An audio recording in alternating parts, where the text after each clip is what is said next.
control.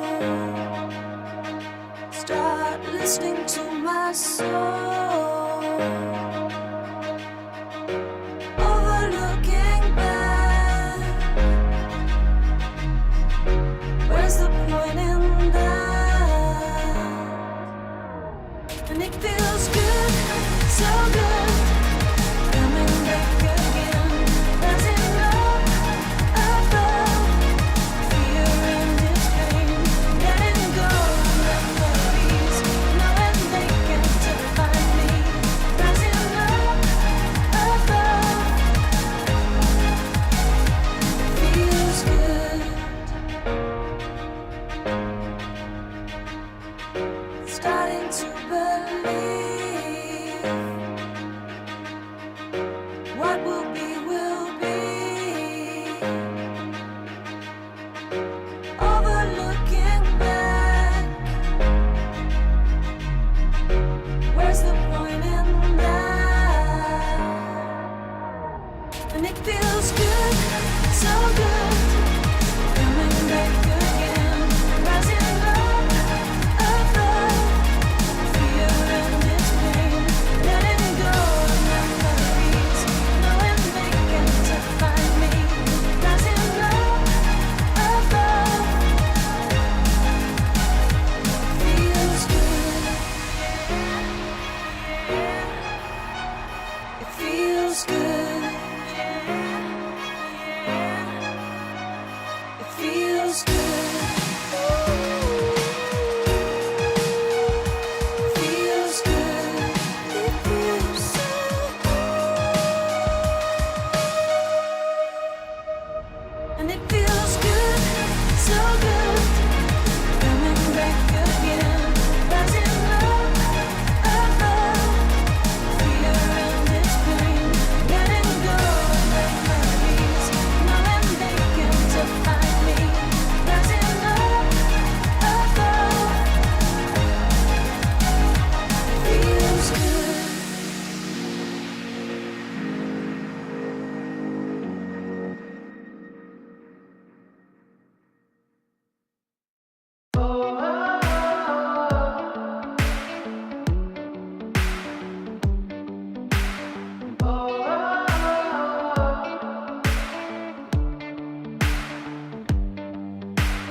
They've been trying for too long, but they could never stop me. They could never stop me. Don't they know that I'm too strong? Nothing's gonna stop me. Nothing's gonna stop me. So don't get in my way. The dams are about to break. I don't care what they say. I'm more than they can take. But they don't see the struggle in my mind. And I just think of stopping all the time. But I can't. I'll make my journey through the hellfire. I'll just tear down another empire. Never hold me back, hold me back. 'Cause I'm a juggernaut. 'Cause I'm a juggernaut.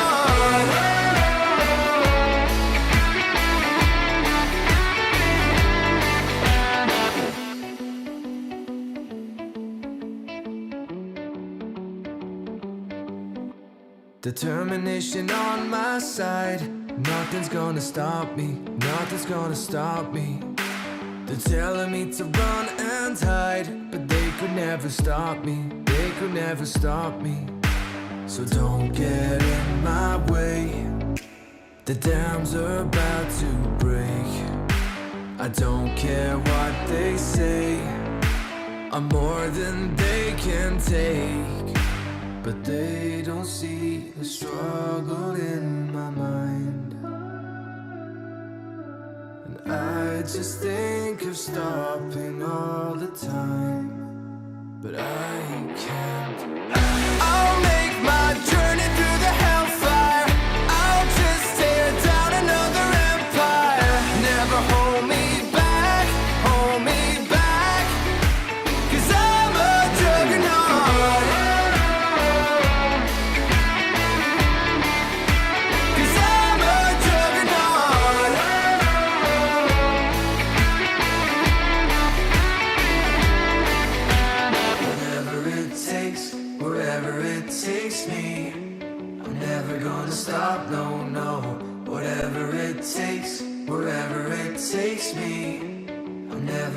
stop, no, no. Whatever it takes me. I'm never gonna stop, no, no. Whatever it takes me. I'm never gonna stop, no, no. I'm never gonna stop, no, no. I'll make my journey through the hellfire. I'll just tear down another empire. Never hold me back, hold me back. 'Cause I'm a juggernaut. Whatever it takes me. I'm never gonna stop, no, no. Whatever it takes me. 'Cause I'm a juggernaut. I won't give you up. My heart's beating up. Give me your love. Just lose your mind. And you can have all my love when this is over. I'll trust you with my life when this is over. Need you here by my side when this is over. So stay with me. I won't give you up. Let me pull you closer. My heart's beating up. Feel it taking over.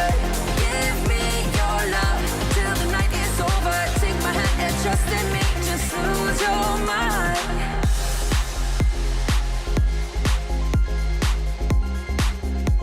Just lose your mind.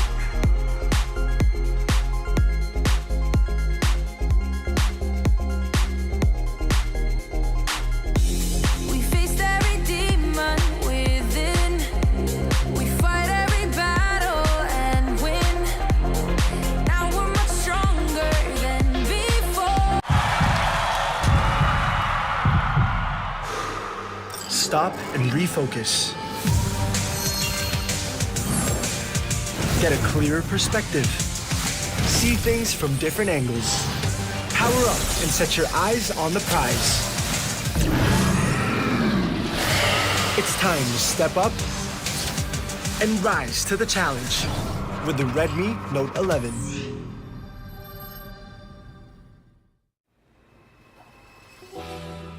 There are wild things, they are hiding, lying in plain sight, not just hunting in the night, no.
Pag pinanghihinaan na tayo ng loob, where do we go?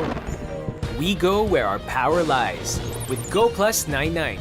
8 gigs for all sites plus 8 gigs for our favorite apps. Let's own the future with Globe Prepaid.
stop and refocus. Get a clearer perspective. See things from different angles. Power up and set your eyes on the prize. It's time to step up and rise to the challenge with the Redmi Note 11.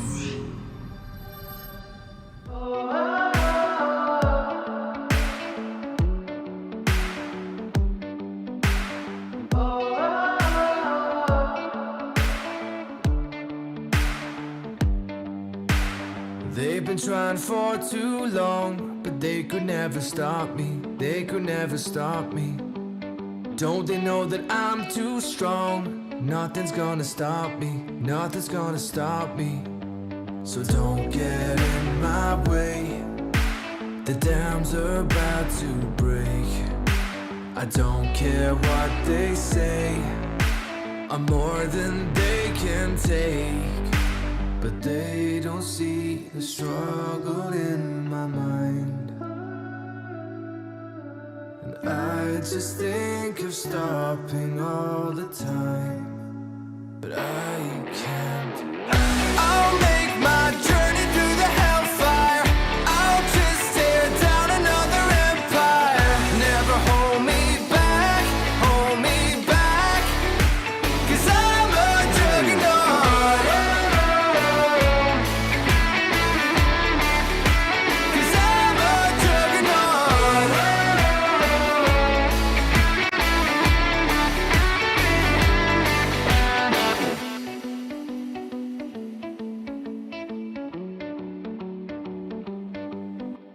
Determination on my side. Nothing's gonna stop me. Nothing's gonna stop me. They're telling me to run and hide, but they could never stop me. They could never stop me. So don't get in my way. The dams are about to break. I don't care what they say. I'm more than they can take. But they don't see the struggle in my mind. And I just think of stopping all the time. But I can't. I'll make my journey through the hellfire. I'll just tear down another empire. Never hold me back, hold me back. 'Cause I'm a juggernaut.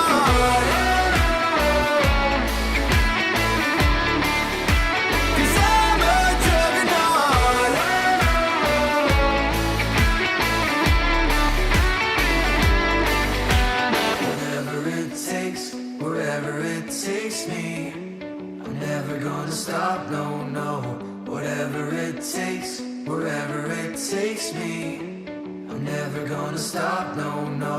Whatever it takes, whatever it takes me. I'm never gonna stop, no, no. Whatever it takes, whatever it takes me. I'm never gonna stop, no, no. I'm never gonna stop, no, no. I'll make my journey through the hellfire. I'll just tear down another empire. Never hold me back, hold me back. 'Cause I'm a juggernaut. Whatever it takes, whatever it takes me. I'm never gonna stop, no, no. Whatever it takes, whatever it takes me. 'Cause I'm a juggernaut. I won't give you up. My heart's beating up.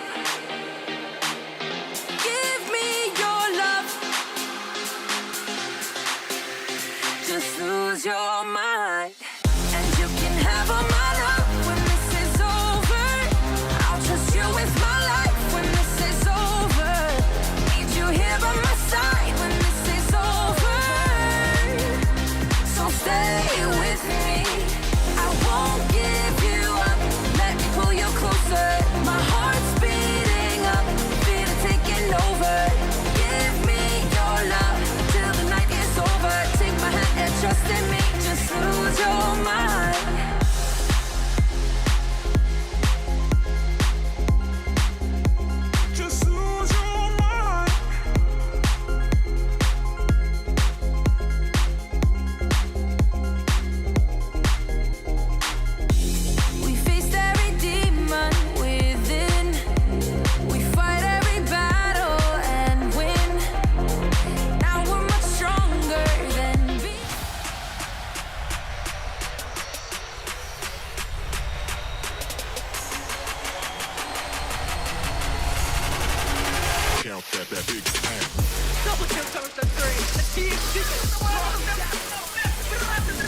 Take him down, they don't have the damage. SPH 이거 또 언제 또 guy?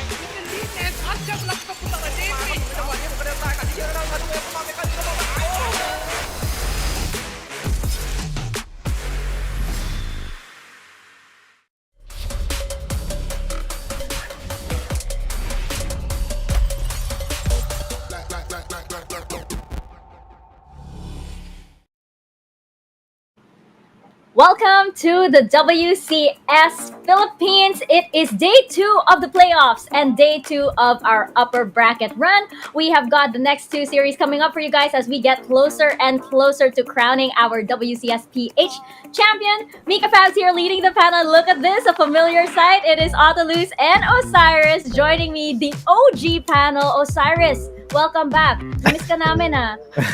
Yeah, I miss everyone too, especially Otto. Been losing a lot with his predictions. So he kind of need the curse to take over from here.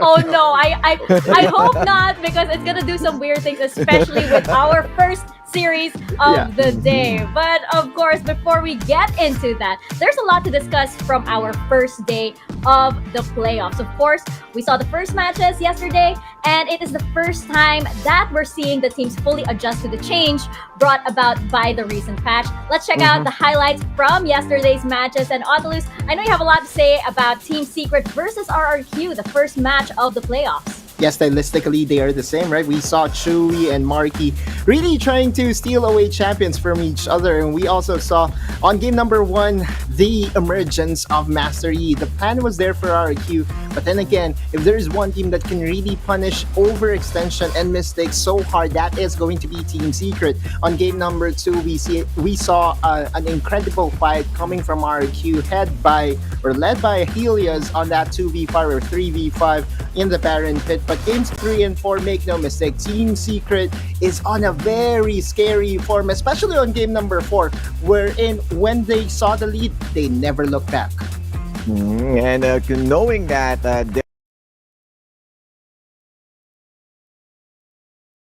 able to face those intense matches against Chinese teams that also plays a really aggressive jungler in the hands of Jax. So they really respected the Master Yi and shut it down all over. But on the screen, you can see Oasis Gaming against Grind Sky. It was a good run coming in from Grind Sky from the regular season that we saw. But Oasis is on the playoffs mode. It was a back and forth, but definitely this is the Oasis that we are expected to watch, as we saw them with their macro plays going back, and of course the surprisingly Draven pick that kind of shuts down Grind Sky. Yeah, and that was a big question from yesterday, right? Do they have that LFA magic, so to say, back from what we saw after their match against Grind Sky yesterday? That's going to continue, of course. The Oasis story is going to continue later on today, but of course, we have Team Secret. There's a big question in it for them as well, which we'll get to once we discuss our first series of the day. But before anything else, we do have to thank all of our sponsors, such as PPGL, the largest multi-game esports league in the country, together with Riot Games. And we would also like to acknowledge our official mobile partner in Xiaomi. The hashtag Redmi Note 11 is equipped with 90Hz AMOLED dot display, making it possible for you to experience powerful and responsive gaming. Less waiting time with 33 watts pro fast charging enabled by the all-new MMT technology and a 6nm Snapdragon 680 for high performance while improving battery life. More information about the Redmi Note 11 is available at the Xiaomi Philippines Facebook page. And you can have the best time in the Rift with Globe Prepaid's Go Plus 99. Get wild with 7 days of 8 gigs of data for all gaming apps, 8 gigs of data for all sites, and only all net texts. So you can always be prepared to take up the challenge in the Wild Rift. Download the new Globe One app right now to register. And of course, this tournament is under the supervision of the Games and Amusement Board. Now, guess what? We got another something special for our WCSPH playoffs audience. We have a giveaway, and during the regular season, we did give away some of those pop sockets, but now, what an upgrade! I mean, from pop socket all the way to gaming chair. Let's go. Oh my god. get a chance to grab an exclusive PPGL gaming chair, all you have to do is post a photo of yourself watching the PPGL WCS PH playoff stream. Explain in your caption why you love watching WCS PH playoffs and which team you're rooting for. Maybe it's the panel consequences. I don't know if you guys were entertained throughout the whole season with what we've been doing. And of course, make sure that your post is public with the official hashtags PPGL hashtags PPGL and PPGL Wild Rift so that we can find you guys. Of course, your profile is private. We're not all friends with everybody watching right now, so we won't be able to see your post. We want everybody to see your post. The entries with the best caption will win an exclusive PPGL gaming chair, and that looks really, really good, by the way.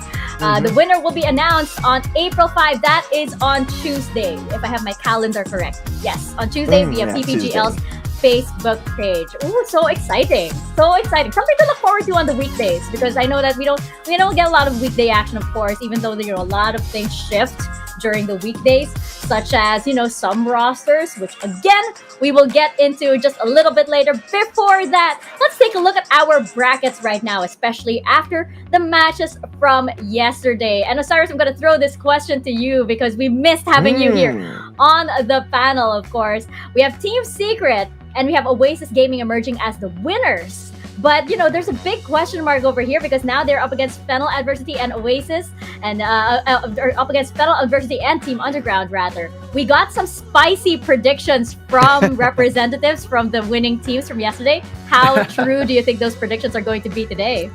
I'm not sure if that would be 100% because you are fighting a top 1 and top 2 contender currently onto the standings. Team Secret, they got back on form. There's a high probability that they can do it, but I'm leaning more towards Team Underground, especially that some roster changes might be something that might surprise the eye of Secret. And as for FENNEL Adversity, Oasis has been a really good, tough opponent, but this is the comeback that they need, or this is something that they could prove themselves that they already overcome the demon inside them. So I think that's something you want to look at if this will be a huge swing in the hands of FENNEL Adversity.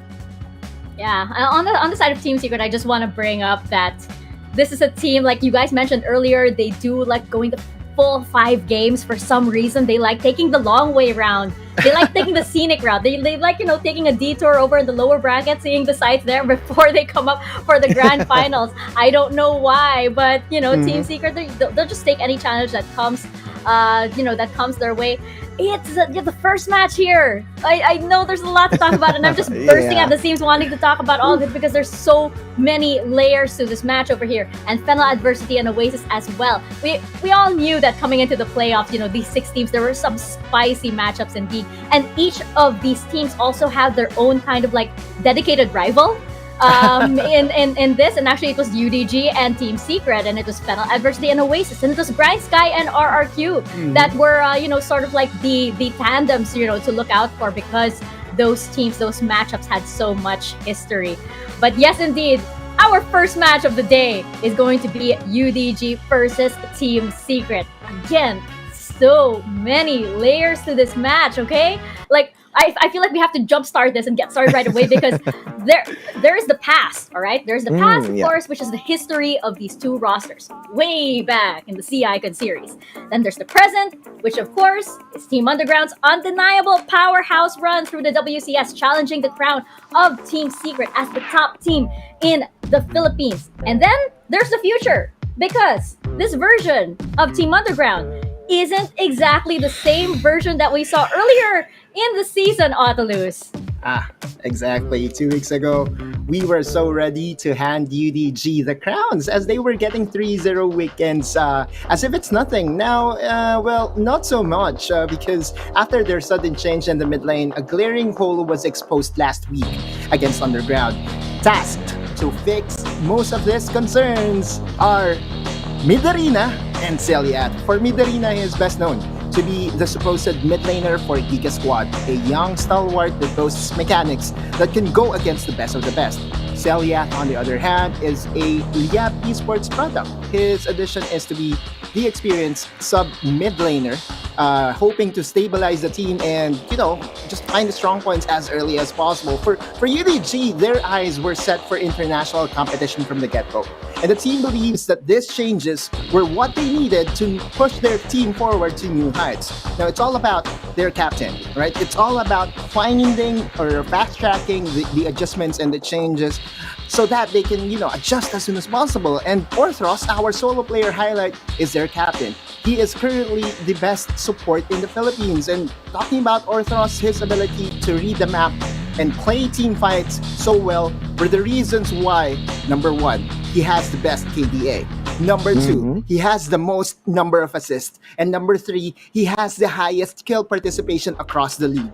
Crazy, right? Well, his most picked champion right now is Yumi, who is currently disabled for the playoffs. So is it time to bring out his karma, or will we see it bet against them right away? So many questions.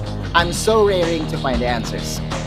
Yeah, and again, we're not gonna see that Yumi pick. Unfortunately, I don't think it's going to be it's gonna throw a wrench in Orthros' plans, just because his champion pool is champion ocean rather is just so incredibly deep, and he really is, of course, one of the anchors of Team Underground, and that kind of sort of mirrors, or flips what's going on their opponent's side, which is Team Secret, because we know exactly who the anchor of Team Secret is, except that the story is flipped on their side, right? And Osiris, throughout the WCS, Team Secret has been trying to prove that they deserve that crown, with or without their general in the front lines. Always has been the doubters around, as I was also been one of them, but they kept on proving that they are wrong. Even the predictions of Mika Fabs are different compared to other games. And right now, Team Secret, it feels like they are back on form.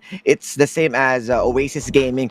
We saw once again the eye of the Uchiha, which is the Sharingan or the Tsukuyomi, for the reason that it feels like the enemy is always ahead. And that's where the fake illusions coming in, that they make sure that they are still on par on the gold, and then in the one fell swoop of attack, a dark swoop out of nowhere, will make sure to jump onto the backs of the opposing team and just put in the hands of the advantage that they got and just finish the game. That's how they are composed, calm and collected, on how they make sure to play the objectives, play on their power spikes. And I'm really loving the upgrade that we saw from each members. But of course, we saw the greatest upgrade right now, which is Rox. And Rox is hailed as the Thresh Prince of the Philippines.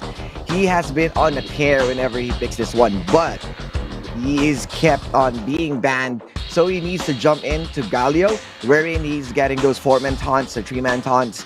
And this is a good style clash, because it is somehow, let's say, the same as how Orthros that can play on a Galio.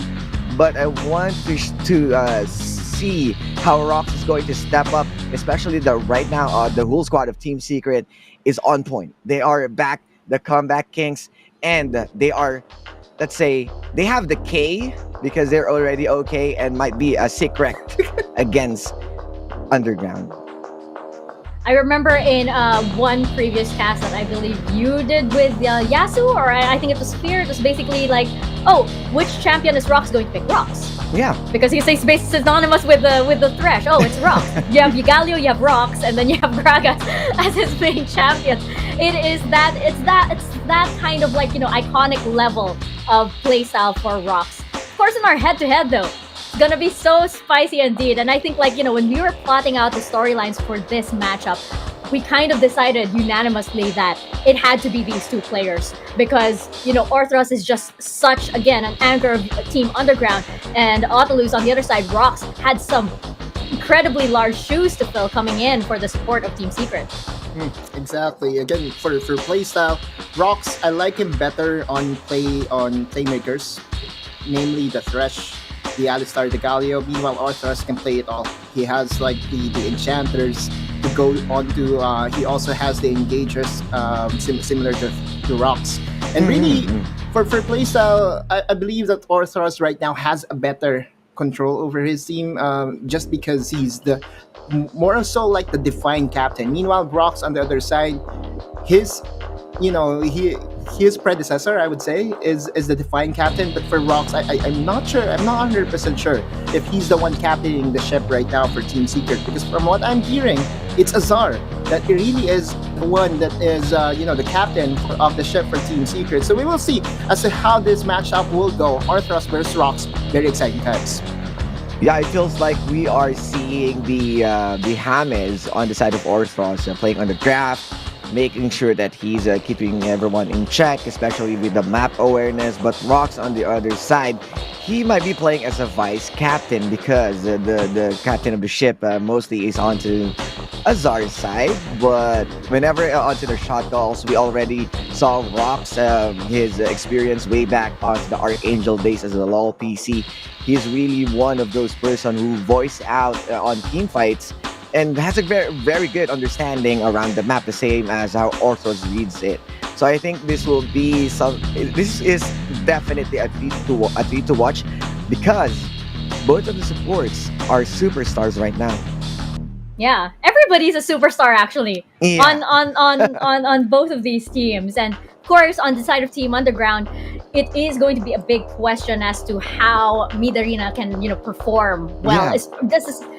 This is pretty incredible on his side because this is like less than a week. There was a huge patch that happened and everything. There's so many new things happening, and it must be overwhelming for him for sure. But of course, he's gonna be up to the challenge. And Midarina, we're going to see, is gonna be a Mida King by the end of this. By the end of this day. We just had to bring it up there. We had to. Yeah. We had to, of course. But yeah, it's gonna be a big question mark. So I'm really, really excited to see how he is going to perform. And up against Team Secret, it's kind of like, oh my god, I can't believe that my first Trial my by first fire, yeah. game has to be up against Team Secret, and in the playoffs of the WCS. I mean, can you talk about stage fright? Going into speaking of stage fright, by the way, we do have our panel predictions over here. I think like I'm pretty much it's not a secret. Wink, wink, nudge, nudge. Where I'm going, I'm pretty much just like I'm not gonna doubt Team Secret anymore. So it's just like it's there, it's there, and you guys are going for Team Underground, very rightfully so though, because of course Team Underground, such a powerhouse indeed in the WCS. But again, question marks here and there. So we're gonna see as I draw this our panel consequence for today. I need like 2 more consequences, by the way, guys. If you guys want to suggest We're lacking? some things, yeah, like for the last 2 days. But we have this. What is this? What is this? What is it? Hey, I think we did this already. this is the tweet. We did this already. Oh no! So now I'm short 3 consequences. Oh, By no. the way, I think I accidentally put that back inside. Whoa! This one is for fraud. Oh, This one is for fraud. You guys are gonna be happy about this. Oh, free coffee for Drink the kape directors. direct. It's Drink fine. kape We for good. the We direct. good. Yes. How many So, take that. directors do we have? We have 5, 6. Okay, We so I have- get this. oh, we have a shout out to the director of the English broadcast and the director of the Philippine broadcast. Oh, so now they're involved, and I see them chatting over there. Da, da, da. Yeah. And we Either also way, have it's- Ninja 8 and Ninja 9. So I think that's something you look forward to. So, yeah, I want also to share my thoughts regarding Midarina. And this is not just Team Secret. He's going to face the Hitman, Tatsuri. And Tats, he is the KDA machine. For the reason that when you reverse Tats, that's stat. So he's aiming for that high stat play. And you wanted to go, of course. If you're Midarina, you want that evolution, you want that high level stakes of play. You want to dethrone the king. This is the battle of the crown. Because, again, the supports are already superstar. But who's the best? Because everyone on their respective role right now are being well respected, even the junglers. So it's a battle of the crown. It's the proving grounds right now. Yeah. The first time I saw Midarina was when he was teammates with Suprema. I believe that was over a year ago. And wow. then I heard that he is now with, he joined Giga prior to WCS PH, which means that he actually was a game away from qualifying with this team that I just mentioned. So I could say that, when it comes to experience-wise in the mid lane, I would say that he's very young, very, very young, but he has a wealth of experience already. Now the question is, what playstyle will he bring? Because from what I know, Midarina is like an assassin side laner type of player, much like a Rise, right? But we'll see if that's what they needed, because if there's a champion that I'm hoping to really see here in WCSPH playoffs, that's the Akshan. Yesterday we did not see the Akshan being unlocked for our teams, and we remember Mitsura best on his Akshan play because there was one game that he won using that champion. So we'll see if that champion also fits Midrina or not. My prediction is going to be for Underground. It will be this. Okay, it will be this. The changes for Team Underground, I believe, will either catapult them in having a 3-0 or a 0-3. That's how drastic this change is. And to me, I think it just makes sense that, this question mark that we have right now, it could turn into an exclamation point, or it could turn into, a double question mark by the end of it all. So we'll see. I'm actually gonna echo. I believe it was Chewy's prediction from yesterday. Did he predict the 3-1? Yeah. 3-1 for Team UGG. So I'm gonna hold Chewy to his promise, I guess. And I think it's gonna be a 3-1 in favor of Team Secret. Again, in terms of rosters, of course, they're a lot more stable than UDG is at the moment. But again, big question mark in the form of Midarina, and we're gonna see if indeed the Mida King. I combined Queen and King. Yeah. I didn't know which Pokemon I was going for, but yes. It should be Midarino, right? Midarino, yes. We're gonna see if the Mida King will evolve and go into his final form by the day, because of course this is day 2 of the playoffs, and there's literally no time. So baptism and fire of fire indeed for Midarina. We're gonna see how well he performs up against Team Secret in this first series of the day. Team Underground versus Team Secret. Casters, take us into the rift.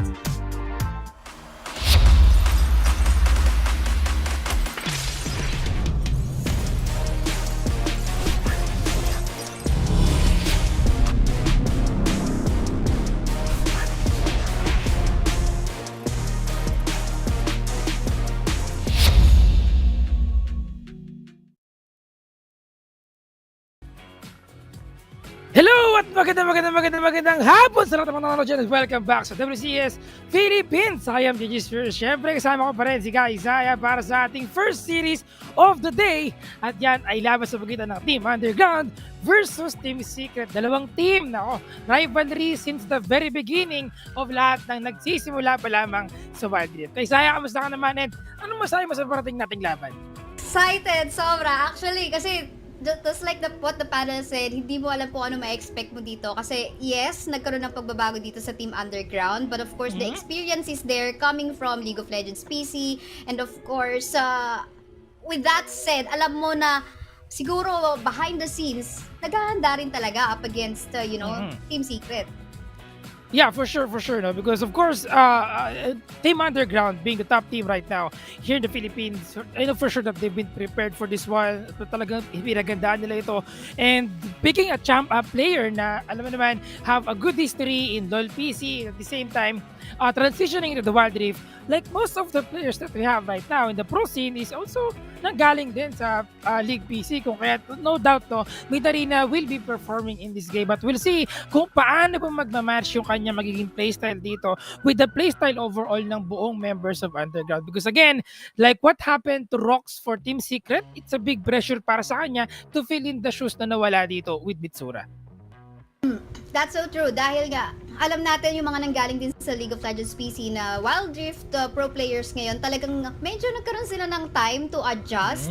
And enough na ba yun for Midarina para makapag-adjust? Actually, not to mention, nagtanong ako na mga former pro player natin dito sa Wild Rift din. And actually, for some reason, dun sa top 2 nila, or predictions nila kung sino yung top 2 natin for these playoffs, hindi kasali yung Underground. So, I'm not sure, hindi natin alam. But yeah, ito na yung draft natin.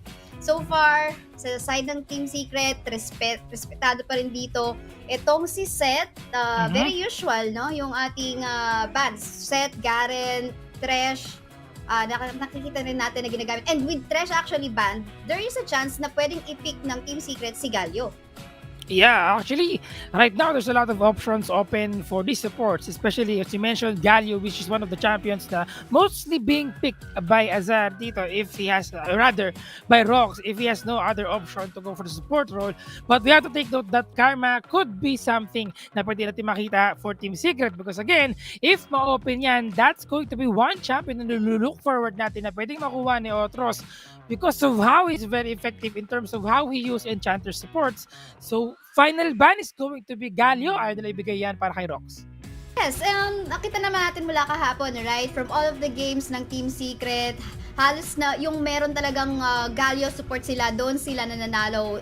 Talagang tinake advantage ng Team Secret yung global awareness or global access nila. Paikot-ikot sa mapa, they have this lineup pa, kung tawagin namin ni Yasumiao.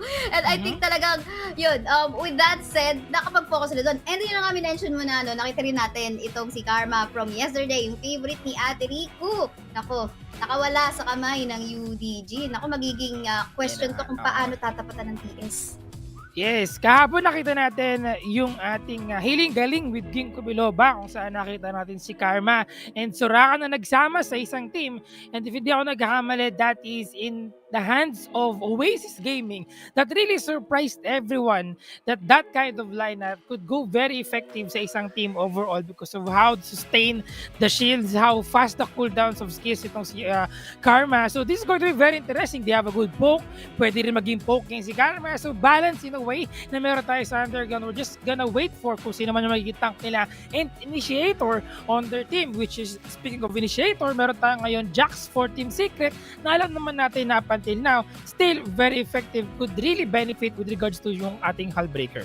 Yeah, that's so true. Although kahapon nakita natin medyo nabully talaga itong Jax natin nung nasa kamay siya ni Azar kasi talagang fino-focus kahapon itong si Azar. Talaga siya yung binubully na lane dito. But yun nga, pwede siyang distraction. But so far, with the picks that we currently have in the draft right now, alam natin, of course, late game yung kailangan hintayin dito ng side ng UDG. Meanwhile, nagre-rely ngayon or aas ang Team Secret dito sa Lee Sin early game natin. Kung saan pwede nilang hindi na i-allow na makarating pa sa power spike itong si Karma as well as Ziggs. Pero ito, alam ko nagulat ka. Wukong. Nakita rin natin to be even before the playoffs, right? Kakaiba pa nga sa mid yata eh. Yeah, I think with regards to Wukong, this is one of the best way to counter a Jax and the Lee Sin, you know, to disrupt yung kanyang mobility dito with regards to yung kanyang movement. At the same time, safeguard, dash in, dash out, na pwede niyang gawin sa mga teamfight natin. And at the same time, to focus on the objective control that they have, they really need that one because syempre ang kalaban nila dito is Lee Sin ni Trevor.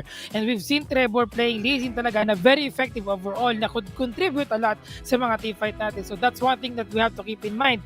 Kung kaya I think they have a Wukong right now to counter, to potentially make a counter play. And remember, since they have a Karma, more shields can be provided sa kanyang teammates dito, in which wala magiging problema itong si Wukong kapag papasok siya with a Cyclone. Though titignan natin yan, no? Kasi of course, kailangan din natin somehow maghintay talaga maybe 2 or 3 item power spike nitong si Karma din. And of course, if kung dadagdag pa dito yung zoning potential na kayang gawin nitong si Ziggs. Now, we continue with the bans right now. Tinanggalan ng early din ng Team Secret by banning out the Kha'Zix up against UDG. So, talagang I think ang kailangan gawin dito sa mga susunod na pick ng UDG is, or kailangan natin tunghayan, is balansehin nila yung early nila dun sa currently na late nila ngayon. Kasi again, Wukong, hindi naman yan damage dealer talaga as a jungle kung ilalagay nila sa jungle yan. But of course, it will basically be the initiator or tank front line para sa side ng UDG. Yeah, could go for a hybrid build which is semi-tank, semi-bruiser. But hindi din alam, no? Because we're not sure as of now if that's going to be a mid lane, top lane, or even the jungle Wukong dito. But we're going to be having Riven para sa fourth pick ng Underground. And I would say Sayonara could go for that one. Pwede niya makita yan na pwede niya gamitin si Riven overall. I'd say for the jungle role. But then again, we're still missing one more piece para dito sa Underground. Lux! Going to be very interesting para Team Secret. They have good CC, good crowd control, range team fight, and poke as well. Medyo maganda yung Team Secret with that pick. And a Fiora! Oh, wow!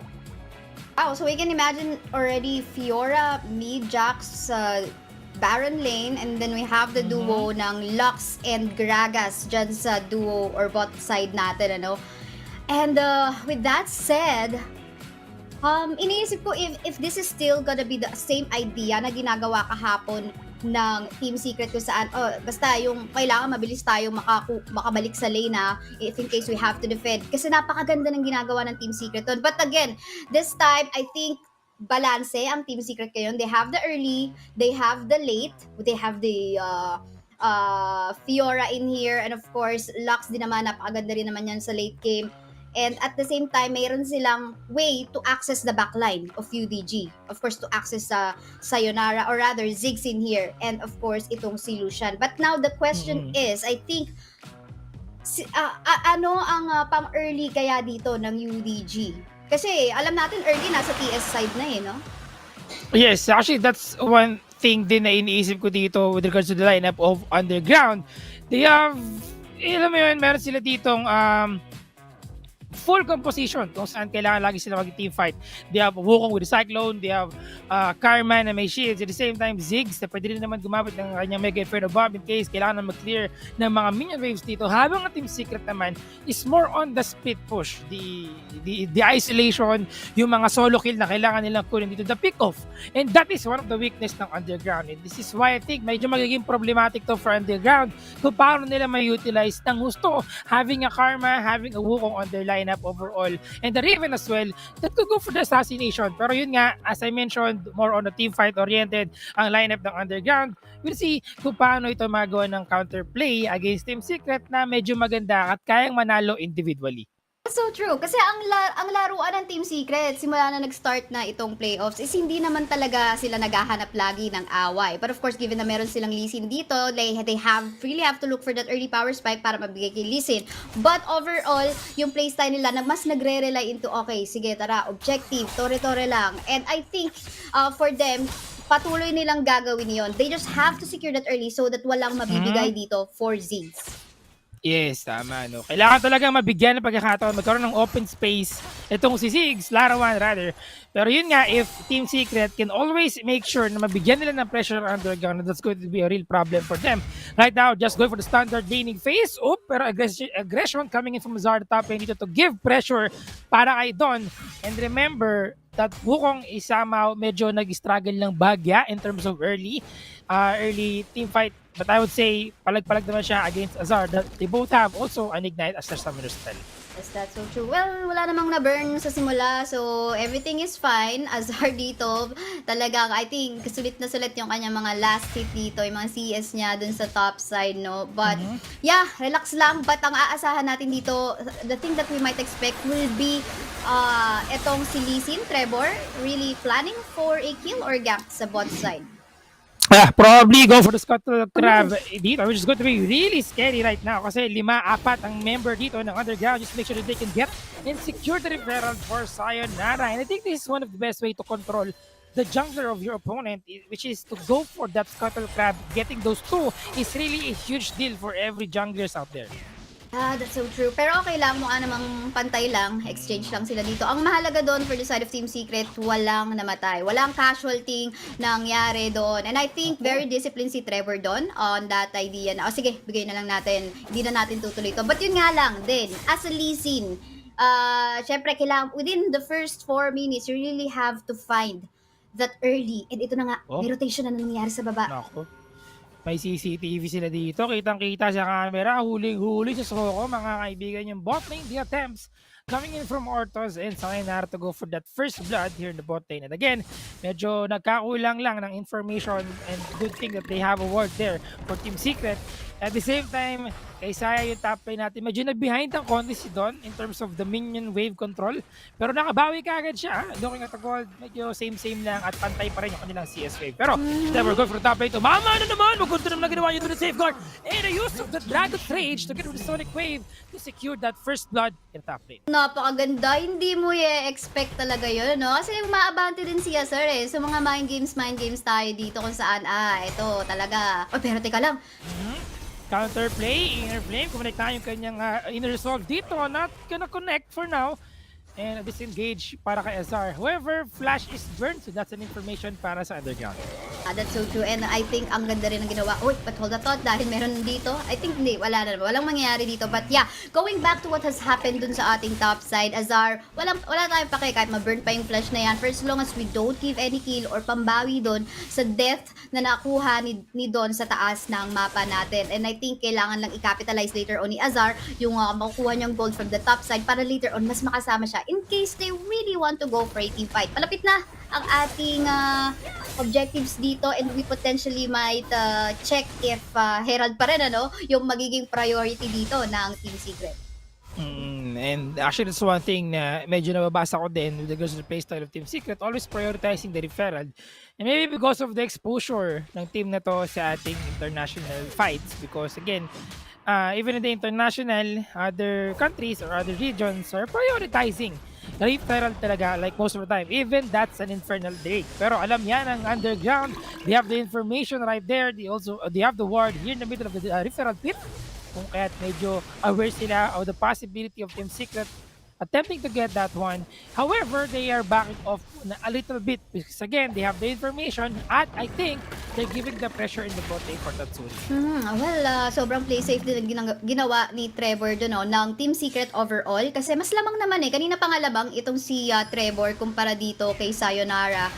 Given that mas nakauna siyang naka-first item kanina pa Pero ito na nga, I think this is a good decision and finally makukuha nila. I think this is gonna be an easy secure unless FIB is gonna be there. We don't know. Yep, MIB will be used. Such a good macro play coming from Team Secret. Pero pumasok sa loob, tinulok pa siya palayo with a Dragon's Rage. Azar, tinamaan ng Cyclone and the Blade of the Exile to secure that one kill. Kapalit ng buhay dito ni Azar ay ang refill na nakuha ng Team Secret. Now going for the mid lane, transitioning into the Dragon. Habang si Tatsuri ay nandun din naman as well. Underground, enough pa yung kanilang pag-clear dito, clear speed rather, for that Dragon in order to get this one before Trevor comes in. And I don't think they will not risk it. Back muna sila for now.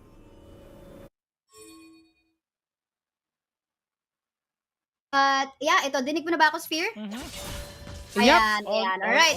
All goods. Yeah. MIB unfortunately hindi na-connect and although nag-actually got from the side of Team Secret which is Azar na napugo nga one death bigay na natin yan pero kahapon kasi ganun din naman yung nangyayari parang part ng strategy yun ng TS kumbaga sige ako na ang alay alay Azar nga diba alay Azar muna for as long as the rest of you guys will be okay pero ito ang ganda na ma-control ng Team Secret ngayon. Yes, macro play indeed. Showing off talaga dito ang Team Secret. Refer brings out the mid lane bot will be able to use the Electric trap here in the mid lane, pero yun nga lang, Dragon is now slowly being taken down by Team Secret. Take it, but they have to take this one to give the pressure against Team Secret. Pero ba para mag-initiate dito ng laban natin. Pero yung ating decoy, gone. Not gonna go down muna for now. Kala there, kala Mitsura, pero uy! Napakaganda ng Dragon Stage. Nagawa ng Trevor doon. Very surprising knock-up coming in from the members of Team Secret. And they also got the Dragon on their hands. 3 champions did fall down to Underground and the Dragon sa kamay ng Team Secret, in which they could also get a turret here in the middle. This one, yep, indeed. First tier turret, first Dragon, first Herald, all into the hands of Team Secret. Napakalupit ng Team Secret. Alam mo, sa estado na pinapakita nila mula kahapon, feeling ko yung isang prediction ko nga sa top 2, mali na agad eh. So, well anyway, given that, yung ginawa kasi na strategy doon ng Team Secret was that, okay, before natin i-start yung Dragon, sige na, lagay na natin tong Herald dito sa gitna ng mapa. Yung so, hindi alam ng UDG yung gagawin nila, o sige, magdedepensa ba tayo ng mid, o aatake tayo dun sa ating first Dragon. But, yun nga, kung libre, kuwain mo. Kung 50-50, wag na lang. Yun yung strategy ng Team Secret. I think, I don't know if teams from yesterday, very obvious, at least from my own eyes. And ito na naman, si Azar na naman yung target nila. And walang pakialam dyan, ang Team Secret potentially. Yeah, it's really important right now na maprotektahan nila dito si Azar. But again, sayonara, and Vidarina magkakaroon ba ng magandang bakbakan dito sa ating top lane inner play. Focus assault, ginap sa isa, pero yun nga lang. Uy! What a counterplay coming in from Team Secret dito! Oh, what a counter gank indeed. That was really solid, even though they don't have the ward sa ating top side. They still were able to predict yung plano dito ng Underground, which is to cheese si Azar sa top lane.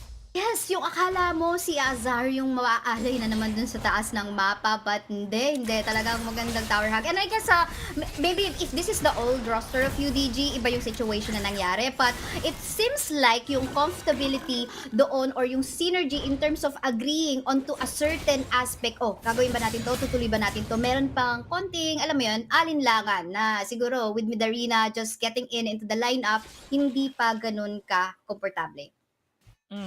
Not comfortable pa muna as of now. But again, napapansin natin dito that Team Secret with this 5-1 score, malaking lead talaga na nakuha nila. Early game, going straight to the mid game, nagiging balance yun, no? Nakikita natin na maganda yung macro play nila, the counter play that they've been doing, especially the counter that they did in the top lane, and controlling as well the referral. Kusan, if we see it closely, attempting to go for the referral muna first and then go back, tapos parang give the confusion to go for the dragon, and then go straight to the referral again afterwards. Kung saan Team Secret kasi secure that one. So medyo lamang talaga sila up to this point. But we'll see if they're gonna be able to secure this referral as well. Kasi sila ang nauuna ngayon at sila yung may kalamangan. And look at that. Ito. The reason why is UDG is so confused. Are we gonna defend mid? Are we gonna defend top? Or are we gonna, try to steal that Rift Herald? So, kumbaga, napatayo na lang sila dun sa likod ng Rift Herald, and that's the reason why. And you can see, yes, nagtatransition sa taas mapa, but no one is actually trying to go for a defensive play na mas maaga or yung position sa pag-defend ng Torre sa baba ng mapa natin. This for sure gonna be another turret for the side of TS. Indeed, another turret na naman dito for Team Secret, getting that bot lane to at the same time summon ang ating referral top lane dito. For sure, Team Secret will be able to secure this one kasi pa-up na yung ating dragon. The standard strategy, what they're always doing right now, kung saan nagkasaman sila ng referral sa ating base para dumating yung ating referral just in time dun sa ating secondary to top lane for that dragon to respond. At yun ay magbibigay dito ng pressure sa Underground. Which way to go? Ano yung dapat nila i-prioritize dito? Go for top lane ba muna? Get that referral or go for the dragon? Medyo bend sila dito. Actually kay Saya, I'm not sure if a Stormblazer is a good choice para kay Mitsura. Bidarina right now. Oh no. Naisip ko pa din si Mitsura. Pareho kasi ayun na nga, no? diba? Okay Pareho si me at may Ras at dulo. Pero makuha nila dito ang Dragon. Game na naman mga kami palayo. Itong si Tayo Nara. Yung flash na sinabi niya kanina. But Repulse will stop him. Not. Hindi siya makakapasok na pero Azar on fire. Mega Inferno Bomb. Tumama lamang sa isa. And no problem dito para Team Secret kasi galit na galit sila doon. Tatsuri pumapasok with a launch. And Azar, no problem sa turret. Not a one. Will he be able to survive? No. He will pull down. The ace coming from Team Secret. And they're really proving themselves that they are the kings here in the Philippines. They are. I mean, kung pwede na magpalit ng vote, I'm gonna change my top 2 votes to Team Secret and maybe FENNEL. But yeah, balik tayo dun sa nangyari sa Dragon Fight. Right.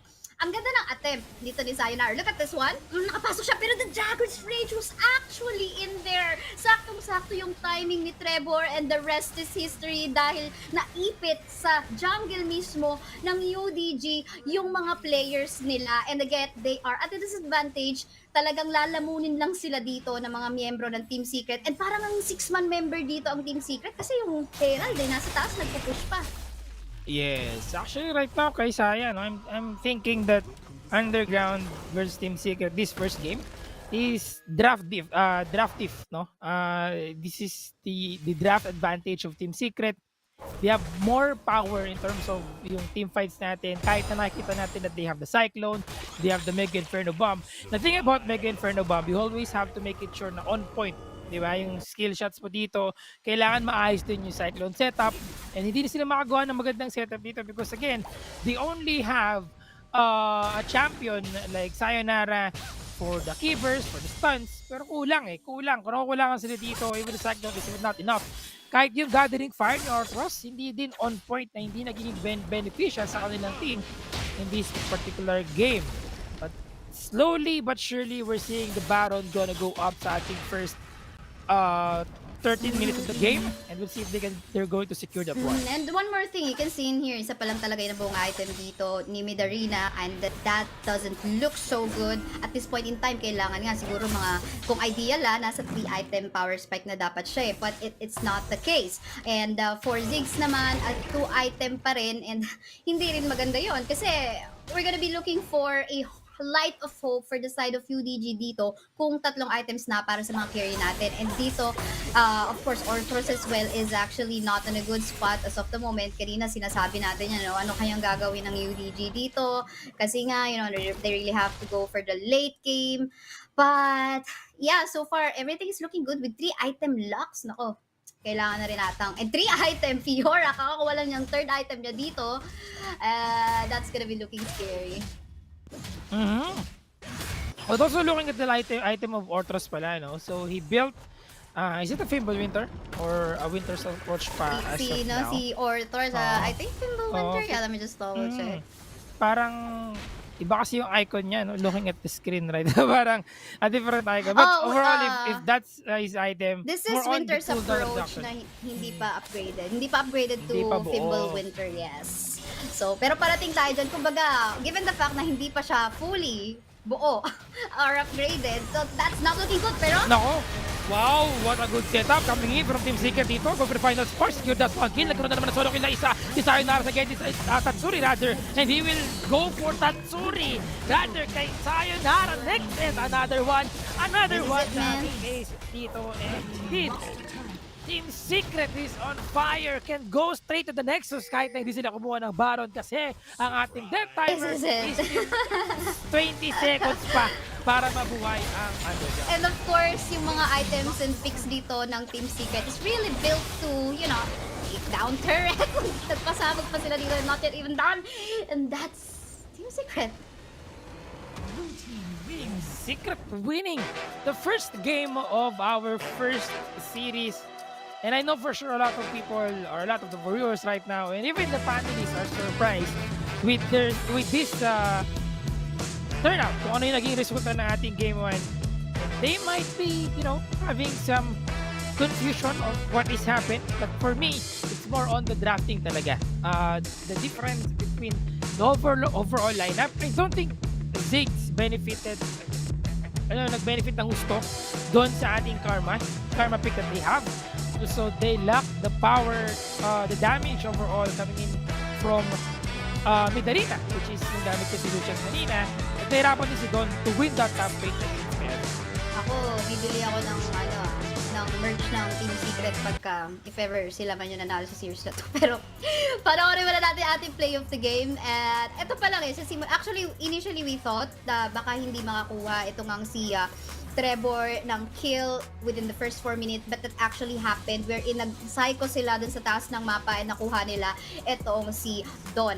But at the same time, yung fight nila dito, I believe ito yung part na kung saan naglapag sila ng Herald, tama ba? Sa mid, right? This is the first dragon. Yeah. Kumbaga, psychohan plays ang galawan ng Team Secret. And this one, when you thought the chats will actually die, hindi, no? And this one as well. I mean, everything is so perfect in this first match of Team Secret. We just hope maybe in the second game, hindi sila maging overconfident. Yes, I think there's still the comeback potential coming from Underground, specifically in this game. But as I mentioned, nakapag-farm ng gusto si Azar, even Tatsuri, immediately by transitioning into the bot lane, ang laki na nakuha niyang lead doon, no? Because he was able to do the good wave player getting the early lead that he needs, or mid game rather. And because of that, talagang lumamang sila ng gusto. Sabi ko nga during the drafting phase na maganda dito ang lineup ng Team Secret because they have powers individually. They have the potential to kill anyone nang kaya lang, dalawa lang sila, tatlo lang sila. And Trevor, ang ganda ng performance niya dito. Always on point yung mga Dragon Stage siya. And again, siya nga ang ating player of the game. Deserve. Definitely, you're gonna be the player of the game. with naka 3 item din pala siya, no? Kahit 2 damage item lang dito. And the kill participation, basically 93% sa kanya umikot lahat ng laro. And yeah, you mentioned again, reiterate ko lang, GG Sphere, yung individual. Actually, I would say even si Luxe, right? And even Gragas, kasi both of them, they have a way to stop their enemy on trying to chase them. At the same time, you know, they have disengage abilities, and of course CC as well. So ang ganda, the draft, and not just the draft for me, no, for me it's the draft and the synergy. Pakiramdam ko hindi pa talaga fully buo yung synergy ng UDG, and Midarina is still in the stage of adjusting into the meta of League of Legends Wild Rift. And maybe Yes. controls din. Medyo shaky pa, no? Talaga dito ang Underground. But we'll see about that, kung ano yung magiging plano nila sa ating next game. Also interesting note lang dito para kay Trevor, yung pagkakaroon ng kanyang Solari Enchant, which gives them a lot of shields to make some counterplay against a Karma. So kung wala man kayong ganun kadaming shield coming from a Karma, then at least you have more shield coming dito sa ating Solari Enchant. Overall, Trevor really performed very well in that game with the Dragon's Rage, how he's able to shut down yung ating Sayonara dito for Underground. So very worth it yung kanilang game 1. Sobrang worth it. I mean, for sure, yung mga nanonood sa atin dyan talagang nagugulat sa ngayon. And of course, hindi lang yung gulat factor sa change ng roster, right? But at the same time, yung kasi nasa top ng leaderboard ang UDG before the playoffs, right? So everyone was just like kind of wondering paano sila makakakatch, and knowing na 2 weeks lang magaganap ang ating playoffs, GG Spear. Yeah, so konting oras lang sa adjustments, you know, konting oras lang para sa training, and yun nga yung siguro I think the one of the downfall or yung problem talaga by making some adjustments in the last minute, I would say, pagdating sa mga teams ninyo, hindi ganun ka solid pa yung foundation, no, ng ating mga bagong players. But then again, we cannot doubt Midarina and for the whole members of Underground. We'll see if they can get a comeback sa ating game 2. That is just a game 1, mga kaibigan. I am GG Spirit together with Kaisaya para sa ating game 1. Mag-upasin tayo sa ating game 2, pero we'll be having a short break muna.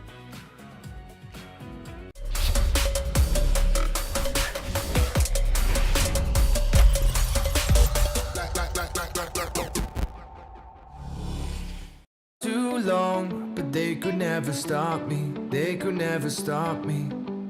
Don't they know that I'm too strong? Nothing's gonna stop me. Nothing's gonna stop me. So don't get in my way. The dams are about to break. I don't care what they say. I'm more than they can take. But they don't see the struggle in my mind. And I just think of stopping all the time. But I can't. I'll make my journey through the hellfire. I'll just tear down another empire. Never hold me back, hold me back. 'Cause I'm a juggernaut. 'Cause I'm a juggernaut.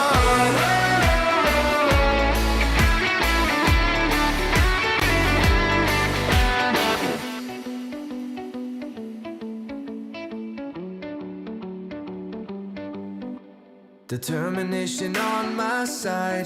Nothing's gonna stop me. Nothing's gonna stop me. They're telling me to run and hide, but they could never stop me. They could never stop me. So don't get in my way. The dams are about to break. I don't care what they say. I'm more than they can take. But they don't see the struggle in my mind. And I just think of stopping all the time. But I can't. I'll make my journey through the hellfire. I'll just tear down another empire. Never hold me back, hold me back. 'Cause I'm a juggernaut.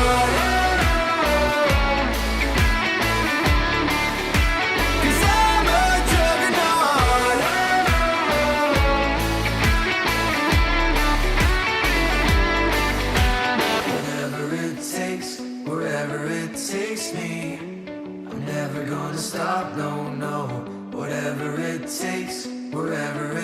takes me. I'm never gonna stop, no, no. Whatever it takes me. I'm never gonna stop, no, no. Whatever it takes me. I'm never gonna stop, no, no. I'm never gonna stop, no, no. I'll make my journey through the hellfire. I'll just tear down another empire. Never hold me back, hold me back. 'Cause I'm a juggernaut. Whatever it takes me. I'm never gonna stop, no, no. Whatever it takes me. 'Cause I'm a juggernaut. I won't give you up. My heart's beating up. Give me your love. Just lose your mind, and you can have all my love when this is over. I'll trust you with my life when this is over. Need you here by my side when this is over. So stay with me. I won't give you up. Let me pull you closer. My heart's beating up. Feel it taking over. Give me your love till the night is over. Take my hand and trust in me. Just lose your mind.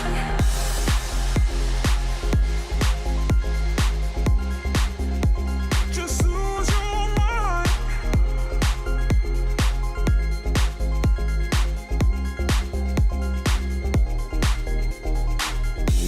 We faced every demon within. We fight every battle and win. Now we're much stronger than before. I won't give you.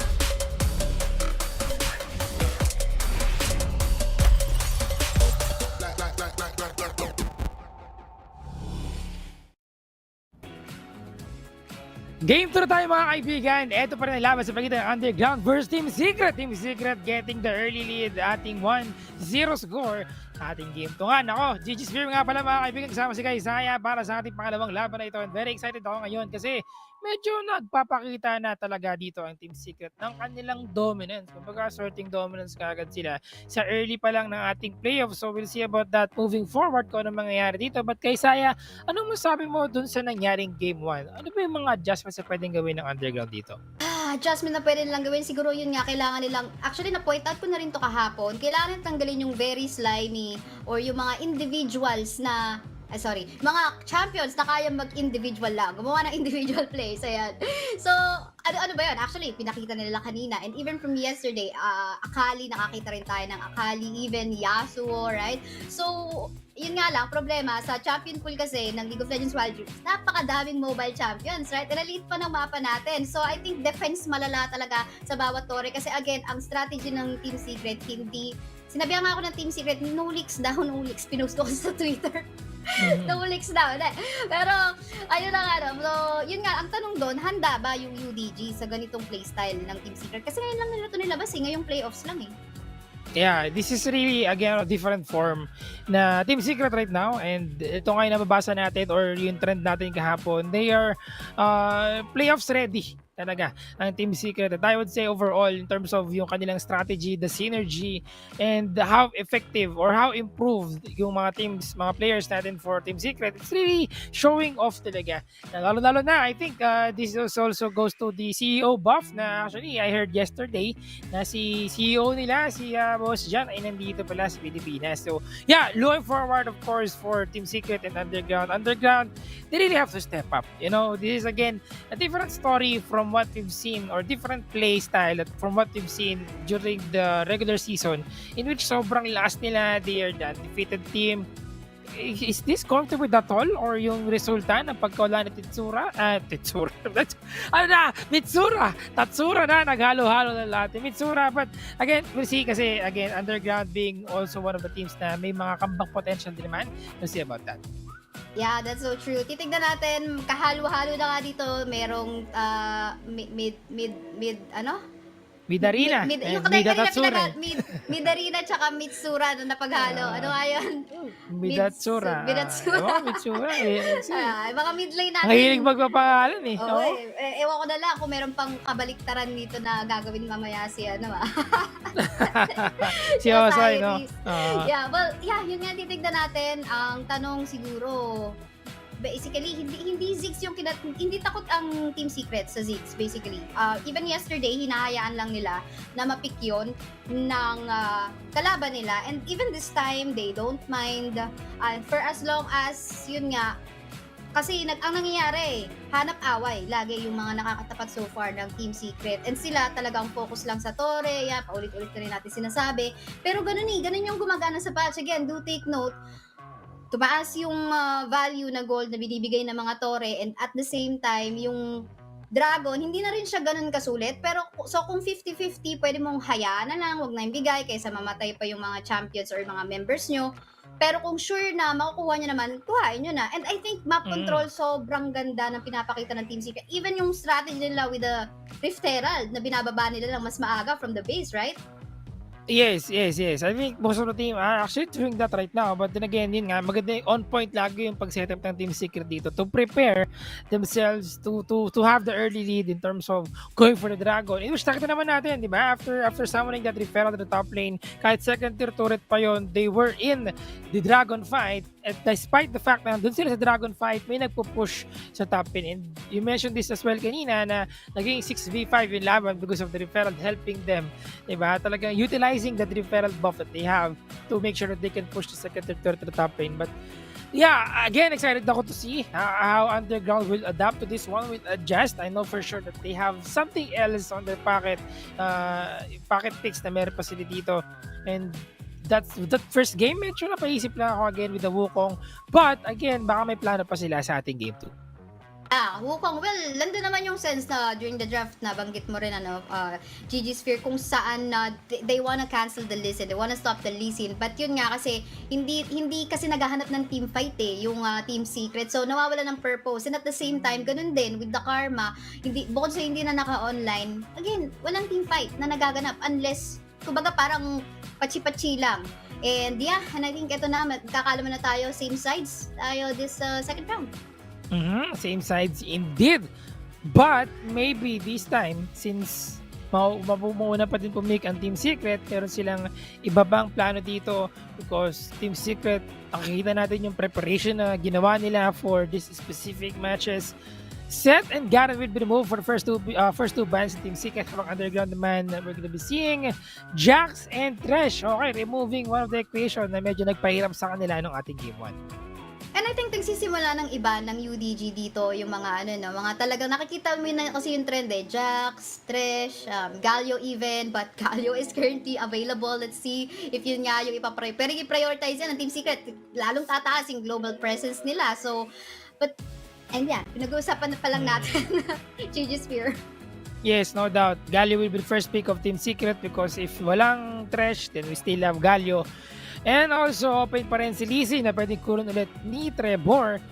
Sayonara, aagawin niya ba yan? Kukunin niya ba yung Lizzie? Nope, they will still go for a Karma Enchanter support or maybe an Enchanter mid lane or AP mid lane carry for that Karma. Again, as I mentioned, Trevor, open pa rin yung kanyang Lizzie. I'm not sure if that's a wise choice of letting Trevor get a Lee Sin once again, but we'll see if Underground has a different plan right now. And also, they have Ziggs on their hands in this second game. The draft is going on the side or going in favor on the side of Team Secret sa ngayon. For sure, gusto nilang i-pick yan. Pabor na pabor, kumbaga, itong Galio, Lee Sin, and for the early and for the late naman, itong Ziggs. Of course, alam naman natin na yun nga lang, magkakaroon ng bahagyang adjustment dito because of course, we wanna wait for that power spike para sa Ziggs. Now, if UDG wants to target that Ziggs, definitely kailangan nilang kumuha ng flanker dito. They can even steal the Fiora maybe kung gugustuhin nila for the side of UDG para at least makapag-flank or maybe even go for the split push work. The split push potential dito, overall. With Underground having an Olaf, I would say that's one way to counter a Ziggs. making sure that you can go inside dito sa backline ng Team Secret. Pero ang problema dito na pakaharapin nitong si Olaf is they have a Galio, they have a Lee Sin, they have these champions to make sure that they can protect si Chewie if siya man ang gagamit ng ating Zig. So we'll see how what else Underground has sa ating pickings pa, kasi we still have 2 more champions na pwede pa nila makuha to protect and help Olaf to be very much effective sa ating laban dito. Corky will be removed, Irelia and Zed together with Wukong. Oh, wow. Yeah, that's kind of surprising na binandi nila yung Wukong dito. I think they want to stop yung engage na papasok talaga sila on the backline. Kasi nga, meron pa rin ano dito eh. Kumbaga, hindi safe agad yung early ng Team Secret. Kasi in their lineup, they really have to wait for the Zigs to be useful. Wait, joke lang pala yun. Naging Morgana. So, Morgana pala talaga. That's better. Actually, better option. Morgana rather than Wukong. But wait a minute, kaping mainit tayo ditong Shen and Karma together in just one team sa Underground, habang Fiora and Jarvan will be the last 2 picks of Team Secret. Very interesting pick coming in from Team Secret. And sabi nga ni Azar during the interview, isa sila sa mga team na nagbe-benefit ng gusto with the recent patch changes, especially the items, the Hullbreaker, Divine Thunder, and I know for sure that Jarvan and Fiora are actually benefiting very well sa mga changes na to. They have 4 Bruiser champions, Lee Sin, Jarvan, Fiora, and of course, Galio. Ang Underground naman will stick to a Lucian mid lane for mid arena. Yeah, and I'm not gonna lie, I think papabor ako sa draft dito ng Team Secret, even if we, especially if hindi na tayo nakapunta dun sa late game, no? Or maybe even if we go sa late game, kasi ang lakas ng split push potential pa rin eh, dito ng side ng Team Secret. So I'm trying to imagine, okay, sige, let's say lamang or pantay sila ng gold, but in terms of really going for the split push where kayang mag 4-1 ng rotation dito ang Team Secret. And what more, with the global access coming from Galio dito, well, tapatan sila sige dito ni Shen, but at the same time, kayang gawin ng Team Secret din. But yeah, interesting to. Late game nga lang, kailangan mas mag-rely dito ng UDG, but same thing for TS naman, hanap ng early game for that listing. Yeah, overall, this is very interesting guy from Underground. That's sorry, mid? Yeah. Wait, listen mid ba? Listen mid ba to? Wait a minute, hindi pa listen natin mid, sure. sorry mid. if this is going to be a listen mid, then very interesting coming in from Team Secret as well. Kasi they are now going for a Jarvan. Oh, wait, pwede. Pwede pala, no? Kasi Jarvan jungle. Oo nga. Tatsuri mid with Lee Sin. Uy, psycho. Ulala. Pero mid arena with that Karma ang makikita natin dito for the mid lane, in which he will be going for an exhaust summoner spell. So parang in a way, this is also a protect sayonara combo or a Lara 1 in case magkaroon tayo ng delubyo, kung saan giving them more benefit in terms of shields of the Stand United from Don, at the same time the inner flame naman from mid arena. Pero bote, nagkakaroon na suntukan dito para kay Rox. Pressure being given guys earlier on sa ating laban. Ganyan naglaro si Rox eh, pag nakagaya. Talaga ako na bahala dito. And I think ganun talaga sa playstyle. O sige, pag ganito yung support natin na gagamitin, talagang amba-amba lang tayo. And anyway, early pa rin naman, so hindi pa ganun kasakit etong si Larawan. Wala pa naman eh. Wala pa namang items aside from, of course, the long sword. And first item of Orthros is boots. Of course, giving him movement speed to rotate immediately whenever it's necessary, especially the rotation na pwedeng gawin ng Team Secret dito. Pero top lane, medyo mahihirapan si Don dito. That's a Shen against Fiora, na makikita natin na mas maraming capabilities to go for the poke, go for the damage, and sustain as well. So, kailangan lang maging maayos yung timing ng taunt ni Don dito, kasi kung hindi niya mataunt na maayos si Azar, and then that's going to be a huge problem para sa kanya na makabawi sa ating 1v1 situation ng topic. Pero hindi nagkaroon naman ng mababa nito mga si Rox sa loob para 3v2 ang ating laban. Pero first blood goes to Team Secret. Again, that's a mid lane DC. Masakit talaga yan. Naku po, masakit talaga. And bukod doon, ito na yung hinahanap natin eh. Within the first 4 minutes of the game, nakuha na agad ng Team Secret yung hahanapin nila sa isang lisi. Mapa mid pa yan o mapa jungle. But eto na nga, napansin ko rin dito yung slow na smite yung kinuha rin dito ni Trevor. No? So really gonna go for the tanky frontliner initiator ang kuya mo Trevor dito. But Pantay pa rin naman. Wala pa first item. So, I think plano muna yata sa taas. Ay, hindi. Nag-scatter lang. Scatter grab lang muna. That's a double scatter, no? Para kay Trevor dito. And that's one thing we have to keep in mind. The really lead na nakuha ngayon. Itong si Trevor is giving him a lot of benefits right now. In which nakita natin na nagre-reflect slowly sa ating gold. Pero ang bilis kasi ng pag-clear ng Olaf. The difference between clear speed of Olaf and Jarvan is really, hindi naman ganun kalakihan, but still, that's one thing that we have to take note of. Kung kaya nakikita natin na yung gold natin, despite that Trevor was able to get a kill and assist kanina, lamang pa rin itong si Sayonara. And this one, ang gagawin lang ng Team Secret sa baba na mapa, back lang, basta hindi natin sila papakill, okay na yan. And ang ganda rin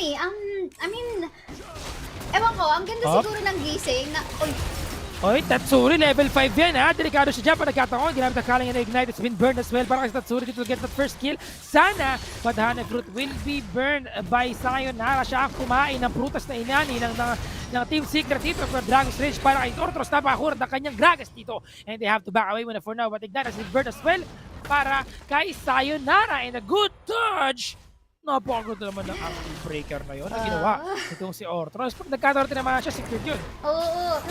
And konti pa yung buhay ni Tatsuri doon, right? So, nakaligtas din ng bagya. Baga, sinuwerte pa si Tatsuri doon. Kasi si Tatsuri medyo umiinit no? Dabang-dama niya yata ang Lee Sin ngayon. No first item so far for both Divine of the Sanderer teams. yata to.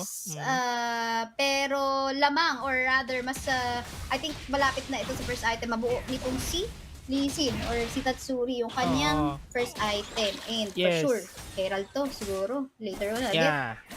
Looking at the items of Tatsuri right now, seems like he's gonna go for a Divine Thunderer as his first item. Of course, kasi ang daming makunat sa kanilang kalaban. May Shen, may Olaf. So one of the best way to counter those tanky build or tanky built champions is to go for Divine Thunderer right now, especially Lee Sin.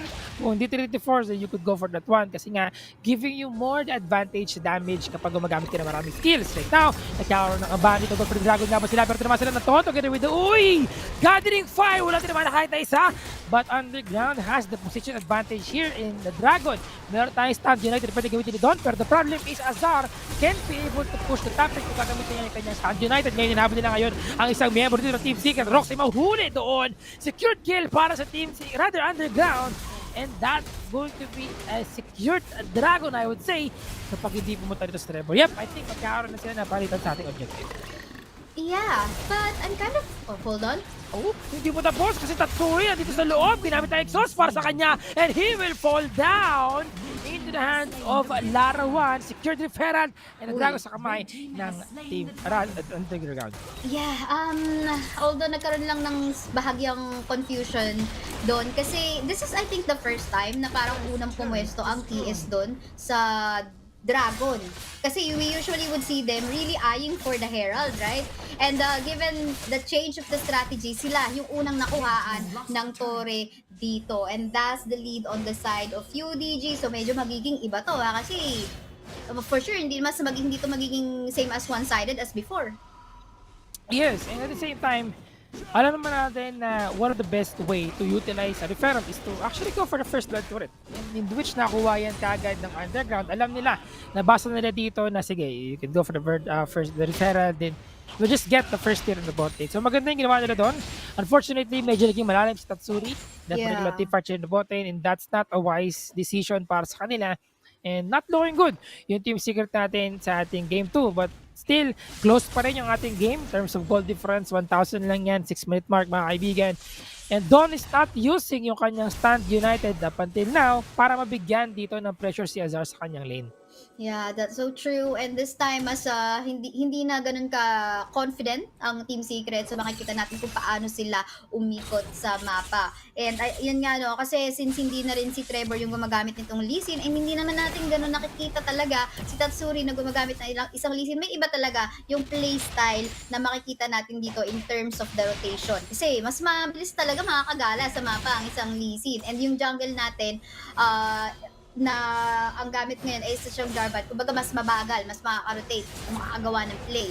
But yeah, hindi pa natin masasabi. A lot of things can still happen. But so far, dapat maging maingat dito ang TS kasi UDG is going online It's looking good para sa kanila. And Ortros will still go for the same build, which is probably the Winter's approach para sa kanyang Fimbul Winter kasi meron na tayong Giant's Belt and yung kanyang Fear of the Goddess Inner Flame. Kamukha mo naman sakto-sakto Gadrick Van nakuha niya doon together with yung Inspire with the shield coming in from the members of Underground. Looking good for them once again because they were able to get the kill para kay Chewy sa ating mid lane. Nako, medyo hindi ito nagiging magandang balita para sa Team Secret ngayon. Kasi nga, kung may magiging casualty, si Chewy pa. Siya yung kailangan nating hanapan ng gold eh. And if you look at, ito na. The counterplay sa natin naman dito ng ating Cataclysm. Pero si Reverend talbugan ng lahat dahil sa kanyang Hero's Entrance. But Larawan will solo kill itong si Trevor. And Trevor will fall down. Double kill para kay Midarina, rather kay Darawan. And it seems like they have the lead once again. Tatlo nakuha nila dito.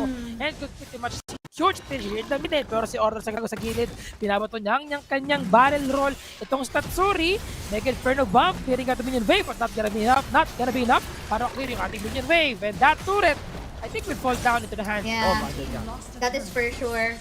Not sure if we have a replay though, but naipit ang Team Secret doon. I think they even tried to play or like fight pero pa-back sila doon sa jungle camp nila. So talaga maiipit sila. And of course with the power ni Lucian na alam natin pa 2 items na rin pala siya dito. And with the lead of 7.5k na nasa kamay niya, talaga magiging easy target na lang dito. Especially, hindi natin nakita yun nawala si Tatsuri sa mapa. So yeah, Lucian is online dito. It's gonna look scary for TS. Hindi sila makapag-split push compared kanina. Yes, that is a solo kill by Sayonara. A jungler versus a mid laner. That's one thing na maganda dito for Underground right now is medyo same sila sa lineup na meron ng Team Secret in the first game in which meron silang pang solo kill, split push na pwede nila magawa whenever it's necessary. Stand United is up para dito, slowly going up para kay Don. However, Team Secret setting up the team fight dito sa ating repair. Tinamaan sila ng tot sa loob pero yun lang may pre-calling. Itong si Larawan giving damage, so much damage that they can surely kill them one by one. Azar is the only one left dito sa ating team fight. Pero nasa gilid ang dalawa, member dito ng Team Secret, Tatsuri and Chewy will just wait for an opportunity to stop them on getting that referral. Secured referral, Dragon, rather, dito sa Underground.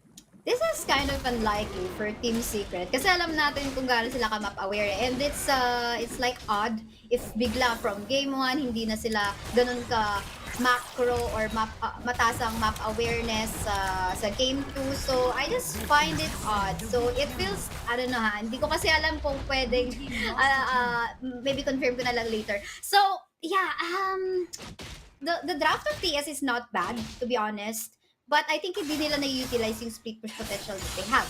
They have an Azar in here, or they have a Fiora in here na gamit-gamit ni Azar. But we're not seeing him na, yun nga, nakikita natin split push, ganyan, or hindi sila talaga gumagawa ng early play. Kanina maganda sa BDS, but after that, wala na. Nung dumating na yung mga objectives, parang Team Secret got really lost. And for the first time, sa Dragon sila unang pumesto. Tsaka, I think one of the reasons why they're having a hard time to go for the split push is that Don, being a very tanky champion right now, Sunfire, Brambles Vest, hindi rin makagawa ng magandang play si Azar dito kasi even if he is trying to stop Don from pushing or habang ginagawa ng paraan ni Azar dito na lumipat ng lane, gumawa ng paraan for the split push, Don is always there. Diba? Nandun si Don. Kung nasan si Azar, nandun si Don. Talagang clear ng minion wave. Yun lang naman yung gagawin niya. Diba? Just making sure na mapigilan si Azar dito. It's working well para sa kanila. Grasp of the Undying. Kumbaga, tangke kung tangke dito and Triforce yung gamit din dito ni Azar. Kumbaga, at the same time, no, yung kumbaga yung access nitong si Don sa Shenya in terms of, sige, lilipat ka na lane, susunod ako sa'yo. Baga ganyan ginagawa niya. Yun, lumipat siya sa, I think pataas naman siya this time para lang to make sure na balance na. Ang secret ngayon, defensive, not sure what they should do. But in terms of items, well, tapat naman yung dalawang mid laners naman natin dito, pantay, but Zig's still not online. Just having one item in his pocket right now. And actually, maganda yung item build ni Otros, no? Iceborne Gauntlet. And what's na mabuo yan sa ating Fimbul Winter? more shield para sa kanya because of the mana that he has. And also, kapag mas maraming kalaban sa paligid or maraming champions, giving him more shield that he could get from the passive of yung Timble Winter natin. Also, And sa the buwelo pa slows, ng no? Stone Plate yan, di ba? Sobrang suavity niyan and maganda yung nabibigay sa kanyang kako natin dito sa mga team fight natin. It was one of the reason I think kung bakit meron siya 207 na score. Yeah, 207. No deaths at all. And talagang in terms of the assist, bayad na bayad. And yeah, the slow din at the same time, bukod pa sa mga shielding na kayang i-provide nitong items ni Orthros. But I don't know, it feels like UDG somehow is now just waiting for them na matapos yung oras and talagang makapunta hanggang sa base. Kasi again, Chewy, just 2 items as of the moment. Wala pa eh. Pero Light of Hope dito, ang kailangan gawin ng Team Secret is to not give any more kills sa kamay ng UDG or else talagang, you know, mas lalo sila mahihirapan na makauli kasi talagang tataas or, lalakas lang dito yung side ng UDG. And ang ganda, look at what Don is doing on the top side. Yes, the pressure. The FIL bilis naman yung pero nahuli si Larawan. Larawan Stand United coming in from Don. But they will be disengaging kasi na-clear naman na yung minion wave sa top lane at pop na yung ating Dragon habang may referral na ability to push the second tier. And I think they will be able to get this one kung sakali man. But andun si Tatsuri para mag-defend. Shui will just throw yung kanyang bouncing bombs. Oy! Look at the damage! Just the poke coming from members of UNDRGRND right now. Pero si Rox, agarang magandang spot to use yung kanyang shield to run. He will be using yung kanyang stone plate spell. Don, at pasok sa loob. Dimasya na sa bigaw ng Ragnarok, mga kaibigan. But refer na sa ng kalaban sa gitna.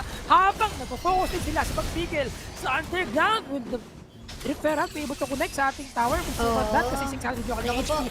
Pwede ko patuloy na kanyang bounce 300 HP at nauntog pa nga. Nauntog pa yung ating referral. At isa lang nakuha nila sa laban na yun. Probably gonna go for the Dragon this time. Yeah, for sure. And I think kahit nga may ward dyan wala silang pakialam kasi mabilis na lang to eh. Look at the damage of Larawan. Talaga nangangain na lang ng buhay. And I think, you know what, feeling ko ito yung sinasabi ni Chewy na ito yung one loss nila. Di ba sa prediction niya, 3-1? Para ibigay. But anyway, kita natin kasi tinatry pa rin naman ng Team Secret no? Kung makabangon kahit mahirap, bangon lang, diba? Pero yun nga, with the status of Ziggs ngayon, hindi talaga nagana and wala. We just have to wait for some miracle to happen or maybe misplace coming from the side of UDG. But wala, hindi ginagawa ng UDG. Yun. And 3 item for Lucian, that's gonna be looking scary. Yeah, and actually, if you think about it, right now, itong si Larawan, meron na siyang 75%. Yan. Na critical chance overall sa kanyang item. Kasi tatlong 25 yan eh. So, di ako nagkakamali dito. Tatlong 25%. Storm Razor, Static Shield, and Infinity Edge. These 3 items will give him talagang a huge deal with regards to the critical chance that he could provide. And remember that Calling is also a skill na would also crit sa kanyang kalaban. So, pag pinagbabaril niya, kinardo niya yung kanilang ang Team Secret dito, then that's going to be a problem for them. Malaking damage yan for sure for Larawan. But, teka lang, Tatsuri, medyo di maganda yung kanyang pwestuhan dito. Dragon Sage will be used, pero doon ka na damage na nakatamo niya kagad sa kanya. At kailangan niya makapag-disengage. Tumakas sana, escape vehicle, pero diyan sapat. Si Orthos ay dito sa dalawang miyembro ng Team Secret. Kailangan tayo explosive cast para patulak sana dito ang Team Secret. Rox and Trevor will disengage muna for now habang si Don, the split push yan mga kaibigan. A lot of players are actually asking if okay ba si Shen sa split push, and eto na, nagpapakita na talagang okay siya kasi poproblemahin nila ngayon dito habang Dragon different. Baron pala ay kinuha na ng Underground. They will be securing that one at sa kanilang target dito ay si Rox. Rox will fall down and Underground is on the driver's seat to win this game dahil na meron pa silang Baron Bomb. Feeling ko UDG na to, GG Spear eh. Feeling ko at the same time, gusto lang ding mang-psycho ng TS. Alam mo yung nagbibigay ng second game. Hindi natin masabi eh. Mga ano lang yan. Hula lang ha. Si Don, grabe, napakahirap ang kunat ng Shen. Kahit magsama-sama pa kayo lahat, sabi niya. At boy pa rin siya. Habang nabubuhay siya doon, yung Nexus ay pinag-cheppy na ng ating mga minions. What a huge comeback for Underground in this game 2. Galing si cheppy na. And yun nga, no, yung death dance din kasi na nasa kamay ni Tatsuri dun sa kanyang listen hindi na masyadong effective. Wala nang physical bump. Yan. So, kumbaga, adjusted na maraming nawala doon sa pwede nang supposedly ma-benefit sa death dance na item. But yeah, congratulations sa Team Underground. Nakita natin Shen Karma na magkasama and of course yung split push na Shen na hinahanap ng karamihan.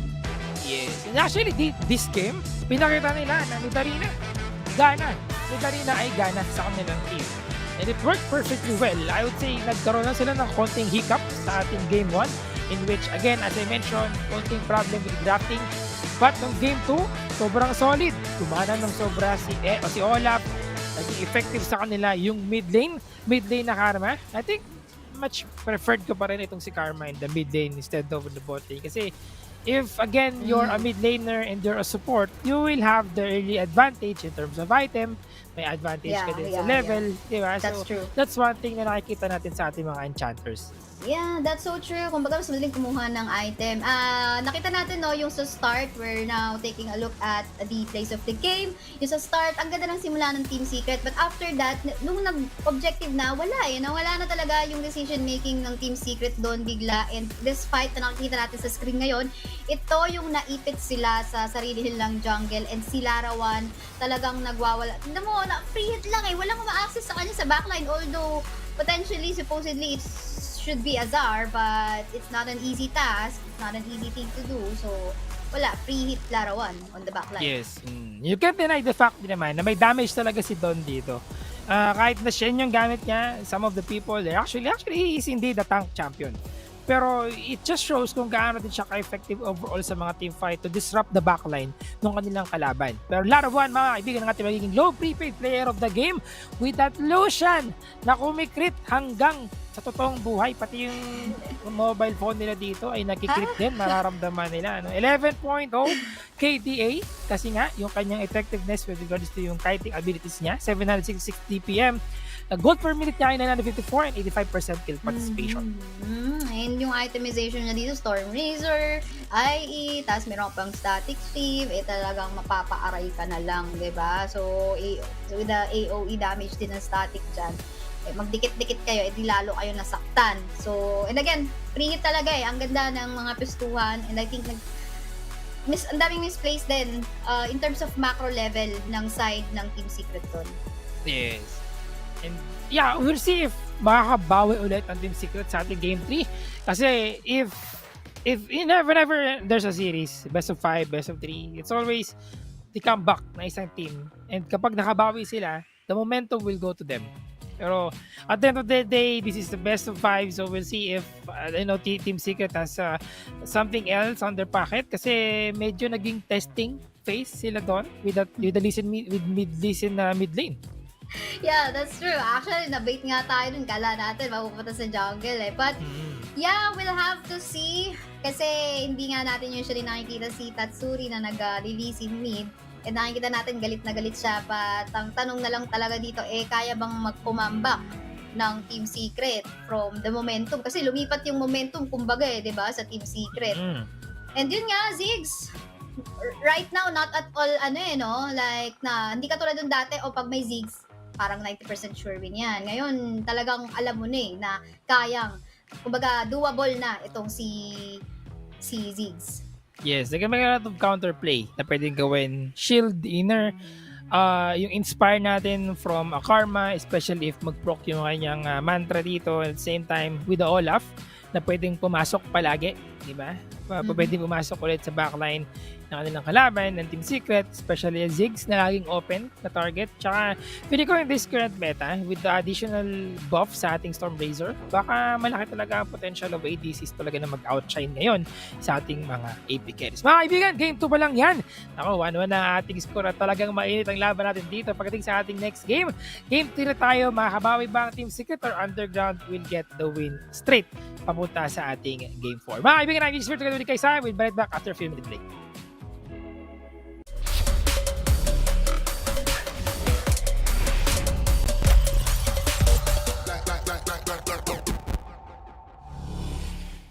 So don't get in my way. The damn dams are about to break. I don't care what they say. I'm more than they can take. But they don't see the struggle in my mind. And I just think of stopping all the time, but I can't. I'll make my journey through the hellfire. I'll just tear down another empire. Never hold me back, hold me back. 'Cause I'm a juggernaut. 'Cause I'm a juggernaut.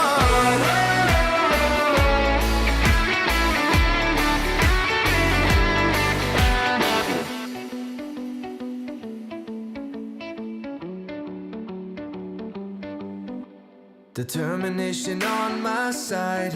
Nothing's gonna stop me. Nothing's gonna stop me. They're telling me to run and hide, but they could never stop me. They could never stop me. So don't get in my way. The dams are about to break. I don't care what they say. I'm more than they can take. But they don't see the struggle in my mind. And I just think of stopping all the time, but I can't. I'll make my journey through the hellfire. I'll just tear down another empire. Never hold me back, hold me back. 'Cause I'm a juggernaut. 'Cause I'm a juggernaut.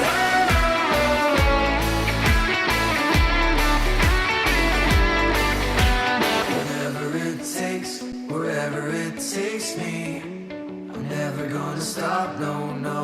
Whatever it takes, wherever it takes me, I'm never gonna stop, no, no.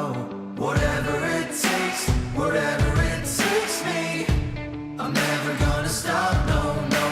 Whatever it takes, whatever it takes me, I'm never gonna stop, no, no. I'm never gonna stop, no, no.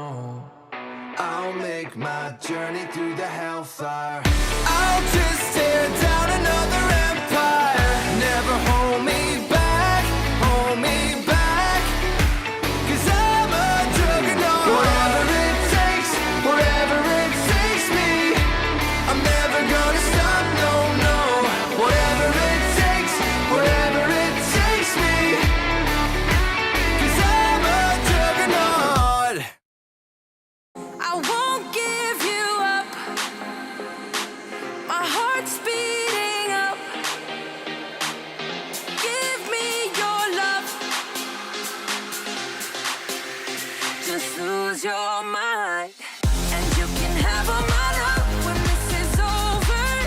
I'll trust you with my life when this is over. Need you here by my side when this is over. So stay with me.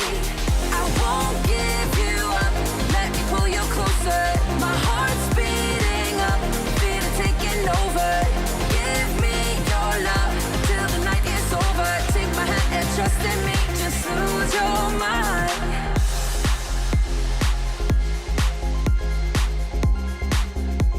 Just lose your mind.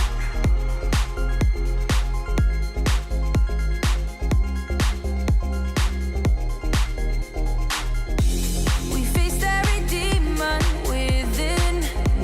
We fight every battle and win. Now we're much stronger than before. I won't give you.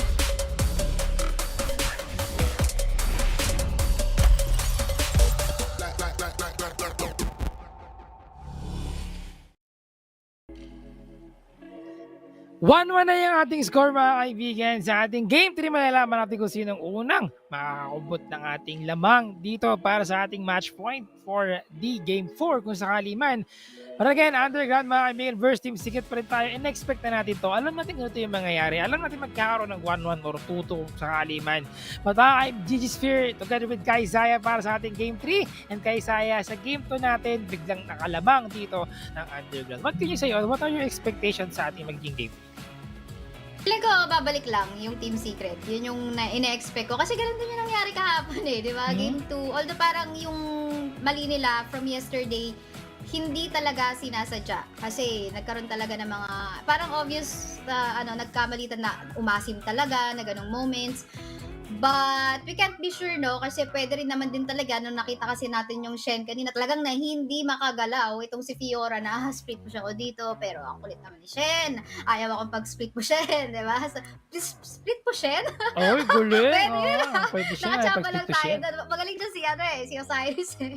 Pero, ayun nga, we'll have to see. Pero I feel like babangon lang din ang Team Secret dito. Talagang lalabas nila yung, teka lang, reset mindset tayo dito. Kailangan natin bumalik sa dati-dati play. And again, feeling ko hindi pa rin magiging priority dito or I don't know, like si Ziggs parang medyo kasi nawawala na. Sobrang reliable niya sa kanyang pre-item power spike.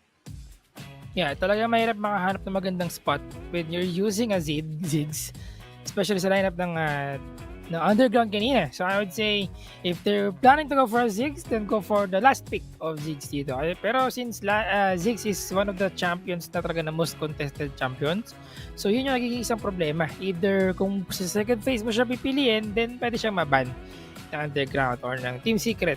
Sinabi natin. We'll see about that kasi nga, again, this is going to be sa Game 3 natin. We've seen Tatsui going for the TC na medyo isip tayo kung okay ba yan. At some point, nagamit ko din yung mid lane Lee Sin, pero sa mga rank game lang. So medyo, feeling ko, if you think about it, it's also good, di ba? Pwede siyang pumalag. Pero ang kalaban niya kasi is si Karma.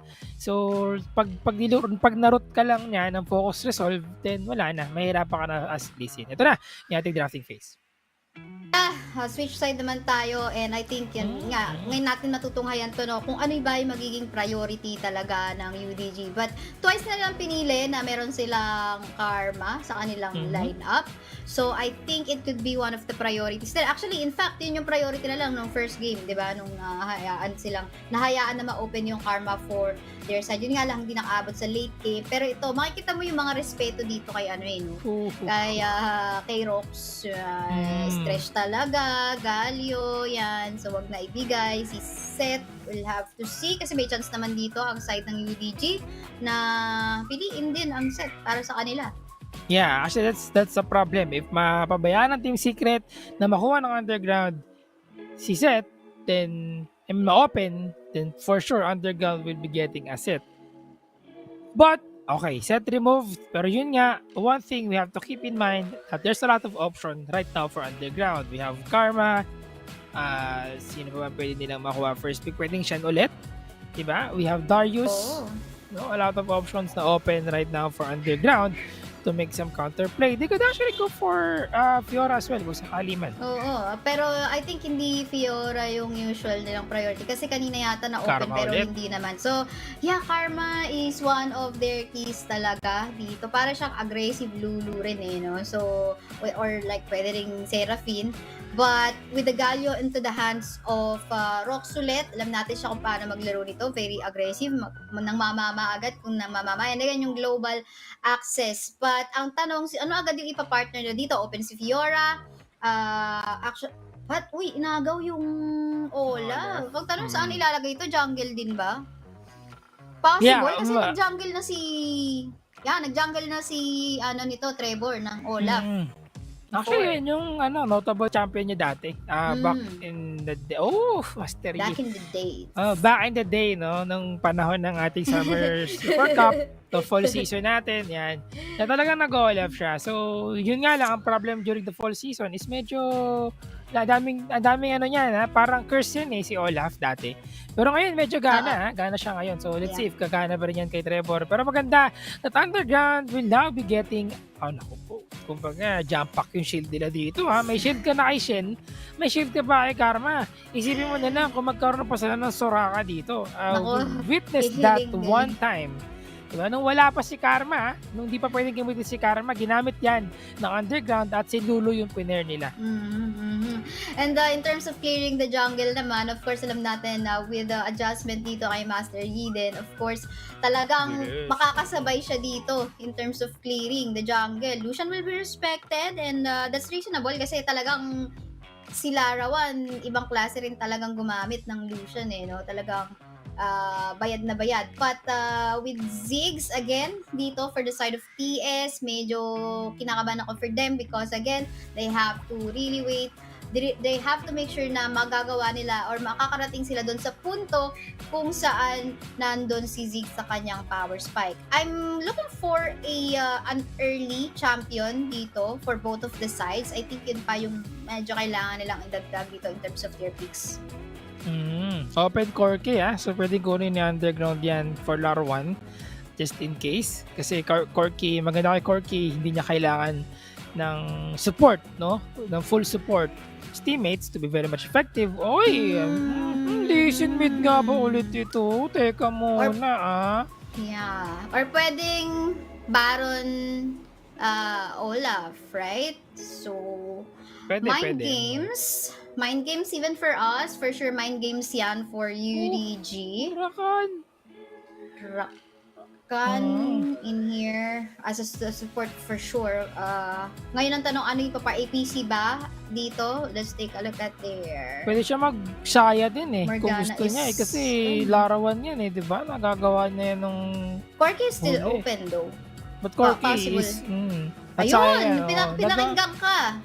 ano yan sila talagang isa sa mga players. Uy, Yasa mo! Uy, maganda to Nakita natin to kahapon. Medyo in terms of knockups, they have three knockups overall. You know, Lee Sin, Dragon's Rage, Satchel, I think meron niyang mini knockup kung sakali man. Yung Heroes Entrance din nitong si Rox with that Galio. So very interesting overall lineup for these two teams. Mukhang ito yung ano natin parang pagdating sa game 3, total balik tayo sa 1-1 score, no? Parang testing pace muna tayo, talagang kapaan. Oo, kasi ang daming bago dito but of course, I'm guessing it's gonna be a Midiazo tapos Olaf into the Baron. I think they really have to... Actually, either naman pwede ring Baron tong si Lee Sin, so we'll have to check. Ang daming possibilities. But for the pwedeng gawin dito ng... Ito na. Normal lang. Okay, normal lang. Medyo tinagalan ko yung titig ko doon, baka nag-ano lang ako, hahallucinate lang ako. Normal naman yung mga picks nila dito at yung kanilang mga respective roles to. Dito lang na kanina na nagulat tayo kasi akala natin Jarvan will be going for the mid lane but instead si Tatsuri with that Lee. Pero medyo maganda to, no? Kasi I think looking at the lineups, I cannot say for sure that who will win. Same. They both have the balanced lineup and maganda because very very conditional, I would say. Win condition ng team ng Underground is to make sure that they can have Sayonara na mag-online, at the same time protect Sayonara at all costs kasi may Dawn, may Exhaust, may Darina tayo. Team Secret naman on the other hand, we also have Azar and syempre Tatsuri na kailangan din mag-online sila, Brad. Protect Sayonara at all cost. In fairness naman, Larawan has a way for him to actually back away or save himself in case meron humahabol sa kanya. Tapos kasama niya pa si Ortros dyan. Dawn as well, hindi madaling i-push yan. Nakagrasp of Undying ulit dito up against the Olaf. But this is Olaf this time. Alam natin of course yung 2 damage na meron ang isang Olaf. And yeah, magiging this is gonna be a battle between the 2 junglers that we currently have. Kung pagkano sila ka-successful magagak on a particular side. Yes, hindi yung kailangan natin pansinin dito, no? In terms of laning phase, how they're gonna be able to get that early lead that they need, especially with the rotation of our junglers. Lalo na ang jungle ng Underground is Master Yi. Alam natin medyo mahirap ang kanyang rotation dito, pero Chewie tinatamaan ng mga feathers lang. Tamang patchy lang, and the grand entrance will be used as well to give the pressure. Pero with regards to that trade, I think mas lumang ng konti dito ang Team Secret. Kasi nga, nagkagamitan sila ng mga summoner spell, walang nagamit ng mga flash, but still, lamang sa HP ang TS. Yeah, but yun nga no, in terms of the CC rin naman din kasi dito do. Nakikita ko pa rin yung potential from the side of UDG Oo. because of the stuns, the feathers dito. But seems like there is a rotation or patience very patient dito si Sayonara sa paghintay. Yes, very patient. Pero Sayonara, magkasabi nga ba na Sayonara sa kanilang mga kalaban, ginamit na kanyang Alpha Strike. Satchel naman, napaka-on point at sakto na pang satchel out. Ang ganda nga ng pagkagamit niya ng satchel dun, di ba? So talagang, siguro kung ako yan, baka napunta pa ako dun sa kalaban lalo. Sa kabila. Dun sa kalaban mismo. O di ba? Nabigyan pa ng kill yung kalaban. Pero on point, napakahusay dito sa paggamit dun. But counter jungle naman ang ginawa dito ni actually pareho lang din pala sila no, exchange lang, but a possible setup could happen sa top side natin if ever i-pursue man yan ni Trevor dito kasi parang umiikot na ano, talagang clear lang muna pala ng jungle yan. Okay. So, sabi mo kanina kay Saya na lumalamang talaga si Master Yi with regards to the changes of his Alpha Strike sa pag-clear ng minion wave, which just shows kung gaano din kabilis talaga dito. Imagine nakapag-reset na si Sayonara, pero si Trevor papunta pa lang sa top 10 na hindi pa nakakabili ng kahit anong item. Medyo delikado ang body doon dito. Level 5 na si Azar. At sumakto naman ang kanyang Dragon's Rage. Kapalit niya na yung paggamit ng kanyang taunt. Na-touch ito. So, di siya nakagawa na maganda follow-up. And because of that, nakapag-disengage mo si Don with the flash out. Nag-miss kasi dito ito si Trevor. So I think that's the reason why hindi na successful, bamba out na tayo. Pero I think kung tumama talaga yun, pwede nila makuha pa or masipa pa nga ito. Actually nagamit na pala yung Dragon's Rage no? Tama ba? Nauna. So yeah, may nag-miss din kasi dito from the side of Trevor. But that's okay, wala namang casualty, 0-0 pa nga din tayo, diba? So yun na nga, going back dito, tignan mo naman dito kung anong nasa kamay na nito. Actually, yes, same na dalawang semi-upgraded item dito for the junglers. But of course, yung faster clear na meron ngayon si Master Yi sa kanya, andun talaga. But ito na nga, pa-objective na rin Herald kaya dito yung unahin ng Team Secret? Yun ang tanong. Yeah. Yun nga ba talaga ang uunahin? But Parang again, hindi, no? Oo, kasi this time, iba yung balak nila. Mountain Drake kasi ito really beneficial para kay Rox and kay Trevor at Azar as well. Pero maganda to sa direct charge blade na kagad si Tatsuri. 3,300 na kanyang gold advantage kung i-compare natin gold overall. Pero wait lang, tumalon sa loob. Ginamit ang Alpha Strike para kay Sayonara. Pero continue there. Secure dalawa. Uy! Saktong-sakto with Dragon Strike. So get the win. Nanakap yung last breath. Kumulak yung kanyang Resonating Strike and a Sonic Wave. Pero yun nga lang ang pitas nga ba si Ortoros. Ortoros wave pa rin. Doon na naiwan sa loob. Watch siya mag-go to make the counterplay. And there's going to be the Gathering Fire as well. Pero di para magbigay ng isang kill dito for the members of Team Secret. Now, Team Secret will be securing the dragon. Good setup. Napakaganda.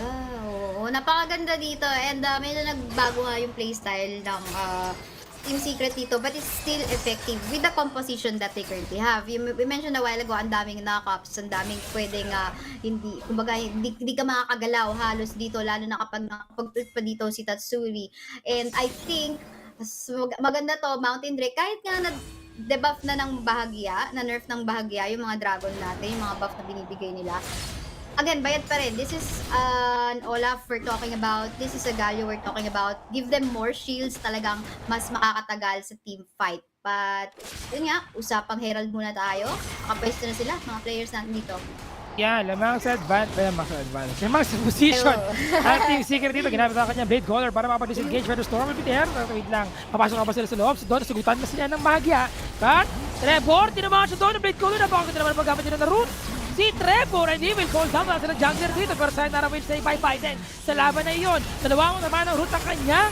Focus resolve. Gathering Fire, diba ang hinatak sa loob. But buhay pa rin si Don. Don, walang kakunatan dahil sa palahol ni Azar. And that's a triple kill for Azar in that particular team fight.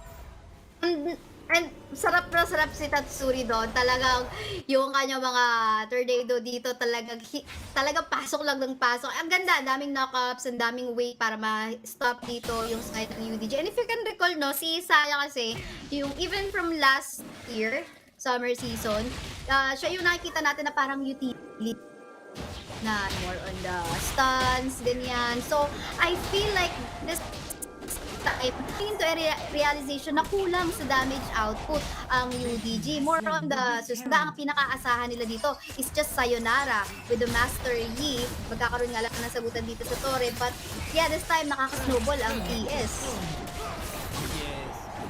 Tsaka isa rin naisip ko, kung bakit nagkukulang pa ng Protecto Sayonara is probably because they lack the shield as of yet. Luden's Echo is the first item of mid arena. Kahit na naka-airy siya dito, still, walang enough backup to help the support coming in from yung kanyang Inspire. Kasi nga wala pa tayong let's say Ardent Sensor, wala tayong Unholy Adin's Grail to give the benefit para pa sa shield na ibibigay ni mid arena for Sayonara. But then again, we're still in the early game, slowly approaching the mid game in which nakita natin na lamang pa rin dito ang Team Secret, but slowly nakakabawi, nakaka-pick up ng items ang Underground. We'll see if they can keep this up kasi Team Secret with regards to the game na ginawa nila sa ating first game, medyo pag ganito yung lead na nakuha nila, malaki yung chance na sila ay mananalo. But yeah, there is the chance, there is the higher chance, but of course kahit maliit, there's still yung kayang gawin dito ng UDG na maka-splitters. Nakita natin galing siya doon sa taas ng mapa kanina. Pero yun nga, I feel like they are lacking damage as of the moment dito. Again, si Sayonara yung pinakaasahan. In terms of access on the backline though, definitely wala. Hindi naman masyadong kailangan. More on, yun nga lang, maka-free hit talaga si Chewy dito from the side of TS since wala talagang pang-access ng backline dito si Team UDG. Yes, actually even if i-try ni Sayonara na pumasok sa loob, the thing is wala siyang pang-immune sa kanya sa mga skills dito. So isang Dragon's Rage lang, tapos follow up with the last breath. Katapusan mo na, Eugene. So yun talaga yung magiging problem. Katapusan mo na, Eugene! Ganun. Ayun na, lagot tayo dyan. Lagot tayo dyan. 10 seconds ha? Yung Dragon natin, mag-up na. Ito na nga. And again, iba yung priority ng TS this time. Talagang parang ito sinasabi nila pag UDG, iba yung strat namin. Ito, Dragon first kami. But at the same time, nagagawa rin kasi nilang ma-secure din yung Herald So, maganda. But ito na nga. Uy, patingin, tabakan sa mid! Nauntog yung ating Rivera, pero hindi nila nakasecure na kahit na isang kill, 1k HP, remember, that's a Ziggs, pwede pa rin yan. Trevor waiting sa Genji, tatama nga ba? Hindi na ginamit ang kanyang, Sonic Wave! Pasok na muna safeguard, exhausted mga kaibigan. Itong si Azar, pero may Ragnarok yan, so wala siya problema doon. Secure the first tier in the mid lane together with a kill para kay Ortos. Yes, and kahit I mean, wala pa lang, kanina pa palabasag yung core sa bot side. So, nag-push lang doon si Don sa baba ng mapa natin. And again, ang ganda kasi, bukod sa, of course, nagkaroon na ng distraction doon sa mid because of the Herald, na-secure ng TS yung Dragon, ang ganda ng ng flanking position ni Trevor doon sa side, and yung target niya, kahit sabihin pa yung mapalarawan pa yung makuha niya or si Ortros, regardless, it is a target. 4 sila dito, 5 tayo, take advantage natin sila. Hindi totally makakapush si Don kasi medyo mabagal. Hindi siya, kumpara kay Jax, kumpara kay, kanina pa ba, kay Olaf even, right? Mas mabagal ito gamit-gamit ni Don na si Shen. Medyo, in terms of mobility talaga, medyo kulang talaga ng disadvantage siya. And, kanina you mentioned yung ating top lane matchup between Azar and Don, Olaf and Shen. Nagpapakita talaga, reflecting how strong Shen, or rather, an Olaf to counter Shen. Nakikita natin na 8,000 yung kanyang gold, 5,000 para kay Don dito. And which is also additional, yung kagaya na sinabi mo rin, is yung ating true damage, di ba? Coming from the Reckless Wing. And kahit na makunat ka, remember, true damage yan, regardless of your armor or your magic resist, damage pa rin is damage. And solid talaga yan. The damage has been done. Yes, masakit talaga at mahirapan sila makagawa ng counterplay dito, and nahihirapan makabawi si kaibigang Sayonara sa nabibigay na pressure ng Team Secret. That is so true, kaibigan. And again, we still cannot feel itong carry ng side ng UDG, which I will call itong si Sayonara talaga, no? Kasi, again, Saya in here sa mix of utility and, damage dealer. And kailangan talaga makarating siya sa kanyang power spike. Di pa natin masyadong madama dito yung damage itong mid arena as a mid laner. Kaya talagang parang kailangan patagalin ng UDG yung laban. Kaso ang problema, the more na mas matagal yung laban, may late game assurance din ang side ng TS, which is itong si Chewy, yung Ziggs ni Chewy. Ewan ko nga lang kung maging mamaya-maya lang siya ulit yung MVP natin dito, gamit-gamit na naman yung Ziggs Ang bilis ng shadow, shadow dash. Nakita natin dito. Yung taunt, parang 0.5 seconds lang yata. Kung di ako nagkakamali. Kasi, bilis Normal ko retrets kasi. Nakatawag dito, diba, yung Hunter's Titan. Giving you more sustain dito or yung ating tinatawag na tenacity. Yan, tenacity percentage. May Mercury Threads ka na. Meron ka pang Hunter's Titan dito. So talagang ang bilis lang ng pag-taunt doon with the Shadow Dash here in the bot lane. So medyo problematic right now ang kinakaharap ng Underground dito. But knowing at the item of Fortress, meron na siyang Omen, Randuin's Omen for more tankiness sa ating mga team fight. And then pang-counter na rin dito kay Olaf kasi galit na galit to sa damage per second So magwawala Though, yun nga okay naman, dalawa kasi yung exhaust dito sa UDG, but seems like not enough kasi kahit sabihin na natin, sige, ma-exhaust dito, gamitin natin yung exhaust for Olaf and maybe even either Yasuo or Lee Sin. Still the same thing makaka-free hit tong si Ziggs onto the backline tapos talagang protect lang itong si Rox. But meantime, super low si Laro Nakuha pa rin sa Inara yung kanyang red buff but then cooldown yung kanyang smite, tag-up naman yan kasi 2 stocks, 15 seconds lang yung cooldown yan, mabilis lang. Now, the Dragon is still being taken down by Trevor, kaya yung soloin yan, Baron is up, Dragon will be slowly be taken down by Trevor dito habang nasa bot lane ng Cesar, nag-push lang, giving the pressure. I think right now, piniping ng Underground yung ating top lane so they can have the opportunity to push that first tier turret kung sakali kasi kulang sila dito sa manpower. Pasok si Stortos, ginamit ang kanyang quickness together with the God entrance pero nanakap sila doon with the knockup and the last Brian, 2-man knockup ng mga kaibigan. Gathering fire, not gonna be enough, they show so much damage and here comes Dawn trying to defend themselves. Nakap na naman kay Tatsuri, grabe naman and the wax in, wax out effectiveness of this Yasuo will be there pero eto na, ang pulis pang kalawakan. Cesar will finish the job with a triple kill and straight to the Baron and that's going to be an ace for at 1-11 score right now. We could even say at almost 15-minute game time sa Team Secret na to. They're just waiting for the turrets just go down and go to the base.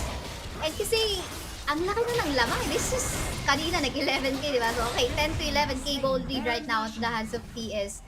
I think this game is gonna go onto their hands. With Chewy, the power spike as well. Hindi lang si Chewy nagbubuhat. Balikan muna natin yung laban dun sa taas ng mapa natin. Under the turret. Nakita din natin to kahapon with that Suri using the Yasuo as well. Talagang ibebait mo yung kalaban under the turret, then talagang, okay, ult tayo dito, eto na to. Bait yung kalaban dito, of course, they taking the damage coming from the turret and they're taking the damage from the champions as well. And ang ganda ng flank position nila Lee Sin dito, really targeting kung saan papunta or kung saan paback yung side ng UDG. Kaya naman bayad na bayad talaga yung naging decision making ng PS doon. Yes, also I agree. Kaya sinabi mo sa flank decision making ng Team Secret, maganda yung talagang pag-divide nila doon. Ang nangyari kasi sa top lane is they don't have the damage, kaya walang problema sa top lane dito. Pero nanakot na naman, ginamit ang stun unit para protekta ng kanyang tropa dito. Pero gathering fire with there, not gonna be enough to secure damage and a kill as well. Pero yun nga lang si Don, naipit sa loob, may Baron buff na, may referral. Kumbaga pagkasama na mag-ama, dito ang members of Team Secret and they also have 4 members of the Team Secret pushing the bot lane. They sit pansit. Dalawa na lang, tatlo na lang natitira sa Team Secret. Underground dito, they're gonna be having to referral. Uy! Hindi nakauntog! Nagkabukol sa hangin. Pero wait lang, ang Nexus natin, depleting the HP. Tumalbog sa loob ito si Larawan. Sonic Wave, not gonna be able to secure 1 kill but no problem. Kasi secured naman yung ating game. Aanin pa ang kill kung Torre base lang naman yung kailangan. And you know what? Feeling ko deserve talaga ni Tatsuri na makuha yung MVP na yan. Kasi kahapon pa siya. nagpapakitang gila sa paggamit niya ng Yasuo. And again, with Yasuo, the adjustment, again, mas mahaba dito yung range ng kanyang skills and talagang mas maikli rin yung cooldown. Kumbaga, dito yung skill tempest range and speed pala, sorry, is much higher. Kumbaga, mas madali mababat yung mga skills mo. And yeah, astig. Ito, nakita natin sa taas ng ulo nila, astig. Astig. Astig ang mga tropa natin. And I'd say that Team Secret talagang pinagandaan nila itong specific lineup that Team Secret or rather Underground could have. Makita natin na alam nila, sige, if you go for mastery, then we have a different plan. We have a different counterplay na pwede namin gawin. Kumbaga, ginamitan nila ng Hiten Mitsurugi yung kalaban nila na may Hiten Mitsurugi din. So parehong may mga samurai, di ba? May mastery, may Yasuo. And that's the counterplay that they did in this specific game. Maganda rin talaga that they have a Lee Sin because of how Lee Sin could just disrupt yung effectiveness si Sayonara. Tapos follow up mo with the last breath. Imagine yung tagal mo sa ere bago ka makagawa ng counterplay.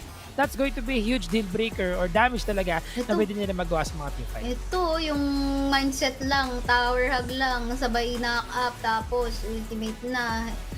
Ito yung pinaka-last na teamfight, I believe so, na nakita natin, na nagpalamang na para sa side ng Team Secret at nakuha nila yung Baron side. And again, this time talaga alam mo na eh. Like, UDG, potentially sila mismo na-realize na, oh, she's, wala na to. Ito na ang katapusan natin. Bawi na lang tayo sa susunod. Yes, kulang talaga. And I think, di gumana yung mastery this time. And I think the Team Secret really prepared for this one. And of course, Azar. Is going to be the player of the game. Kasi maganda rin talaga yung ginawa niyang performance sa top lane, getting that early lead hanggang mid-game, and the rotation coming in from Azar to make sure that he could give the pressure in the side lanes is really well worth it. So siya ang ating player of the game with the 8.0 KDA, 578 damage per minute, GPM na 908, and yung kanyang 62% na kill participation. Yes. Deserve pa rin naman. Deserve. Kasi if totoo na siya nga yung nagko-coach ngayon for Team Secret, kumbaga double job pa to eh. Dapat double pay din. Diba? So, kumbaga naglalaro ka na, nagko-coach ka pa. So, well, Azar, nakita natin laki na lead mga 3K yata yun, 5K a while ago si Shen. Nakita natin si Don, tapos siya nasa 8K. Talagang hindi ka na makakawala. And every time na lang may team fight na nangyayari, talagang pasok lang, walang aatras. Ganun yung nangyayari sa side ng Team Secret. And yun, it paid off din naman para sa kanila. Yes, really worth it para sa Team Secret. Itong win na ito, because right now, it's a matter of making sure na keep nila yung momentum na meron sila dito. Kasi this is going to be the match point, no? After this one, next game natin, match point na for Team Secret. And Underground has to find the tempo, the right tempo for the team. Medyo nagkakaroon sila ng konting struggle again, especially in that second game. Kahit nakita natin, na third game rather, no? Kahit na nakita natin na team mastery is still there, maganda pa rin naman yan. Meron tayo ditong Karma. Medyo hindi gumana ngayon kasi napagandaan nga sila ng Team Secret. Yeah, not only that, I think kasi nga medyo kulang talaga sa damage. Again, parang dalawang utility yung nasabot natin kanina para sa side ng Team Underground. And I think that lacked a bit in terms of them. Sa early, ang ganda, napopoke nila itong si Ziggs on the bot side. But hanggang doon na lang, pag team fight nangyari, asin yung damage ni Saya. Kumbaga, hihintay, of course, kailangan pa maghintay ng late game para makuhaan. And yun nga, kumbaga, away din yung hanap na ng Team Secret in the set that they have. Since they have an Olaf, kailangan talagang inilang i-utilize yun. But, then again, siguro yun na lang talaga ang tanong, no, sa Game 4. Will UDG let Team Secret take the win or may strategy na kaya sila to stop what Team Secret has been doing to them? Yes, alam mo, itong game na to, again, sinabi ko kanina, in-expect na natin yan 1-1, tapos 2-1. Could this be a potential game 5 sa ating playoffs? We'll see. Kasi these two teams has been, going head-to-head even during the previous seasons. Pero, mga kaibigan, that is just a game 3. Excited ako to see the game 4. Pero we'll be having a short break. Pagbalik natin game 4 na, I am just here talking with guys Saya. Make sure na stay tuned na kayo. Share nyo yung stream para marami pang manood. We'll be right back.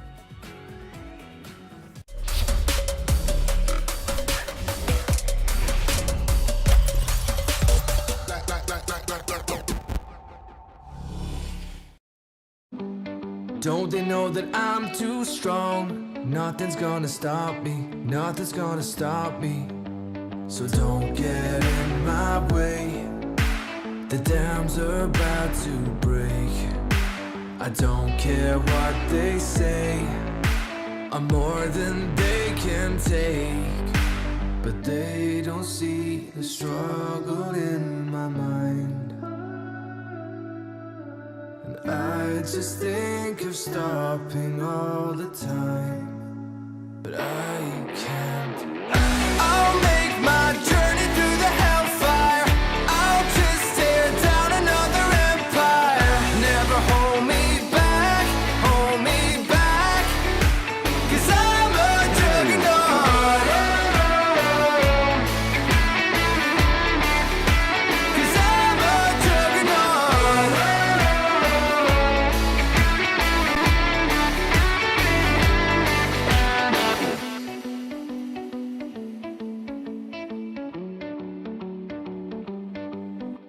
Determination on my side. Nothing's gonna stop me, nothing's gonna stop me. They're telling me to run and hide, but they could never stop me, they could never stop me. So don't get in my way. The dams are about to break. I don't care what they say. I'm more than they can take. But they don't see the struggle in my mind. And I just think of stopping all the time, but I can't. I'll make my journey through the hellfire. I'll just tear down another empire. Never hold me back, hold me back. 'Cause I'm a juggernaut.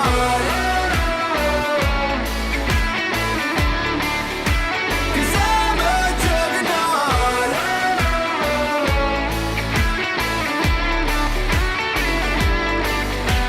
Whatever it takes, wherever it takes me, I'm never gonna stop, no, no. Whatever it takes, wherever it takes me, I'm never gonna stop, no, no. Whatever it takes, whatever it takes me, I'm never gonna stop, no, no. Whatever it takes, whatever it takes me, I'm never gonna stop, no, no. I'm never gonna stop, no, no. I'll make my journey through the hellfire. I'll just tear down another empire. Never hold me back, hold me back. 'Cause I'm a juggernaut. Whatever it takes, whatever it takes me, I'm never gonna stop, no, no. Whatever it takes, whatever it takes me. 'Cause I'm a juggernaut. I won't give you up. My heart's beating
Game 4 mga kaibigan, eto na nga ba ang huling laban natin sa ating Series 1 for the day sa ating upper bracket in the playoffs. I'm just kasama pa rin si Kaisaya mga kaibigan para sa ating pang-apat na laban, Underground versus Team Secret. We now have the 2-1 score in favor of Team Secret. Ano kaya pwedeng gawin ng Underground against Team Secret kasi natalo sila even with the Master Yi in the Karma connection. Anong dapat gawin? Ako, personally, gusto ko makita kasi parang medyo na-hype din si Midarina, right? Sa mid lane, getting into UDG. Parang hindi ko pa nakikita na yung shining moment niya. And again, na-mention din kanina ng panelists natin na hindi rin naman biro yung mga katapat ni Midarina dito sa mid lane. It's Tatsuri na nakita natin talagang Bibo Bibo sa mga pinapakita niyang laruan. So I hope yun yung makita natin from the side of Midarina na bibigyan siya dito ng pagkakataon na siya yung pinaka-carry and all that. Pero yun nga, ang hindi ko nagustuhan din sa previous match ng side ng UDG was I think masyadong parang walamya yung both side nila sa early and mid game. Yeah, I think nagkaroon din ng problema with regards to Saya and Rakan. Talagang mahirap na din because I think the early rotation coming in from members of Underground or rather Team Secret, especially giving the lead talaga para kay Azar, medyo lumamang sila doon. But overall, again, sabi ko nga, Underground, pwede pa rin sila makabawi dito. Nagawa naman nila noong Game 2, pero we'll see if they can keep this up because Team Secret really has the upper hand right now, especially in terms of momentum na nakagawa na sila ng 2 win. Isipin mo na lang, isang panalo na lang ang kailangan nyo, then you will go to the next bracket na sa ating upper bracket dito. But we'll see about that dahil pagdating natin ang ating drafting phase, gusto ko makita if they're still going to keep up yung ating karma or they're going to go for the standard ng mga pickings nila dito. Yeah, kasi nga nakita natin consistent with the karma pick ang side ng UDG. Di talaga nila tinatanggal manalo or matalo, karma all the way. But yeah, balik tayo sa side ng Team Secret. Nasa first pick possible na i-prioritize nila either Galio or Seth pag nabuksan. Pero usually I think nakita natin sila from game 1 na sila yung nagban ng Seth if I'm correct. Correct me if I'm wrong na lang. But kasi parang may mas priority sila with the Galio support sa ngayon. 13 times, actually 13, marami. Siguro like mga almost 18 times na nagamit yung Galio on this, kasama yung before playoffs. So possible pa rin yun. And obviously nahihirapan sila sa Shen, no? Tignan mo. Bina sila na hinagban. Tama ka na, Shen. Pinipigil mo kami mag-push ng Tore. Kahit na may counterplay sila dito, ayaw nilang ipilit, di ba? Ayaw nilang i-force again to go for the same lineup in the upcoming game. And this is really important, being a pro team dito, na you have to make sure na yung strategy nyo from the previous one will not be repeated once again. Because of course, katulad na nangyari sa Underground nung second game, ginamit nila yung third game, nakagawa na ng counterplay ang Team Secret dito. So ngayon, Gragas will be the first pick of Team Secret. And the thing is, could go for Rocks. Galio is open, pwedeng kunin na Underground, but I'm not sure. I haven't seen Ortros played a lot of Galio dito.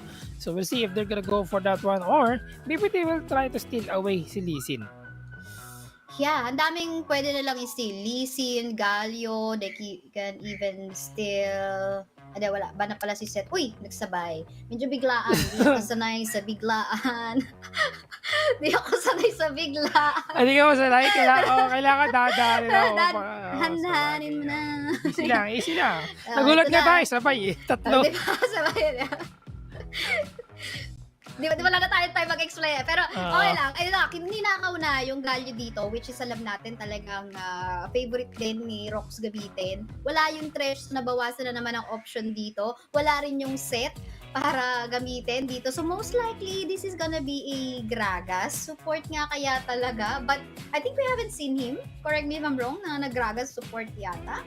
Rox, I think there are some cases na nag-Gragas support siya. But again, very situational, and at the same time medyo di pa tayo sure if that's going to be support. Pwede rin siyang mag mid lane for Tatsuri, but during the lineup of Underground we have a Galio in which ginagamit to ni Mitsura as the mid lane. Pero yun nga, since Midarina will be playing, not sure if they're going for a Galio mid lane then as well. See about that, kasi kung mangyayaring matchup dito is Galio versus Gragas, then maganda, no? Parehong may tankiness, parehong may sustain and damage na magagaling sa mid lane. At the same time, I don't think Tatsuri plays a lot of Gragas din. So baka nga kay Rox to.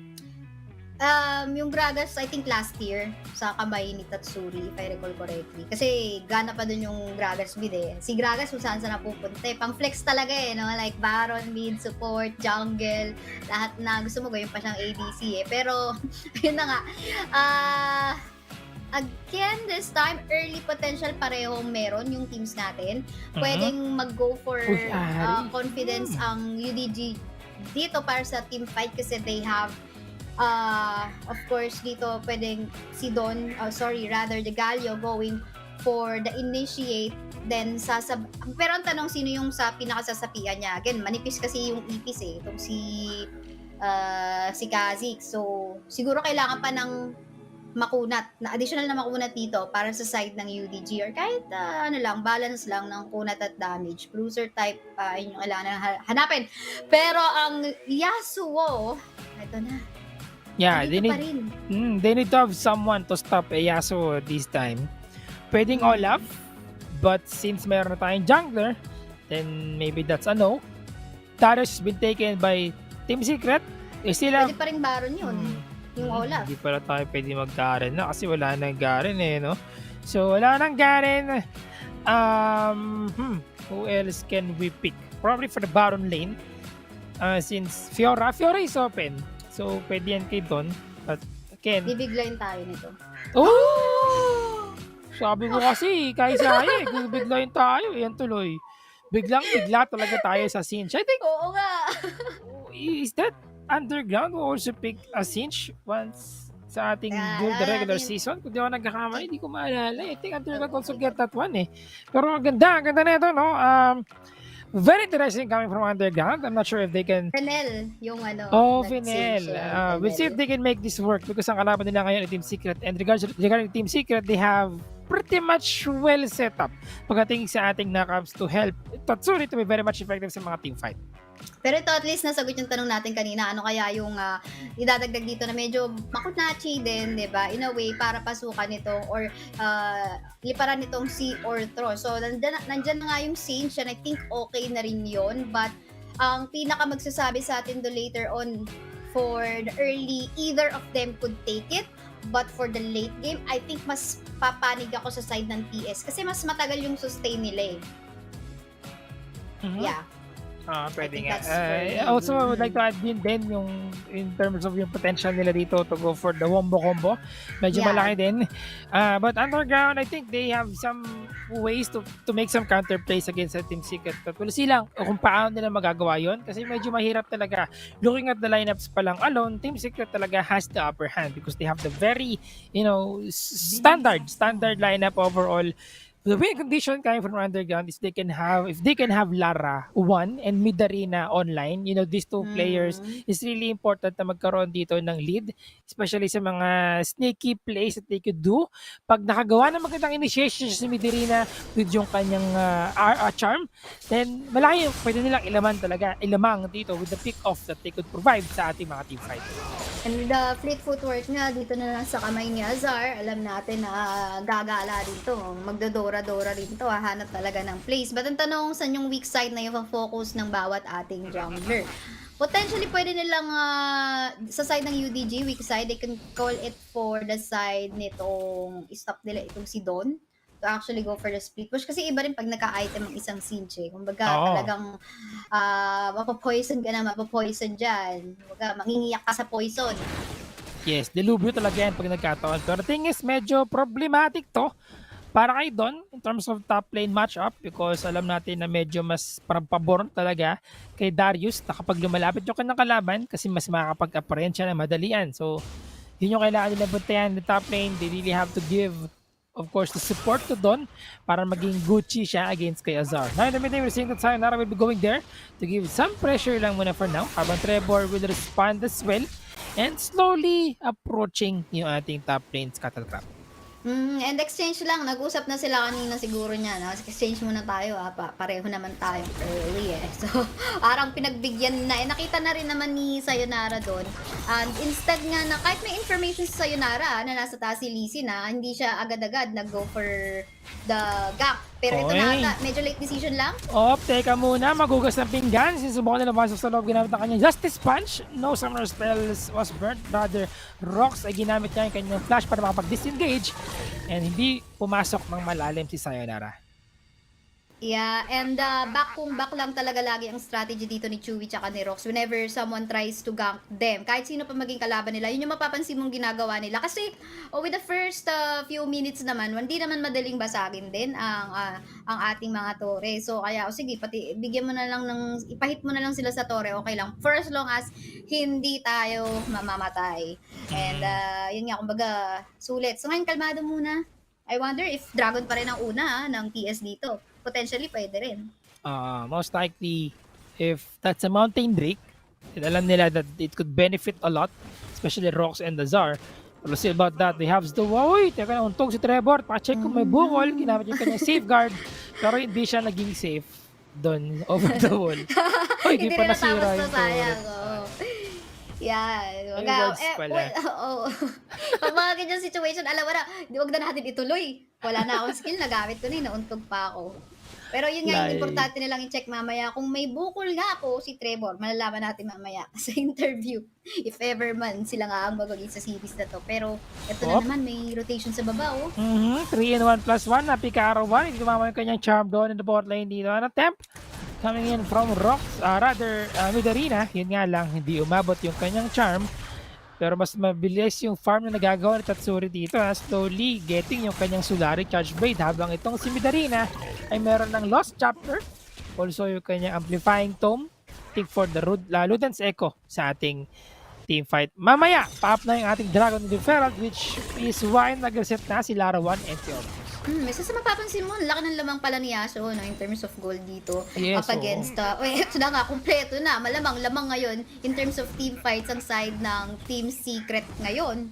And parang, with this information, parang gustong i-manifest talaga ng Team Secret. Yung predict ni Chewy na 3-1 daw up against UDG. Pero titignan natin Pero we cannot deny the fact na dalawa dito sa players ng TS, kumpleto ang item.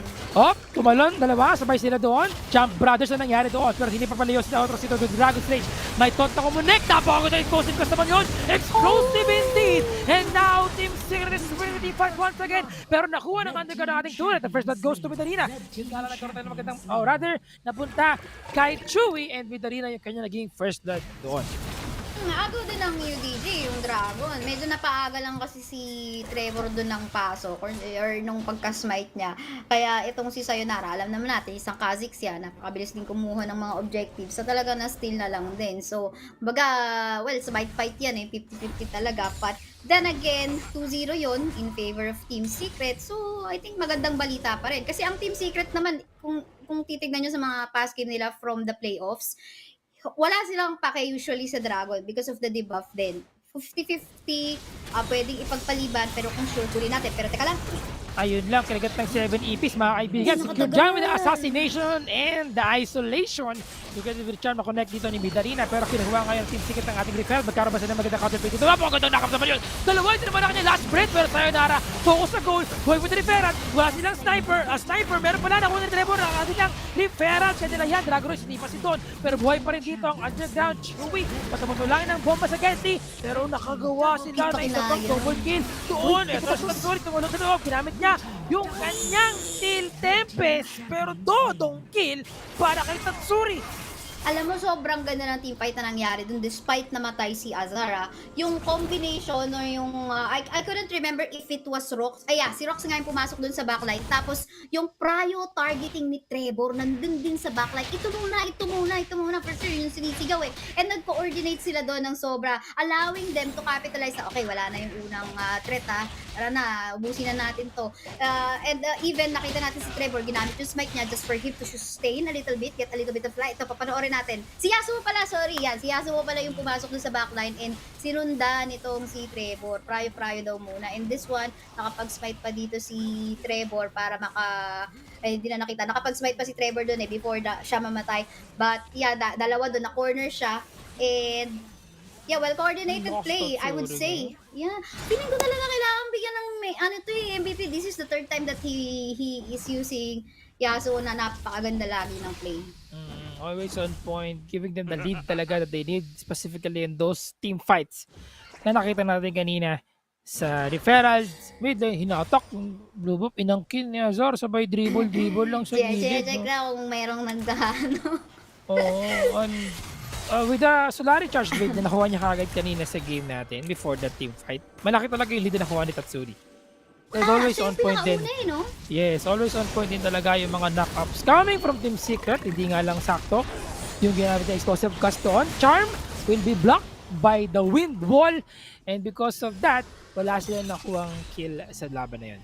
Yeah, so okay lang. Wala namang casualty and all. Yun nga lang. Hindi, at least na-allow ng UDG na hindi makapag-push ang Team Secret on to the top side. Swap lane tayo ngayon. 1-3-1 rotation. No? Ito na nga, gagamitin na ang mahiwagang Herald. Sa tapat na mismo ng Torre. Pang, ano na rin, pang Sakto yan. Sakto yan. Pag nag-satchel siya, sira na yan. Kasi sira na 300 yan. yata. Ayun, di na pala kinailangan ng satchel. And then, Oo, inano pa rin niya. Para sure, para naalala ko merong game yung Team Secret na parang isang hit na lang. Tapos, hindi pa na take down yung Torre kasi iniwan.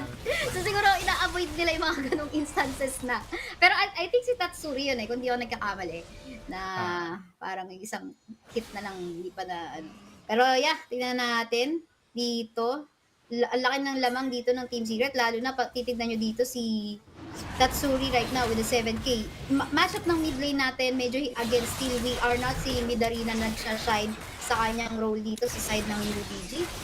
Medyo kulang pa. Tsaka nakaharangan talaga ng wind wall yung ating mga skills dito. Pero Trevor, ang target dito ng mga kaibigan ng Underground. They're now gonna go for the Dragon. And they will be securing that one. Sonic will connect. Pero sakto naman ang timing ng kanyang stasis. Tumasok sa loob si Trevor. Nakapag-stasis din si Midarina. Pero si Azar will be there. A double kill for Midarina. Pero sapat ba yan para lumang sila sa laban na ito? Kasi buhay pa rin si Chewy. Larawan, which is taking so much damage. At naiwan si Azar. Apat na membro dito ng Team Underground ay buhay pa. Tumalon si Midarina. And sayonara pala. Pero teka lang. Iba yung to ng nangyari. Underground. Oo, Underground. Nakuha pa yung Dragon. Oo, and alam mo bakit? Ang ganda kasi ng mga ano nila mga pa-hopper yun. Dive in, swipe in, swipe out. Macro play. Not really yung microplay nila kung saan sila pwesto. And again, skill shot din kasi yung binabato ni Chewy dito. And with the very flexible naman dito or mobile na Sayonara and Larawan with the protection coming from Ortros pa, talaga nahirapan patamain ni Chewy yung kanya mga bomba dito up against the members of UDG. Nakuha yata ni Ortros yung ating scatter crab. Hindi pa rin nakuha ang Team Secret niya. Pag-ground na nagbabaka dito ginamit ng kanyang Dragon's Rage. Pero nakuha ng Underground ang ating reveal. Ang next target nila dito ay wala iba kundi si Ortros. Rather, nagkaroon pa ng bagbaka. Si Larawan pa na super low na. Pero Sayonara will be able to secure one kill sa kanila. Team Secret will be able to make some trade as well. Pero dalawa na wala sa kanila. Midarina ay buhay pa. Ang double kill. Itong si Larawan. Tagalan si Larawan dito. And Trevor with a low HP. Papasok na pa siya. No, we'll just go for the Dragon.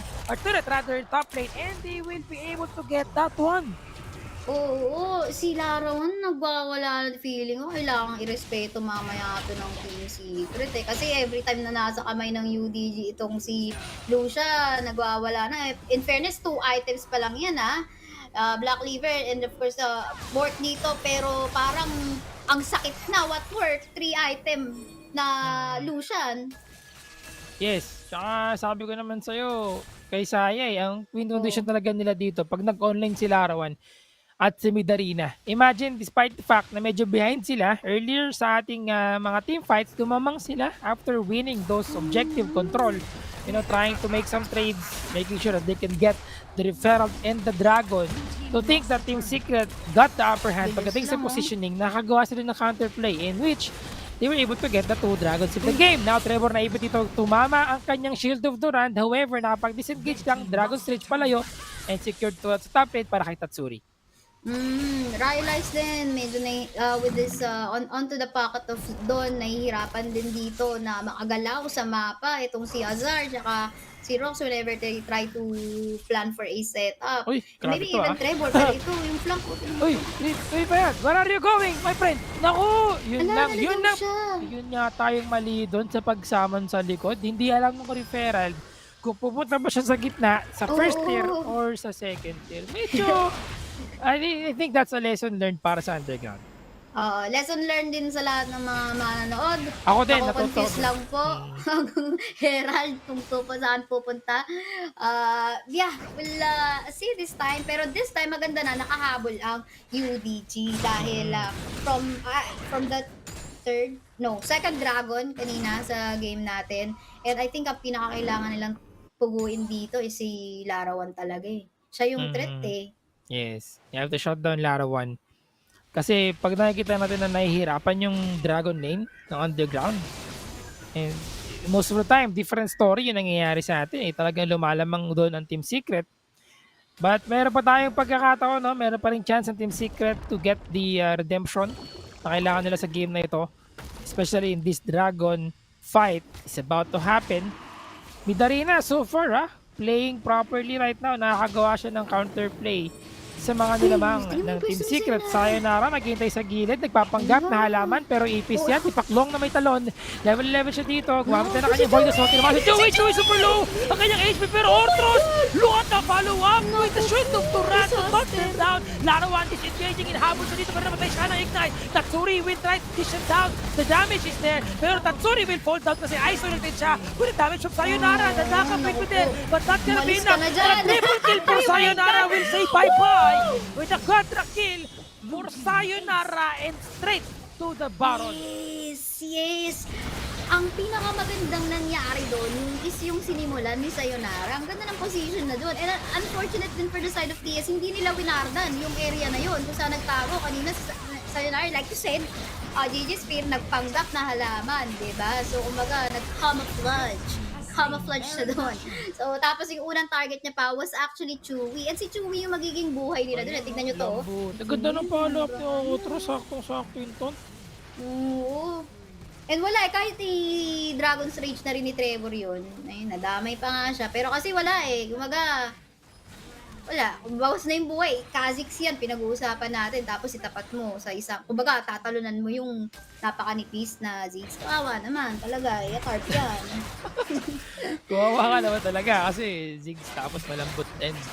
The assassination, isolation from Sayonara is pretty much an easy task para sa kanya kasi because of the items that he has. But Don, going for the tankiness ng kanyang kakunatan. Walang malakas na marami, he will fall down. Hinampas na pala ko, di ba? At secure yan. Hinampas ka ba naman ng ring? Anong gagawin mo talaga? Wala. Tanggapin mo na lang.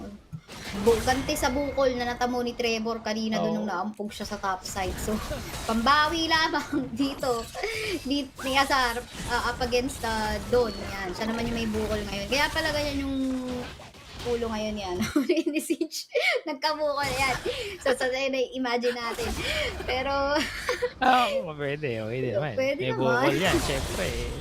Ano yan Calbs Calbs, yeah.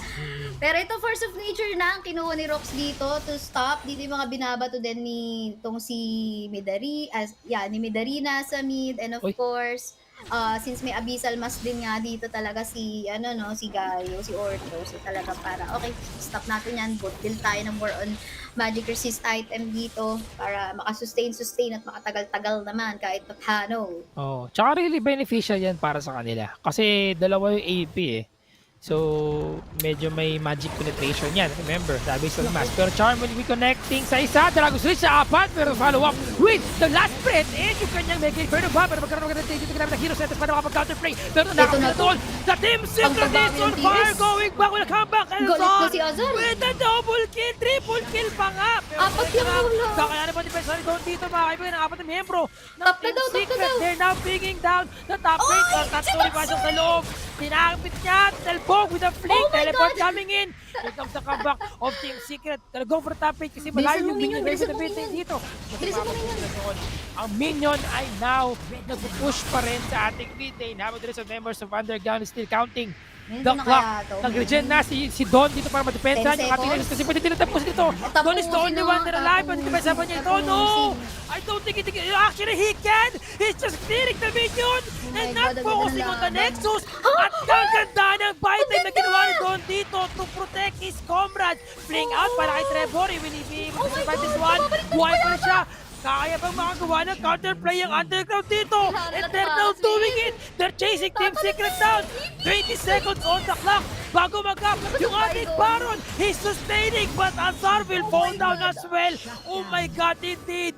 The Dawn plays in the top lane. We are now in the Dawn show. Grabe si Don kanina, Don!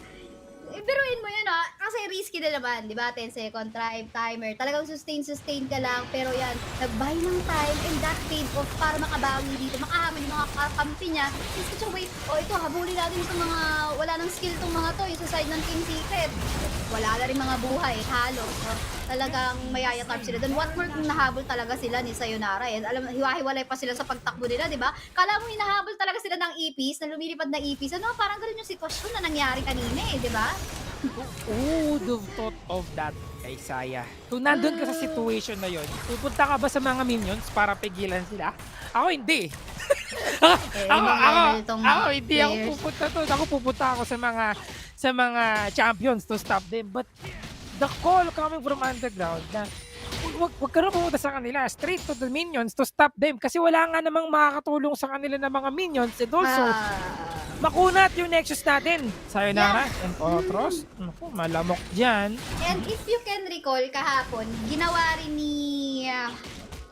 sino ba gumawa? Against Team Secret din kumbaga, base race yung nangyari. Focus lang sa minion. Ayan, para hindi makatira sa torre. But anyway, Elder na ang usapin ngayon. Halos pantay pa rin ang gold, but of course yung alamangan and map control nasa side ngayon ng UDG. Sila yung may control sa mid as of the moment and nasa kalamangan talaga sila in terms of position. Ortros with the initiation. Gumamit ang kanyang shield of Dara dito pero Kaling will be there para kay Azar. Dara na ba ang Orti Azar dito? Tinamit ang explosive cast para matulas ka tayo. With the hero center para kay Sayonara. Bakabin ka ba niya ng Sayonara? Bye-bye siya indeed. Stasis nag-proclaim Guardian Angel dito sa loob. At ako na naman sila tatlong miyembro ng Team Secret. Underground! Tapos na ng UDG to. And proceed sa ating Game 5 in this upper bracket. What a wow! Don! What a series! MVP kahit may bukol siya sa ulo. Gawa niya yung kanyang trabaho. Don is the MVP dito para sa side ng UDG. And ibang klase rin talaga sila. Feeling ko ito talaga yung kailangan irespeto ng Team Secret din maya-maya lang. Grabe. Nexus. Alam na, kaibigang Oso. With the Baron buff, ang ganda ng ginawa sana ng Team Secret doon. Hindi ko may kakaila yung ngiti na ginawa nila doon. Even Azar with the hyper carry mode on, triple kill para sa kanya. Diba? And in an unexpected way, Team Underground still shine sa ating Game 4. Yes, and unan is lucky, nakita natin may unan nakatabi itong si Don, kaya siguro nakuha niya yung life-saving grace doon para sa kanyang mga kakampi. Who would have expected? Actually, may potential nga na makuha talaga ng Team Secret na yun pero with the genius plays na meron tong si Don, nabawi pala. I wonder sino maging MVP natin from that previous game. I think kung hindi man si Sayonara, pwedeng si Don. Either of these two players. Pwede nga rin si Larawan. Larawan could also the given MVP. Given na yun. But yeah, looking at the line in this game, a lot of objectives actually was stolen by Sayonara and at the same time, tama. Making a lot of plays din Oo, tama. I agree, no? Yeah, yung mga Dragon Steals nga pala dito ni Sayonara. And yung next level play na ginawa niya dun sa, I think, second dragon kung saan namatay agad si Chewie, right? And had to be saved by Trevor sana. But yun nga, nag-end up na sila yung natalo. Ito yung hope ng Team Secret na makabawi sila. Napakaganda kasi, again, ang nangyari dito is napa-under turret ang mga miyembro ng UDG. Ito, ayoko sa inyo! Dito kayo mga minions! Ang ganda ng play na ginawa ni Don dito. And the time that he bought for the rest of the members of Underground para dumating, makaabot sila to defend.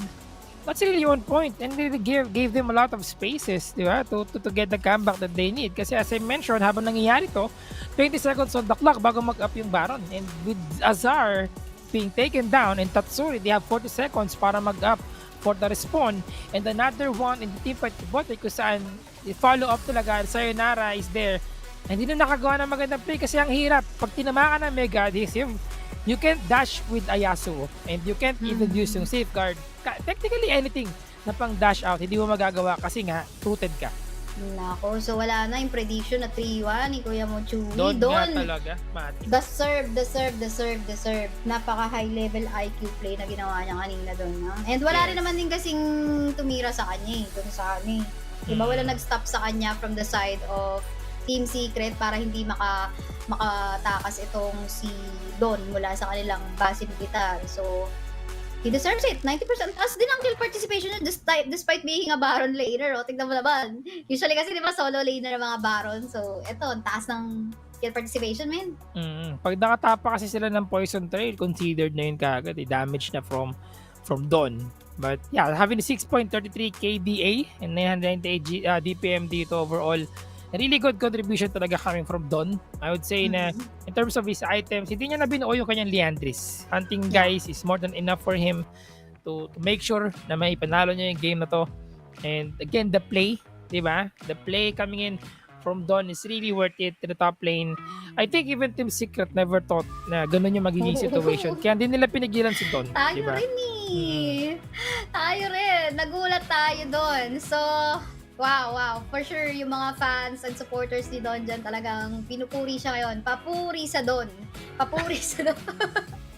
Ano nangyayari sa akin yun? Papuri sa Don. Ayan. Kay Kuya mo Don. Huwag na natin kantahin. Okay na yan. Papuri sa Don. Huwag na kantahin. Binanggit na natin.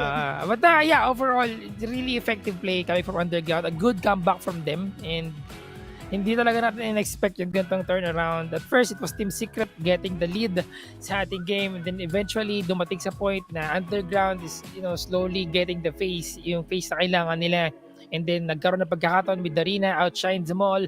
And then, dumating sa point naman that Larawan is there for the damage. And then, eventually, overall, Underground is really even yung contribution nila sa laban na ito. Kung kaya, I think, one of the reasons kung ba't sila din yung nanalo. Mga kaibigan, that is just the game 4. Nako, excited na kayo kasi excited na kami. Ang huling laban natin sa ating first series ay mangyayari after a short minute break. I am just together with Kai Saya. Pagbalik namin, game 5 na tayo. Stay tuned lang.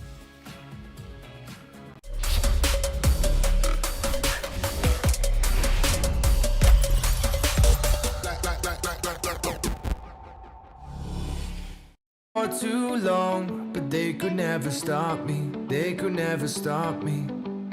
Don't they know that I'm too strong? Nothing's gonna stop me. Nothing's gonna stop me. So don't get in my way. The dams are about to break. I don't care what they say. I'm more than they can take. But they don't see the struggle in my mind. And I just think of stopping all the time. But I can't. I'll make my journey through the hellfire.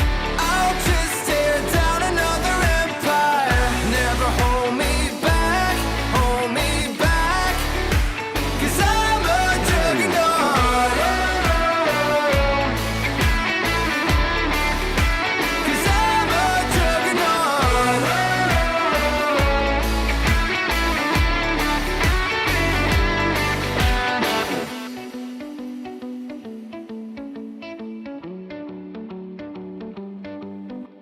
Determination on my side.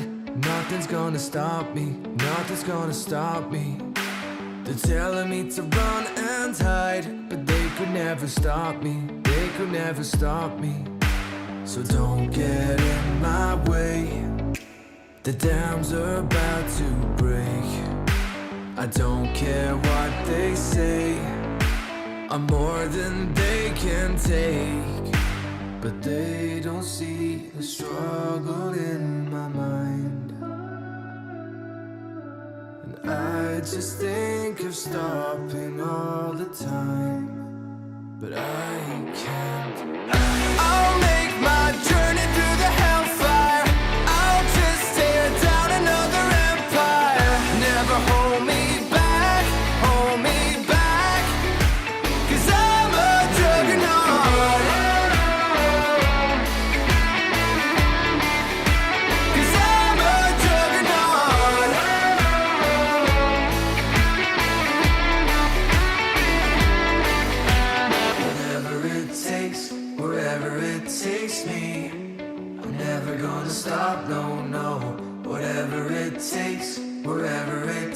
takes me. I'm never gonna stop, no, no. Whatever it takes me. I'm never gonna stop, no, no.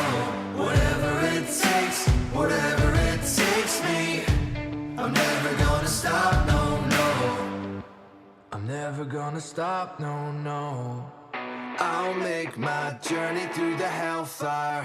I'll just tear down another empire. Never hold me back, hold me back. 'Cause I'm a juggernaut. Whatever it takes me. I'm never gonna stop, no, no.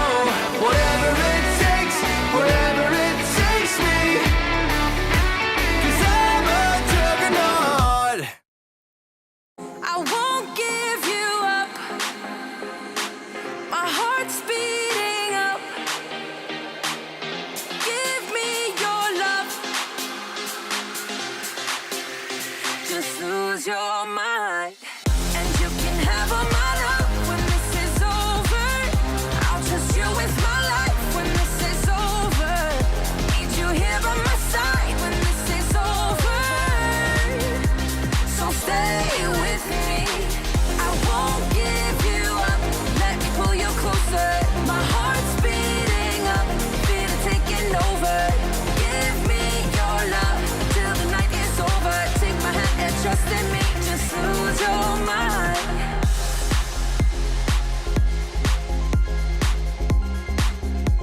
Just lose your mind.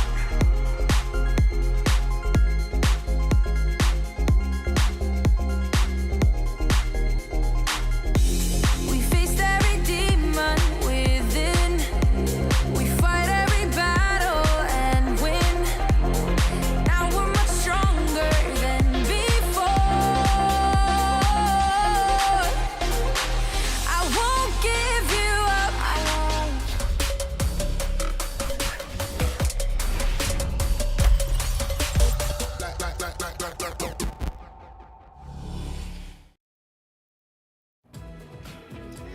Ang huling laban ng ating Series 1. Wala tayong ibang choice dito kundi tanggapin na ito talaga yung huling laban dahil sa mga nag-expect pa dyan na magkakaroon pa ng isa pang game, best of 5 lang po tayo. So ito na ang match point indeed between these two teams, Underground versus Team Secret. I am DJSPH, kasama pa rin syempre si Kaisaya para sa ating huling laban. Ako, excited na ako malaman kung sino ba talaga ang mga nanalo at proceed sa ating winners bracket. It's really important to stay on the upper bracket, remember. Kasi nga, ito yung way nila towards the finish line kung papunta sa ating grand finals. Yeah, that is so true. Kumbaga, few steps na lang ang gagawin mo, ang kailangan mong gawin pag ikaw yung nag-move forward para sa ating next stage. But, yun nga no, parang balik tayo sa best of fun. And for sure, hindi ito yung na-expect ng Team Secret. Mistakes have happened. Siguro, actually, for sure, hindi siguro, but for sure, nagkaroon ng realization yung Team Secret doon kanina sa ginawa nito na dapat pala pinigilan natin. Meron naman tayong mga pangsisi, ngunit bakit hindi natin ginawa? Tsaka hindi, malaki din kasi yung buhay pa ng base no? So, kumbaga hindi rin easy na ma-take down ng Team Secret yon. But we'll see. There's daming nakatago ngayon sa UDG. GG Spear. Yes, totoo. Tsaka at the same time, I think, if ever lang na talagang finokus nila si Don, sa nangyaring laban doon. Kasi wala ka makuha, hindi ka pretty much win that one. Kasi kahit na puno yung HP ng Nexus, pagkasama yung minion, tapos lalakas yung damage sila eh. Late game na yun, pero yun lang na lang, it is what it is, di ba? Nangyari and talagang nahirapan sila sa ating huling laban, Game 4. Pero again, Game 5, reset tayo lahat. Reset the mental, di ba? Mental status ng ating mga players dito. Kung ano yung mga iniisip nila kanina, tanggalin muna nila yan. This game, tignan natin if Underground will still keep up yung kanilang momentum pagdating sa ginawa nilang game ng ating Game 4, or Team Secret will have a counterplay this time against Underground. Kasi nga, nakita natin na nag-iba-iba na yung mga game na mga bans natin. Imagine, di ba? From Game 1 to Game 4, iba't iba yung mga nakita nating bans at iba't ibang mga picks din. Champions ang kinuha ng dalawang team. Yeah, actually, yeah. Actually, ang kanatigdan ng ganun, no? Kasi nababasa ko minsan sa mga viewer natin, sabi na, paulit-ulit na lang yung draft, paulit-ulit na lang yung ban, predictable na masyado. And I think kailangan talaga dito for these two teams na baguhin yon yung ganung trend. Kumbaga, yung ganun na ang bilis ma-predict ng mga bans and picks. Kasi, yun nga iba yung arit ng parehong team na to in terms of the professional or competitive level play. Kahit sabihin pa natin na, of course, nagkaroon ng changes dito with the mid lane of the side of UDG. Pero ganun pa rin yung concept nandun pa rin for the side of UDG. For Midalina. Yes, tama ka dyan kay Sayan. Also, sa mga nanonood dyan mga kaibigan, kung Team Secret kayo, pagkakataon nyo na, lagay nyo na yung hashtag TSWin sa ating comment section. I-spam nyo yan hanggang dulo ng ating game dito. And syempre, kung underground ka naman, UDG win naman ang ating hashtag dito. Pero eto na nga, first two picks kagad from Team Secret is si Olaf and si Galio, habang sa underground, ang tinatagong si Corkilicious nitong si Larawan ay inilabas na. Kanina pa nga natin hinahanap yan, di ba? Si Kuya mo, Corky. Nung nagka-patch, nung nag-update yung patch, nakita rin natin to agad si Corky. But hindi siya ganun ka nag-shine. I wonder if this time, mas naaral na ng teams natin itong Corky. But with the 6 getting pick in here, both of the teams have that late assurance. Both of Corky and Ziggs kaya makipagsabayan sa late game. But so far, with the first 3 picks, I think bibigyan ko dito kung nasaan si Olaf. Kasi nakita natin siya kanina doon. Unless talagang ma-stop dito ni Jarvan yung Olaf play na gagawin dito ng TS. Yes. At the same time, looking at Corky, we all know that right now with additional of Divine Thunder, that's also an additional item para kay Corky, which looking at the lineup of Team Secret, really, I think one of the important items that pwedeng i-build nitong ating Corky, because of course, that's a tank Galio, tank Olaf, alam mo naman kung gaano kahirap ma-deplete yung HP ng mga champions na ito. So if he's gonna go for Blade of Druid King, kung yun man ang bubuhay niya, or Essence River, or Divine Thunder, then more damage para sa kanyang champion. Kasi again, that is the HP percentage. We're talking about HP percentage, and mapuproc din yan sa mga Rocket Barrage itong si Corky. On the other hand, Team Secret, really interesting pick para sa kanila. As you mentioned, we have an Olaf, very situational, conditional, I would say, pagdating sa Jarvan counter. Kasi minsan pwede mo pa rin hindi mo pa rin talaga mapipigilan yung Olaf kahit meron kang Cataclysm. Well, this time kung mapapansin din natin, agree ako doon, but I think ang pinaka gusto kong pansin sa ngayon is yung respetuhan nila sa isa't isa. Ayan, binan si Yasuo, si Lucian. Kumbaga, tanggalin nyo na yan. Even the Karma, yes, di ba? Even yung, teka lang, yung ginamit ni Midorina. Si Ari, ayan, medyo na, lang. Okay lang. Game 5 na eh. Alam mo naman, Game 5 na kasi. Kailangan natin. Hindi lang yung pairs nagkakabukol. Minsan tayo din, di ba? Ito nga, tagal-tagal na rin. Mahaba-haba talaga itong araw na to. Lee Sin will be the 4th pick of Team Secret. Teka lang, buong series ba nakapag-Lee Sin si Trevor? Parang isang... Hindi. Yung isang game, second game yata yun eh. Tatlo lang, di ba? Ito is pang-apat na to. Ito yung pang-last, pang-apat na. Kasi may isang game siya. Pang-apat, yeah. Yung isang game, yung second game yata yun eh. Yung walang lisin sa side. Hindi siya nakapag-lisin. Kasi Nakay, Tatsuri, yun ba yun? Yeah. Tama. I like that. Nice one. Oy, Xin Zhao. Uy, tuyo ka muna. Dalawang Dalawang tapos Katarina. Hala. Kaya lang, alam ko based sa lore, magka-tropa yata si Xin Zhao at si Jarvan. Kasi pareho silang mga... Pareho ng forma. Mga ano yan eh. Mga warriors. Bataya! Ito na. Pati yung V-shape. Yung pa-heart shape. Pa-Vegeta. Ang tawag sa ganun. Yung buhok. Anit? Ay, hindi. Anit. Iba pala. Hairline. But yan, Zed. Laban sa Assassinate, pero pang marami yan. Katarina, Shunpo for the win. Laban sa Ninja ng Konoha na si Zed ni Tatsuri. Naku. Pareho sila ng balak dito, access sa backline. Kasi of course, they have to get the Corky as well as the Ziggs. So pareho silang meron nun. In terms of disengage, I think, pareho din. Kasi yun nga lang, mas lamang dito yung sa side ni Don kasi AOE yun. pwede niyang iba to. Samantalang one target lang for Lee Sin in case they wanna go for some disengage and more on like, specific target lang talaga kung sino man yon. Engage, both of them can do it. So halos pareho sila ng idea in terms of the draft that they have. Now ang tanong yung execution. Kasi dun pa lang sa Game 4, GG Spear nakita natin talagang ang labanan ng dalawang team na to is yung skills talaga nila eh. Kahit anong ibigay mong draft, skills talaga sila magkakatalo. Sinabi ko din naman na sa game 3 game 4 natin kanina na Team Secret has the upper hand in terms of the lineup. But ayun nga, Underground pagdating sa counterplay talaga surprising indeed. And Don, I really like the way he plays yung mga tank ha. Right now, naka-airy siya and he's using a Jarvan. And also Trevor with Azar. Olaf with Azar. Diba? Nagkalituhan na. Kailangan natin kumain, GG Spear.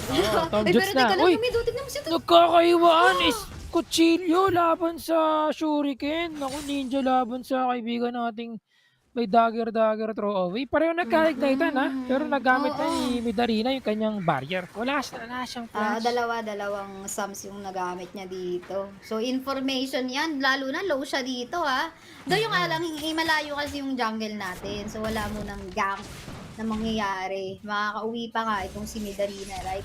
Pero yung nangyari dun sa dalawang yun, sa mid lane, mga may sinasabi din talaga si Tatsuri dun eh. Parang favorite champion ko yan Kung Katarina, kabisado ko yan. Oo, basa niya yung galaw. Pero ang maganda nito kay Midarina is that he has no flash. Diba? So parang, in a way, he is going to rely on yung Shunpo niya. No? Meron siyang Shunpo, pasok sa loob. Pero the problem is, wala siya pang disengage pag nahuli siya. So that is going to be very risky. But let's see if that would work. Huli nga si Trevor, CCTV. Nakapag-install, men. Ayan, mambout na lang. Share muna sila dito ng Scuttler. And tahimik ang buhay ngayon, but of course, as a Lee Sin, yun nga hanapin natin, yung early, and at the same time, with Chewie being protected. Again, kung maalala natin, medyo hindi naging maganda yung, I think sa second game yata yun, or third, yung nag-zig si Chewie, but Nako, tumanggang at tapay para kay Don. Nakapag-flash out siya doon! Sabay sana ng kanyang flag and drag. Pero saktong-sakto yung heroic swing ni kaibigang Azar to secure that kill. The true damage will be there. Oo. Grabe, binato ng itak. Ito si Kuya mo Azar. Hindi na akala ko nga yung kikitil pa sa buhay ni Don is itong si Trevor. Pero hindi. Azar na si Azar. Azar na. Reckless swing pala, hindi pala heroic swing. Kay action nga pala yung heroic swing, yung grappling hook. But yeah, very solid na gank again kay Trevor and Azar. Alam nila yung threat of Don na being in the top in the Baron laner na talagang pinafocus din nila. Kahit alis buong game yata. Pero that part para kay Midarina. Naku po!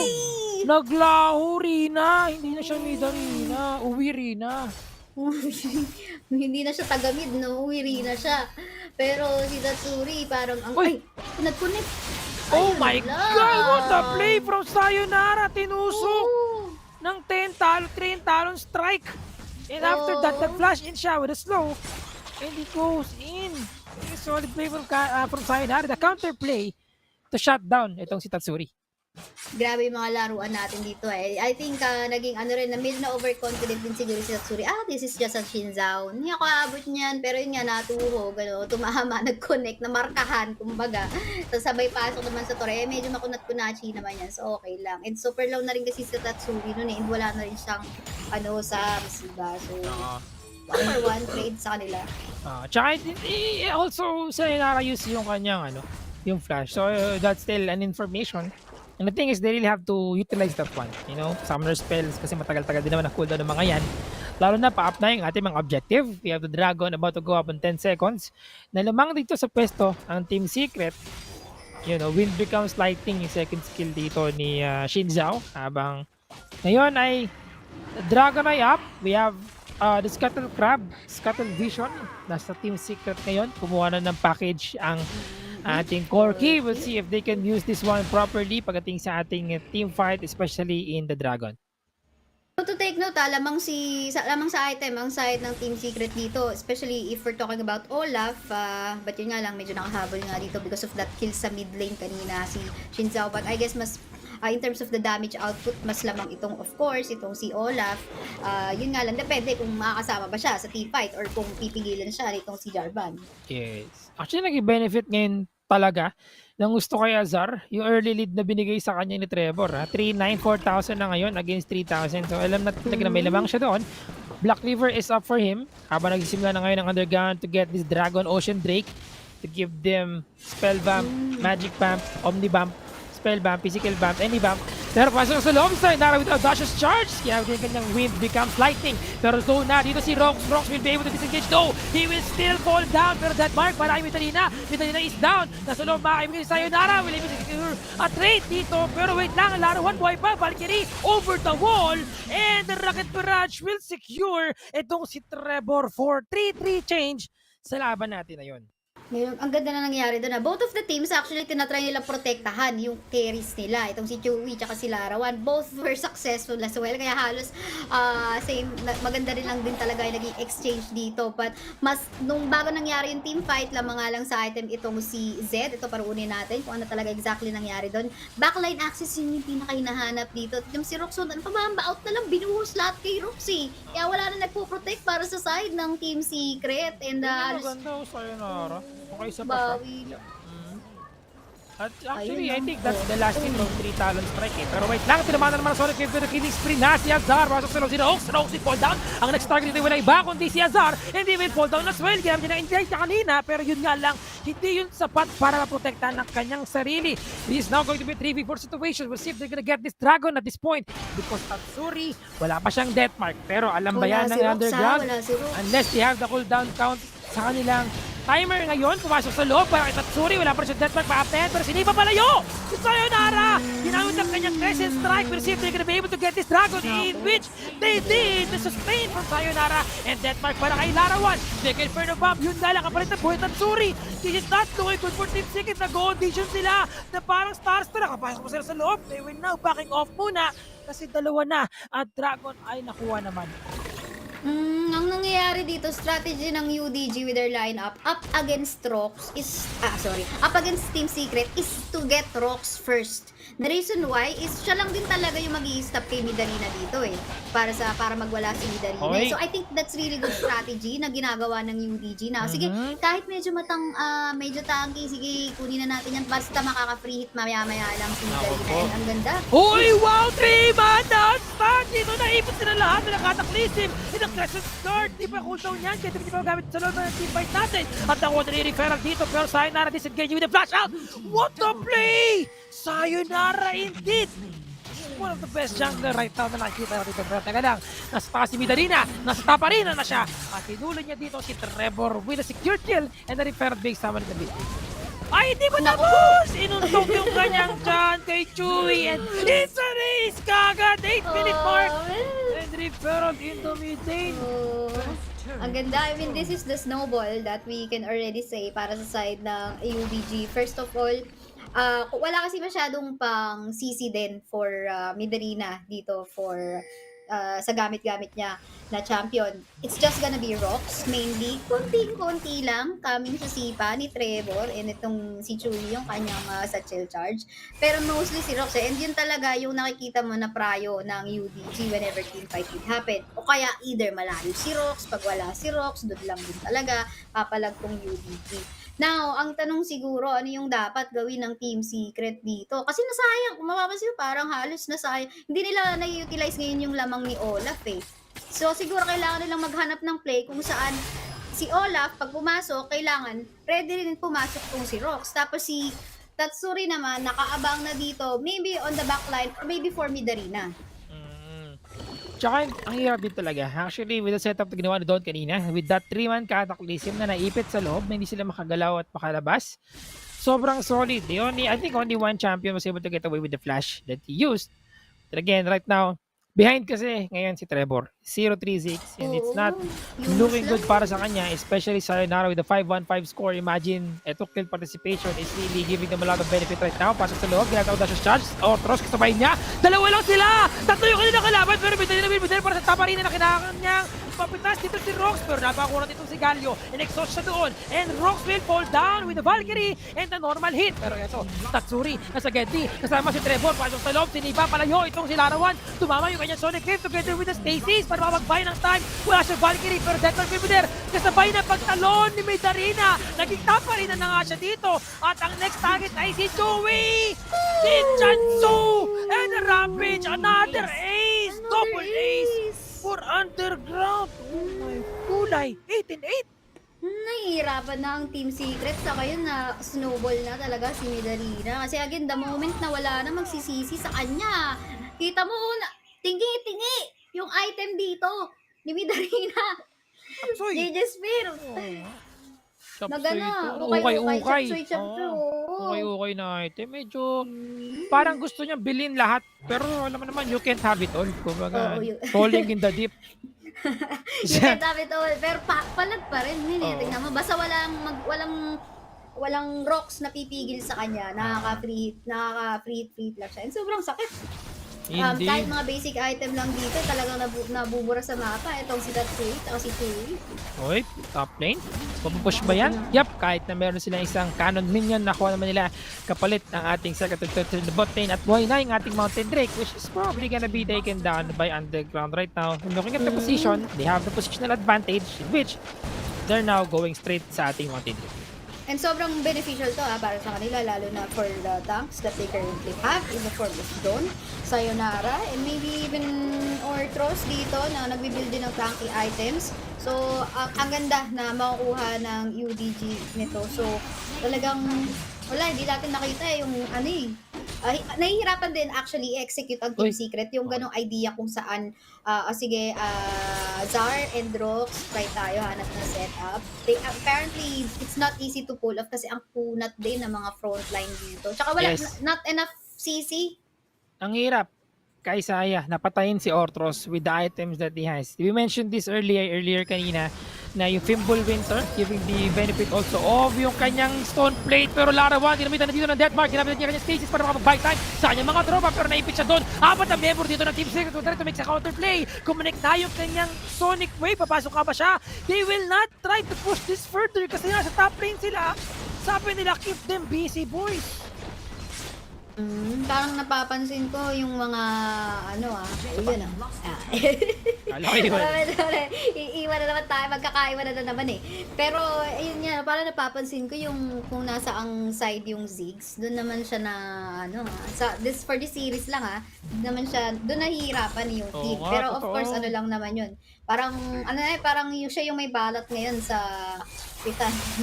So, kung saan man yung balat niya, no? Oo. So, isama mo na ng referral na meeting dito to potentially go, of course, to get the second third turret. I think nag-auto summon na yata to. Hindi na yata napansin ni Sayonara na meron pa siyang referral, kaya hindi siya nakapwesto ng maayos. However, they try to stop it, pushing it with the satchel, tinon, lahat na pwedeng makuha dito ng referral ay tinamo niya at hindi siya nakapaguntog ng kanyang ulo sa turret. Ang sakit. And yun nga, well, sayang hindi na patama sa torre, but then again, lamang pa rin naman ang UDG, di natin makakailayan. Almost 8k gold lead ang meron sila dito and hindi makahabol ng Team Secret. Now I wonder why, well, sasabi ko sana kung hindi mag-split push na lang tong si Olaf doon sa top. Kaso kumukulit din kasi yung UDG, diba?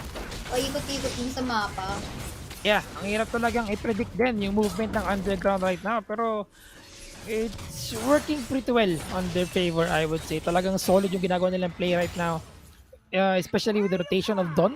Naka-Hullbreaker siya dito, Black Lever, habang Divine Thunder naman sa Sayonara with the Black Lever as well, and slowly either going for the Guardian Angel or Sterax Gauge yung kanyang item. Sterax, yan na, kakap lang ng kanyang Sterax. Pero si Trevor, struggling pa rin with a 0-4-7 sa laban na to. And pinag-uusapan natin lagi, every time there's a leasing, kung hindi ka nakakuha ng early, ala na. So, kumbaga parang may imagine mo na lang nagiging display yung isang leasing pagka late game, hindi nakakuha talaga ng power spike sa early pa lang. So, Mhm. ang pinakaasahan nila dito si Olaf and yung set talaga ng Olaf tsaka ng ni Rox dito gamit Oh, ang Galio. But the same time kasi Eagles din ang wala pa eh. Wala pa sa power spike din talaga si Ziggs eh. Kumbaga, mhm. wala pa dun eh. Si Katarina ngayon, yung pinaka nagbubuhat talaga. And of course, Shinzao on the side of UDG. Yes, especially si Zhao, no? Talagang ang sakit. Isa yung nara dito. The pressure na pwede niya i-provide. Now, ginamit ang delivery package. We're seeing that Team Secret is aware of the Baron being taken down by Underground. They be able to reach this one. Once of the love, they're looking at guard! No dash charge! Pero wait lang! Explosive cast! Mapatay nga ba si Tatsuri dito? No, he will still be alive. He will survive that one. Pero low si Larawan. Is this a good idea for them? Or they will translate into the Dragon kasi malapit na maggabi yung ating Dragon dito in the 12 seconds mark. We'll see if they will push this through. No, mag-reset muna sila and then go for the Dragon. Nagkagamitan na rin ng skills. Dalawa dito. Actually, tatlo pa lang na burn na ult dito from the side of UDG. Pero ang ganda ng turn nila dun kamuntika na lang makuha si Tatsuri dun. But Tatsuri being a very mobile champion naman din dito with the Z. Well, actually, swerte pa rin eh. Swerte kasi yung si kamuntika na eh. Nakakatakas pa rin naman siya. But ang maganda doon, from the side of Team Secret, na-stop nila yung pag-take ng Baron from the side of UDG. Pero di nila mapigilan itong Dragon kasi at this point, getting 3 Dragon and having this lead in 15-minute mark is really huge, especially for Underground. Kasi despite the fact that we've seen a lot of, nerfs sa ating mga Dragons with regards to the buff, still the percentage being given contributed, no? And uptime, a Fimble Winter, Yortros, and I think Abyssal, ayan na nga. Abyssal, mas na nga yung kanyang next item. Sakit na to, men. Kumbaga Parang may Katarina sila, tsaka Corky. Ayan yung Dadbod. Dadbod talaga yan. Kasi yung chan na yan, makapal. Makapal at makunat. Yung huntugin ka ng chan yung dadbad. Pero yun nga, Abyssal mas bayad na bayad yan dahil meron silang dalawang AP dito, which is in the form of Katarina and itong si Corky nga, semi-well, pero may magic damage pa rin. Pero ang laking bagay niyan in terms of team fights, lalo na itong si Don tsaka si Sayonara. Pang mga teamfight talagang papasok na sila. Pero dahil naka-hull breaker nga itong si Don. Pero teka lang. Hindi. Tumalon na sa loob. Ginamit ang kanya body slam. Pero tignan mo naman nakakuha natin ni Ortros. Walang problema. Kahit na sino ka na niyang umaarang sa kanya. Wala siyang iniindang sakit. Cataclysm na ginamit dito para kay Azar. Pero nakapag-flash out sa Don. Hinabol ngayon ni Don. Itong si Raux. Raux, medyo low yung kanyang HP. Pero buhay pa naman siya. Pero death mark na para kay Sayonara. Will stay bye-bye. Meron siyang crescent. Guard! And he will be able to survive that one. Medyo makunat siya. Pero the counterplay coming in from Team Secret is there. Buhay pa rin siya dito. Low na itong si Azar. At low din itong si Ortros. Hindi natin kumapasok pa rin sila sa loob. Ito si Don. Ito na si Midalina. Nagkita pa rin na naman siya sa loob. Pa-shoot po in, shoot po out. And si Don sobrang kunat. Azar is going to be the next target. Pero ang sakit ng damage sa Hextech Minefield. Midalina is still in the top lane. Ito na Turi. The counterplay from Team Secret. Ay gagana nga ba? Laro naman sa loob. Corky na parang hindi. Corky lang sa loob ng team fight. Pero si Chewie ay mapayapang na kapag Bacon burn up. The triple kill. And the counterplay from Team Secret. And the Pinions is pushing the bot lane. Oh my God. Nakatayo na yung balahibo ko dito, GG Sphere.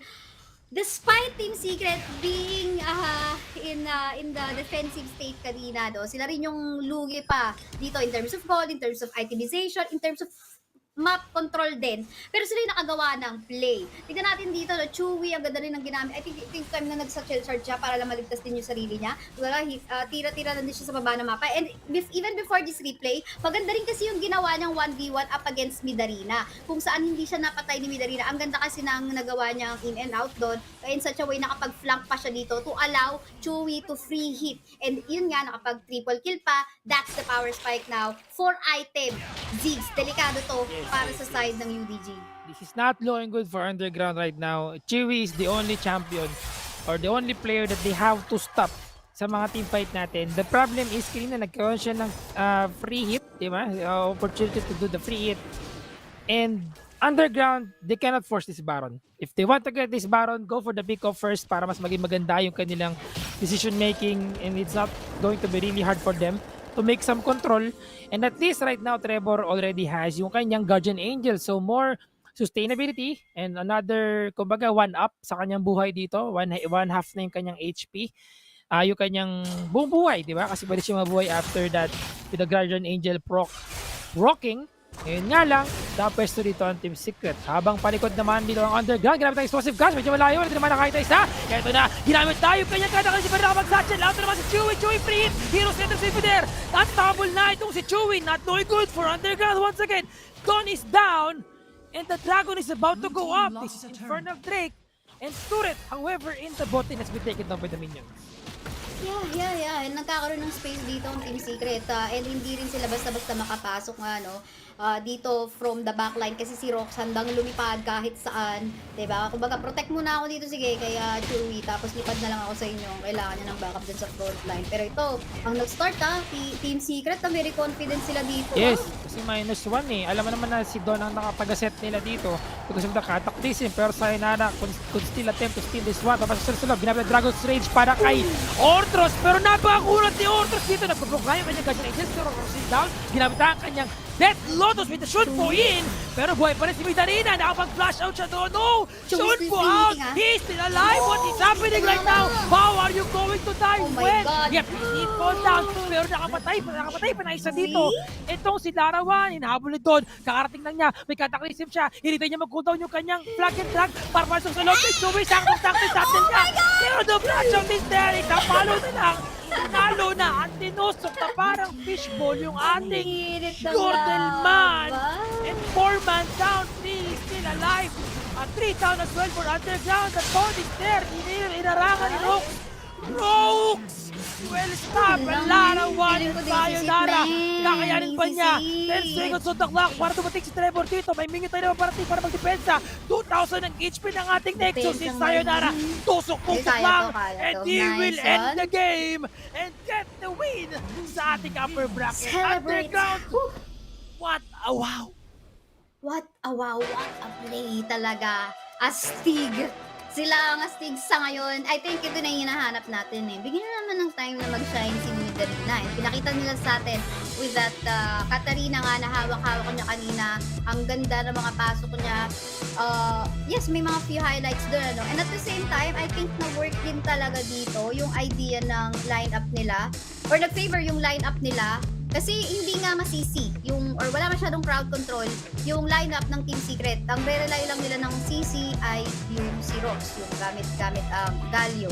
So, overall do, nakakita tayo ng magandang potential comeback coming from Team Secret. Kasi nga, pinanggitan natin kanina, 15-minute game time, ang laki na ng gap.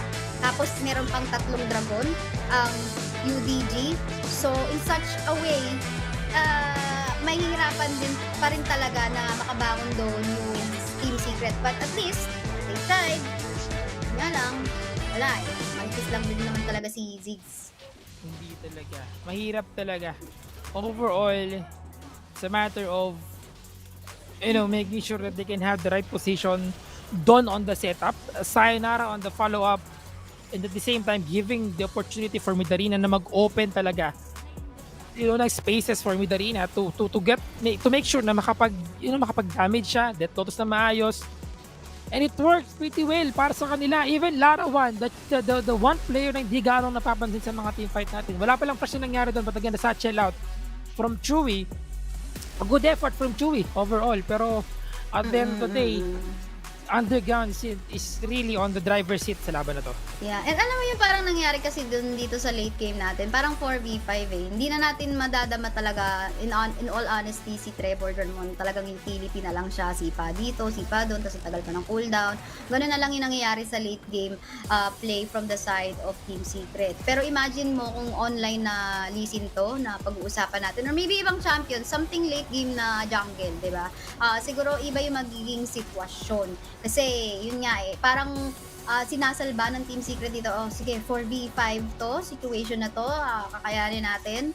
Despite, yun nga, parang naging utility lang si Trevor in this matchup. But, yun nga, it is what it is. Para sa side ng Team Secret, bawi na lang sila from the lower bracket. Tama ba, lower bracket?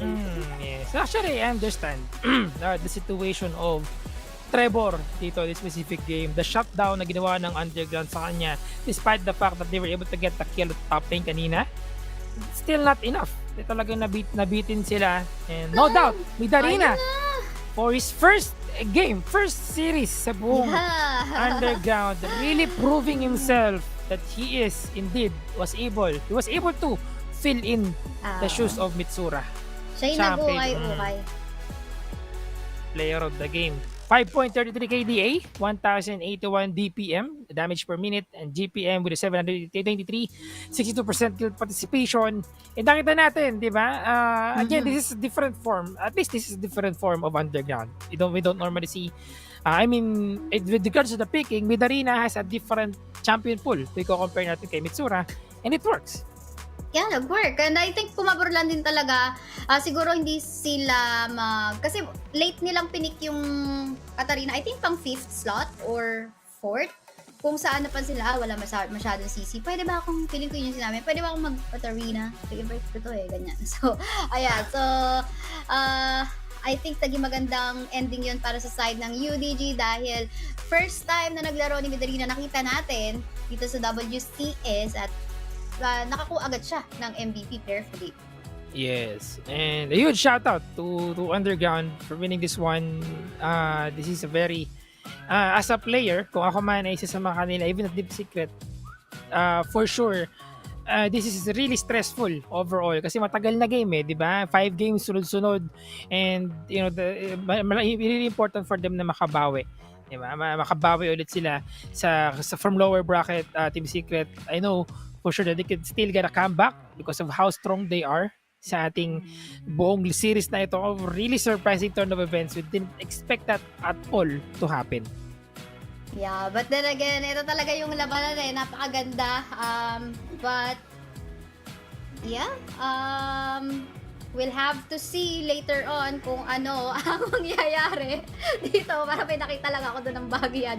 Feeling ko nakita mo rin dyan Yeah, okay, so then again, pabor na pabor nga kasi wala masyadong CC and all that. Ziggs, ngayon ko lang ata ulit nakita na gumana to kay Chewy kasi parang nung second, third, and fourth game, Chewy on the Ziggs hindi ganun ka-highlight Then nung nakakuha siya ng triple kill, umabot ba sa quadra yun? Yung top side niya. Triple lang. So, ayun, nakabawi siya 4 item. Isipin mo yun, nakakahabol sa Corki. Si Corki yata sitting on 2 item plus another one na binibuild pa lang niya. So, ang laking factor ng pag nabigay mo talaga yung mga kills sa mga carry mo. Yes, tsaka good attempts from Team Secret or especially Chewy sa mga on-point cataclysm ni Don. Palaging ganun yung ginagawa ni Don. You know, cataclysm going for Chewy palagi. Pero dating isa na timingan na Chewy. So nakita natin sa isang Baron fight kung saan nakapag-disengage siya with the satchel, siya lang mag-isa nakatakas. Tapos nangyari ulit yun sa ating top lane. But overall, really hard. Diba? Really hard to make some plays with Don na may gamit ng Jarvan and Shinzao. That's the classic combo. Mga kaibigan, wow, sigurado masaya tayong lahat sa nangyaring laban na yon. Manalo man o talo Team Secret and Underground, lahat tayo ay naging masaya sa naging entertainment value ng ating game na yon. That is just the first series of the day. We're still gonna be having second series for tonight, which is going to be FLA or FENNEL Adversity versus Oasis Gaming. Mainit na laban yung din yan. Still on the upper bracket. We'll see about that. Pagbalik namin mga kaibigan. I'm Easter together with Kaysaya. Pagbalik namin, balik tayo sa ating mga panelists. We'll break na.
Pag pinanghihinaan na tayo ng low, where do we go?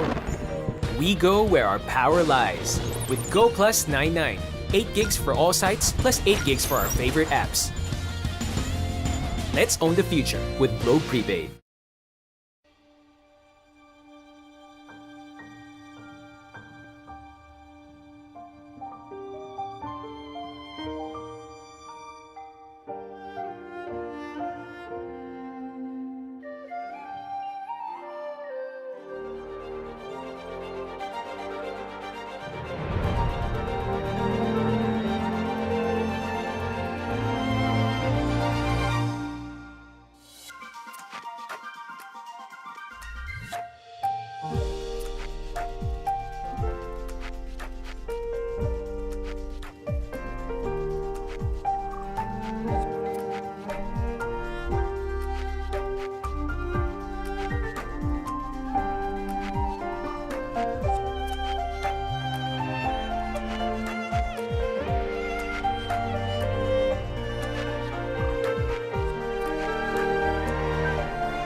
Stop and refocus. Get a clearer perspective. See things from different angles. Power up and set your eyes on the prize. It's time to step up and rise to the challenge with the Redmi Note 11.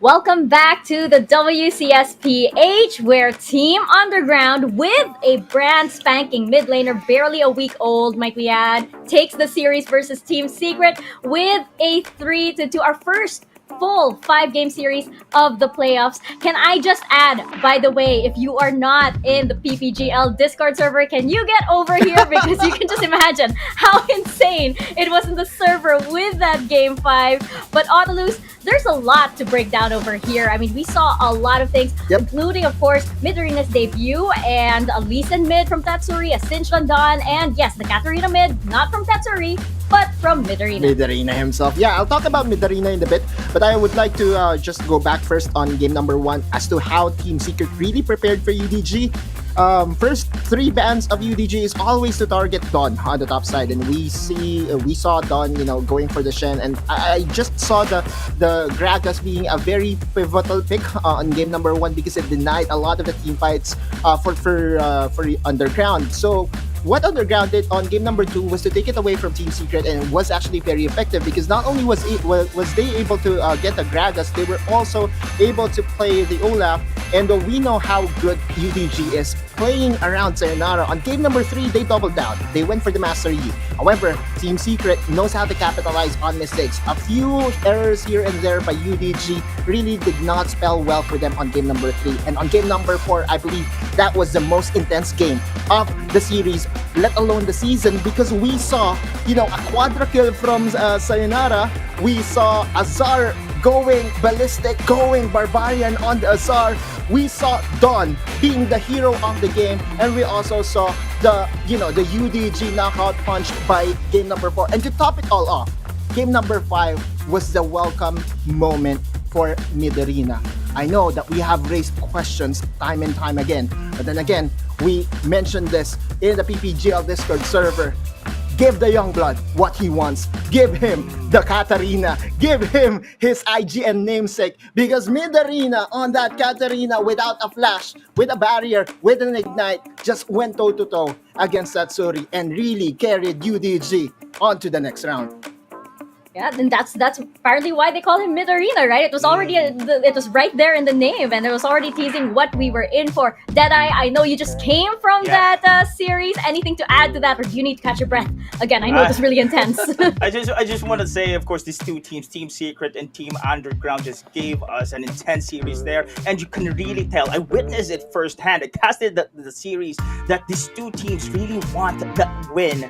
You know, that was the moment in Game 4 that the side of Team Underground want to open up their comfort champions. We have seen, of course, the Sayonara's Kazakhs open up. There you go. That was also the moment that this is it. Just the Ari of Midarina as well. This is it, guys. This is the last straw, and we will do it in style. And that was intense, and that was the momentum needed. And Midarina, my goodness, I have to second that on the Luis. On that last game, it just showed so much promise, especially in the side of Team Underground. Just a plug and play without Mitsura, of course. This is also a great addition. To be honest, coming in from the side here of Team Underground, that Midarina also performs the same role, the same intensity, and that is assassin type champions in the mid. So I think it's safe to say that Midarina is now Mida King after this series. Well, I think it's safe to say. Yeah, but we cannot really take away Katarina from the guy, can we? Right? Oh, yeah. That's true. That's true. Oh, yes, yes, indeed. And of course, we can welcome Team Underground back onto the panel desk for our post-game interview. I believe it's going to be Don representing the team. And of course, we can't leave him out. He had an amazing performance as well. I mean, you know, it's a lot already to be able to keep Azar at bay, right? And Don was definitely a pivotal part. And, you know, he had some amazing plays as well all throughout that series. So let us welcome Don over here. I know we have a lot of questions to ask, of course. A lot happened to Team Underground throughout the course of 1 week. And now we can ask him, Don, congratulations. Welcome back. And thank you so much for an intense series, by the way. It was amazing. So, Don, yung unang tanong ko is, of course, yung integration ni Midarina. Can you tell us about how you guys were able to welcome him and kung paano siya nag-gel and kung paano nyo nahanap yung synergy ng team within less than 1 week? I think ang kinaganda kasi ng pagpasok ni Midarina sa amin is flexible siya. And madali mag-sync yung jungle tsaka support. So, siguro yung 1 linggo na preparation, parang mas napabilis yung yung improvement. Sa team. Ayun, so bale parang yung the whole team already knew where to help Midarina sa pag-adjust niya. So parang yung minimal possible na effort na ginawa niyo para ma-integrate siya. Kaya sobrang smooth na ngayon. Apo. Otolus, do you have a question for Don? Don, isa akong malaking nerdo ng League of Legends, and isa sa mga highlight plays ni Marin during his time in Telecom 1, by the way, Telecom 1 is playing right now, is yung kanyang pag-cut sa minion wave para hindi ma-push ng kalaban nila yung Torre. And on game number 4, you did just that. Pare, nagkaroon ka ng highlight moment na talagang hindi nakapush at hindi natapos ng Team Secret yung game number 4, let alone the series. So pare, talk me through the experience. What was the comms like, pare? And what was the feeling after mong successfully na-defend 1v4 yung game number 4? Yung comms lang dun is slow yung creeps tapos i-lure palabas yung mga creeps. Actually, hindi lang ako tumitingin sa Nexus namin habang bilabasag. Tapos kinakabahan din talaga ako na baka matapos nila, gano'n. So, wala, takbo-takbo na lang, buy time, gano'n. All my favorite champion din. On that stage, one more question, Don. Sulitin ko na nandito ka. How does it feel like, you know, going 5 games, full 5 games against kay Azar and Trevor, to say the least, kasi napansin ko pare yung focus ni Trevor at ang Team Secret sa'yo, drafting-wise, gameplay-wise, nandoon talaga. What's the feeling like? Nakaka-drain, pero at least may experience about dun sa larong yun. And marami rin ako natutunan sa game. Ayun. There you go.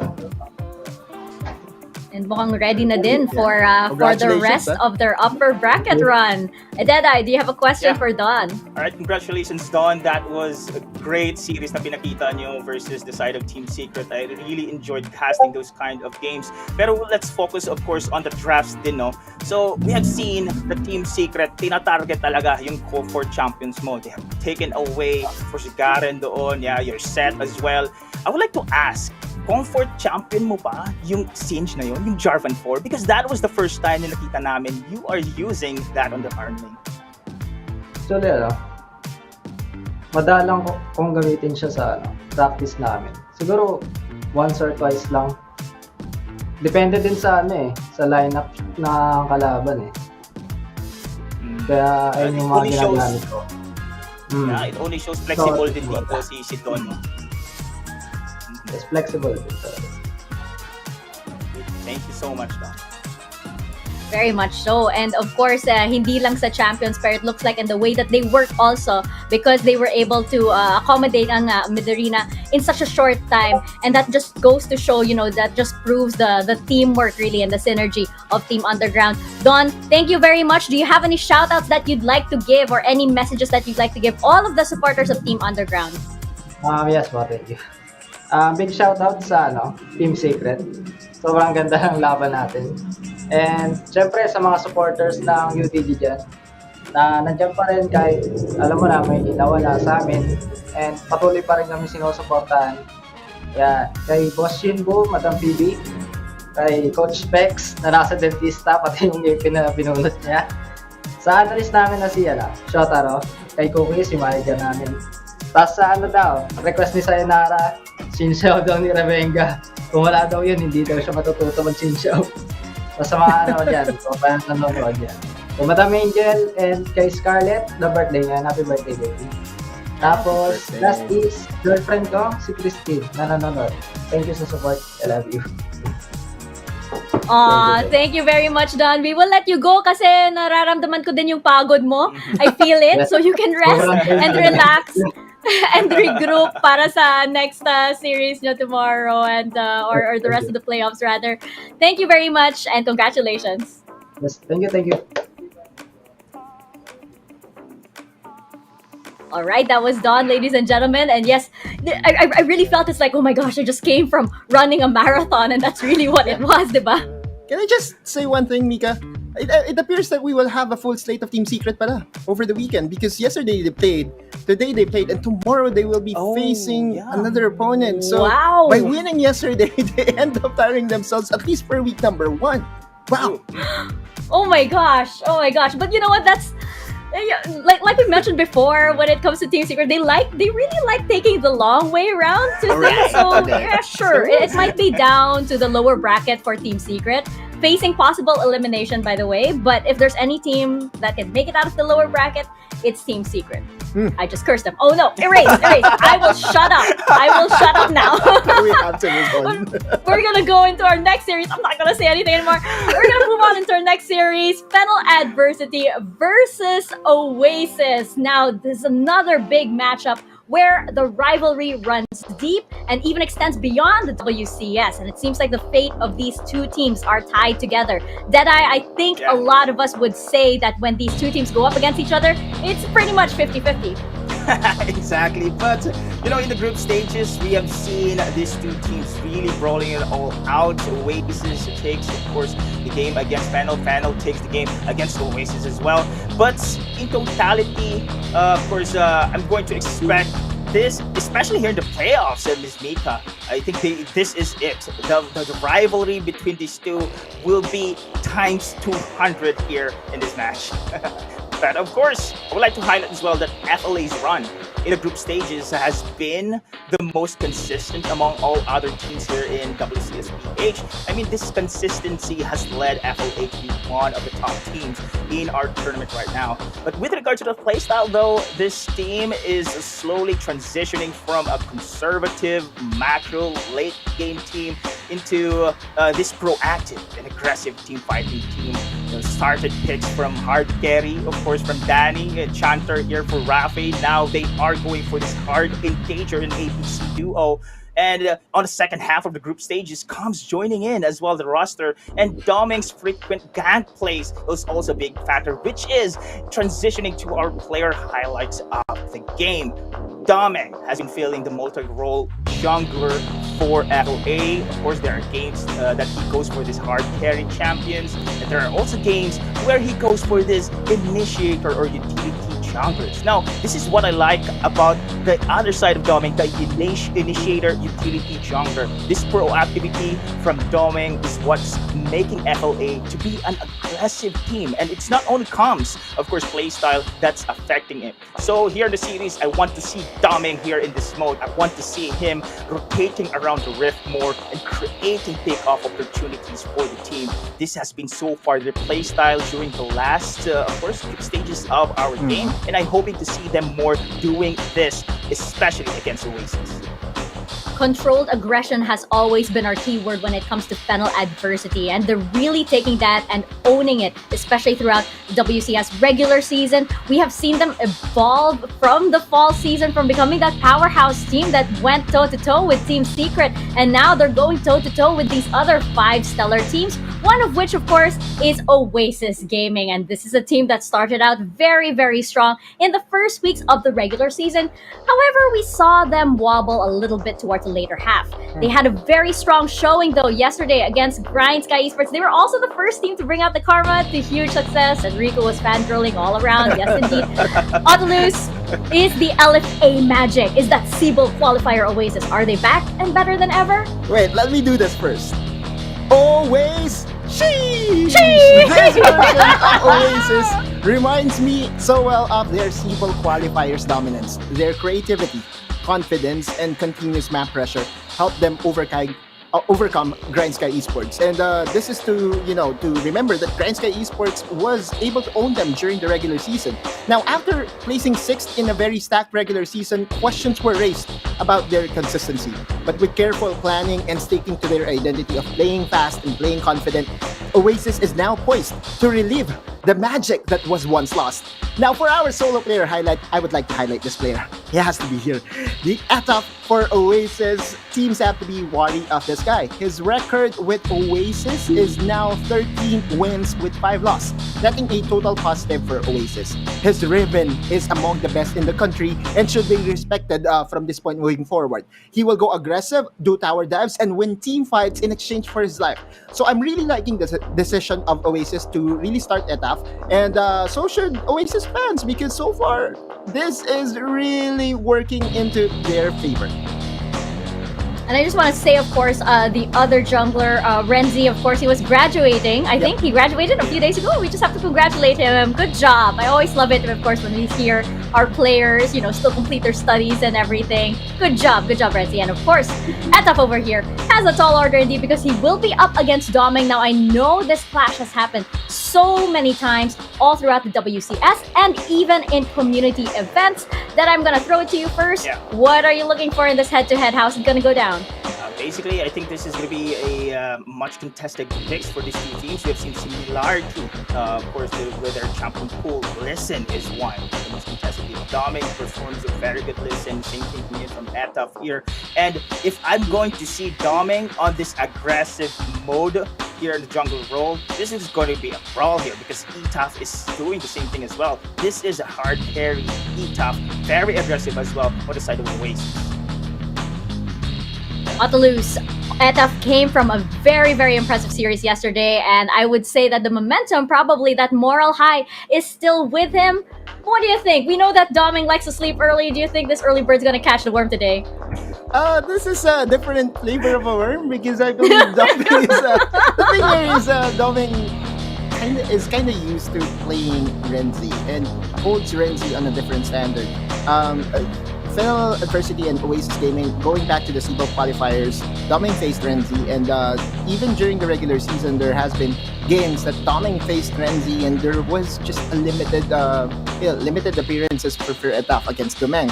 Now the question is, will the different flavor be enough to dissuade Doming's attempt to eat the worm, right? Because so far, Etap, again, if he has the Riven, that's actually a key champion that we have to highlight here. If he will have his Riven, Oasis knows how to play around this guy. If Riven will be banned, Lee Sin will be hotly contested because Doming also wants to play the Lee Sin. And as for the other champions, I would say Olaf is actually another champion that will be heavily contested. And you could see here the damage contrast between Doming and Etaf. Etaf really wants to carry the games, and that's what Oasis allows him to do. And yes, different flavored worms brought to you by the WCSPH. Gummy worms. Gummy worms indeed. Oh, What's no. your favorite flavor for the flavored worms? Oh my gosh, the gummy worms. I like the one with the red and the blue. Okay. Like that one. That's the one that I like from the trolley gummy worms. There you go. Like, I always go for that first. The red and blue. Okay, now we know.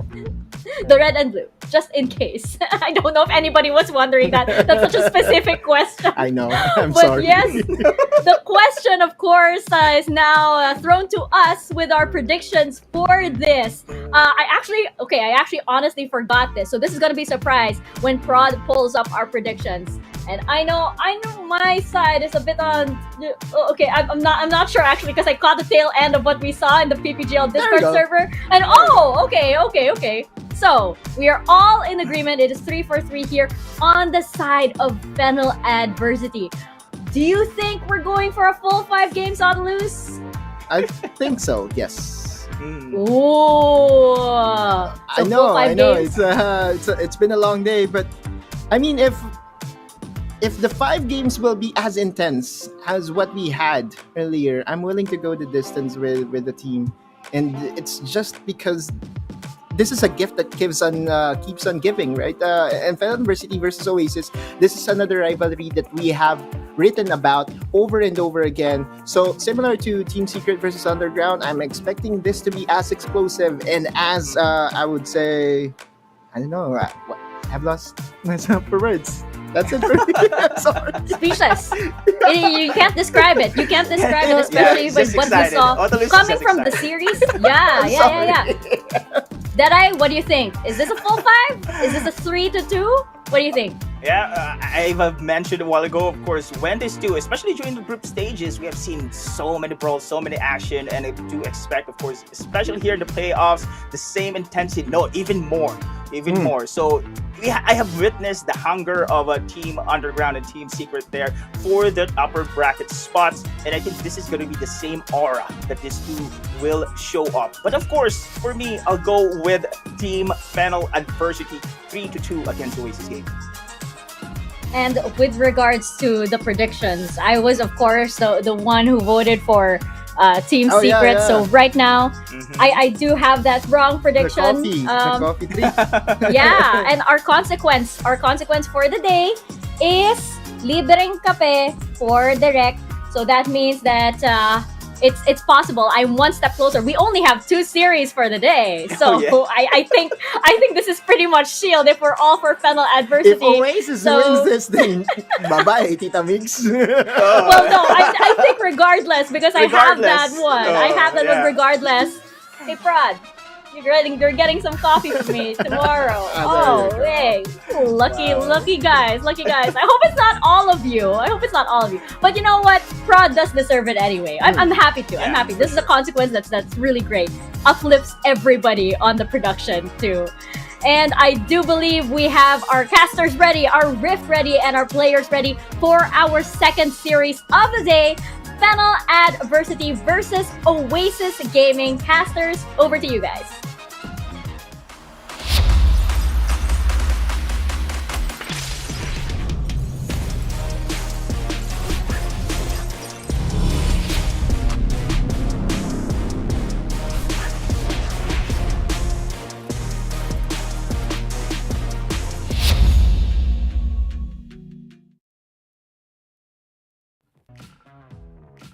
Magandang hapon na paggabi na at nagbabalik tayo Ay, for the paggabi na pala. second series ng WCS PH and kami ang magiging shoutcaster niyo. Nga pala si Yasumi yung kasama ko dito. Si Paring Osiris. What's good, Paring Osai? What's good? What's good? Kumusta naman? Di ba napakainit tong laro kanina, no? And napakalupit. Napakainit, parang ang sarap mag-jacket, no?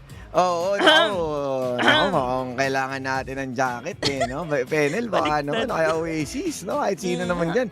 Kasi nga, mainit yung laban, napakainit ng mga pangyayari sa ibang parte ng mapa ng Wild Rift, no? And ang masasabi ko lang, it is what it is. It is what it is. Kailangan na nating mag-move on dito sa FENNEL Adversity versus Oasis na kung saan, no? Medyo may ano rin to, may history din. Tulad ng history na pag-aralan natin nung last game, parang mga rival, the day of the rivalries. Rivalry. Alam mo parang Osay, kahapon ang subject namin ni Madam Gaisaya, chemistry. Ngayon naman, history, di ba? Education 101 nga tayo dito sa WCS. What is module? Kung may WCS, joke lang. Mag-aral kayo. Mag-aral kayo. Yun yung module nila, WCS. Oo, sabagay. Kumbaga, nandito sila sa Esports History class kasama si Professor Yasumi. At yun nga, makikita natin na itong dalawang to ay nagkaharap na sa iba't ibang tournament and at the same time na nakita rin natin yung capabilities ng UDG sa bagong roster nila. So, umaga, na trial by fire ka agad to si Kuya Midarina, na akala mo, kinuha niya yung powers ng One for All na kung saan, si Midoriya, di ba? Si Midoriya kasi yun, Erpe. Midoriya. Pero syempre, pwedeng gawin Midoriya, tsaka Midoriya, Pokemon magiging Mido Queen. Mida Queen. No? Dami. Di ba? Napakadaming varieties ni Kuya Midarina. Man. Ayan, so nandito naman tayo sa FENNEL Adversity at Oasis. Kung saan, nag-ano nga sila, ang hirap mag-move on no? Kasi nga, mainit Kumbaga, iba, balagbag no, kumbaga sabi na marami, finals worthy daw. Pero tingnan natin to, kung tatapatan ba ng Oasis at FENNEL Adversity. Kasi, confident ang Oasis na 3-0 daw. Diba? Spicy yun? Nabanggit lang sa akin na naka-stream yata si Kuya Etaf and parang ang predict niya 3-0 daw. Parang mapapaspaghetti pababa ang isa sa kanila sa lower bracket, Madam Yaso Speaking of spaghetti, sabi ko sa'yo, paring Osay, kanina nanonood ako ng laban, nagluluto ako ng spaghetti. Kausap ko sarili ko kanina, grabe yung laban. Pero ini-expect natin na ganito din yung laban. Alam mo paring Osay, week 6 pa lang tayo, may week 7 pa tayo next week. Playoffs pa lang tayo. Grand finals na agad. 2 grand finals, biruin mo yun. So yung week 7 natin, grandest finals ang mangyayari doon. Kasi, lagpas grand line na yun. Best of 5. Best of 5 yung kanina, tapos napaka-intense nung laban. Tapos ngayon, may history pa. Best of 5 din, di ba? Rivalry at its finest. Puro tayo rivalry dito, paring Osay. And ayun nga, ang iniisip ko dito, Madam, sa sobrang grand ng laban sa huling linggo, legit pa sa Jet Li na Grand Line. Tatawid tayo sa Grand Line upang hanapin ang One Piece. Ganun tayo kalayo. Makikita na natin yung si Saan God Nika kung saan. Malalaman natin kung sino nga spoiler, ba. Di pa mute nga nito. Spoiler, ako, nakita ko. Nabasa ko lang. Sabi ko sa inyo, yung mga devil fruit na yan. Pero yun nga, sino kaya ang siyang may talento talaga dito? I mean, talented naman yung mga teams natin. Pero sino nga ba ang siyang magpo-proceed papuntang finals? Kung gaano kainit ang panahon, ganun din kainit ang paglalabanan nila. Pero kanino ba ang bola mo dito, Manang? Alam mo kasi, paring Osay, nalabas na yung prediction natin. Sabi ko, Team Underground at saka FENNEL Adversity to And since tapos na nga yung Underground kanina, FENNEL Adversity, ang masasabi ko lang kung bakit FENNEL Adversity. Kasi, well, in the words of paring Otulus dito, hindi sila, sabi natin hindi sila ganun kalakas, pero hindi din sila gamol Di ba? Kumbaga sila yung consistent na nasa, sabi nga, walang power spike, pero they are winning. Di ba? They're winning, Oo. whether be it pure strength or, yeah, they do have the talent. Alam naman natin, lahat na nakapasok na pro dito, they are very, very talented. Kaya nga kami nag-shoutcaster, di ba? Oo, totoo naman. Pero Wala yung tayong FENNEL talentang adversity ganyan. kasi, parang ano siya coin flip. Depende Mhm. kung mananalo, depende sa draft, depende kung na-counter sila. It depends on the draft for FENNEL adversity. It's not because, yeah, they are strong as a team, pero nakadepende pa rin sa draft and their execution pagdating sa game natin. At ito na, magkakaalaman na nga ba ang ating game 1 na kung saan roller coaster ride tayo sa drafting natin dahil nga kay Karma, kay Shen, na-unlock si Shinzao, na-unlock si ganito ganyan. Napakadami pa na pwedeng i-watch out, no? And sa ibang region, lumabas na rin ng Jinx. Kumbaga, nagiging meta rin ng Jinx sa kanila. So, alam mo yun? Oo nga, parang Osay. Oo, and dito natin malalaman kung ano nga ba yung pinaka-possible openings para sa magkabilang koponan. Pero sinimulan kaagad ng Oasis tanggalin ang Rakan ni Kuya Raph. At the same time, pati na rin ang Senna. Although, si Kuya Demon Kite is one of the best users din ng Senna. So, double edge, kailangan lang tanggalin. Although I don't really expect them to have the priority para sa isang Senna. Kailangan ma-force out na iban ang set. It's either sa FLA or a Camille. Yeah, actually, kailangan din iba ng FLA nga yung set dahil nabanggit mo yan. Kasi nga si Kuya No Guard on set, nako po, babalugbugin ka niyan. Kapag wala siyang mabalugbog, babalugbog niya sa'yo yung tower. Ganun, kasakit. And partida, support yun for the side of Oasis. And yeah, as we see, makikita natin dito yung ban on the Camille and we're waiting for the third ban dito ng FLA. Pero gusto ko lang din balikan, Kuya Osay. Dahil nabanggit mo, sa ibang region, lumabas na nga si Jinx. And sa ibang dimension, joke lang. Sa mga chats natin, sa mga chatters natin, 'di ba? Parang pinupush nila Tristana Wen. Tanong din sa akin ni Madam Kaysaya yan Tristana Wen, Jean Wen. I think it's because yung paglakas ng Storm Racer dito. Pero I don't think kasi na magkakaroon tayo ng mga ganun picks. Kasi alam nyo naman yung meta dito sa Pilipinas, APCs, and very limited lang yung talagang nabibilang lang sa isang kamay yung mga pinipick na ADC dito sa may Pilipinas, kumbaga sa meta natin. Pero let's see kung merong isang team na maglalabas na kagulat-gulat. Gragas Galio na kaya to? Pero alam mo, nasabi, ay may set pa. Ba't natin nila mo ito si Kuya Set? Oo. Sabi mo kasi. Oo nga, si Set at saka si Gragas o Galio. Pwedeng mapunta kay Kuya Kantong Set at kay Rafi naman ng Galio. Pwede rin naman ng Gragas. At syempre, Corky ni Danny. Bakit naman ganun? Baka nakakalimutan mo si Danny. Si Danny ang one of the Corkies na may napakataas na damage dealt sa kalaban dito and always on the MVP, I believe. Whenever kapag nagko-Corky si paring Danny. Ang pinaka-iniisip ko dito. Yun na nga. Gusto ko sana sabihin na yung Tristana, pwede siya lumabas kay Demon Kite. Kasi mahilig sila masurpresa pagdating sa ADC role. Lumabas yung Draven.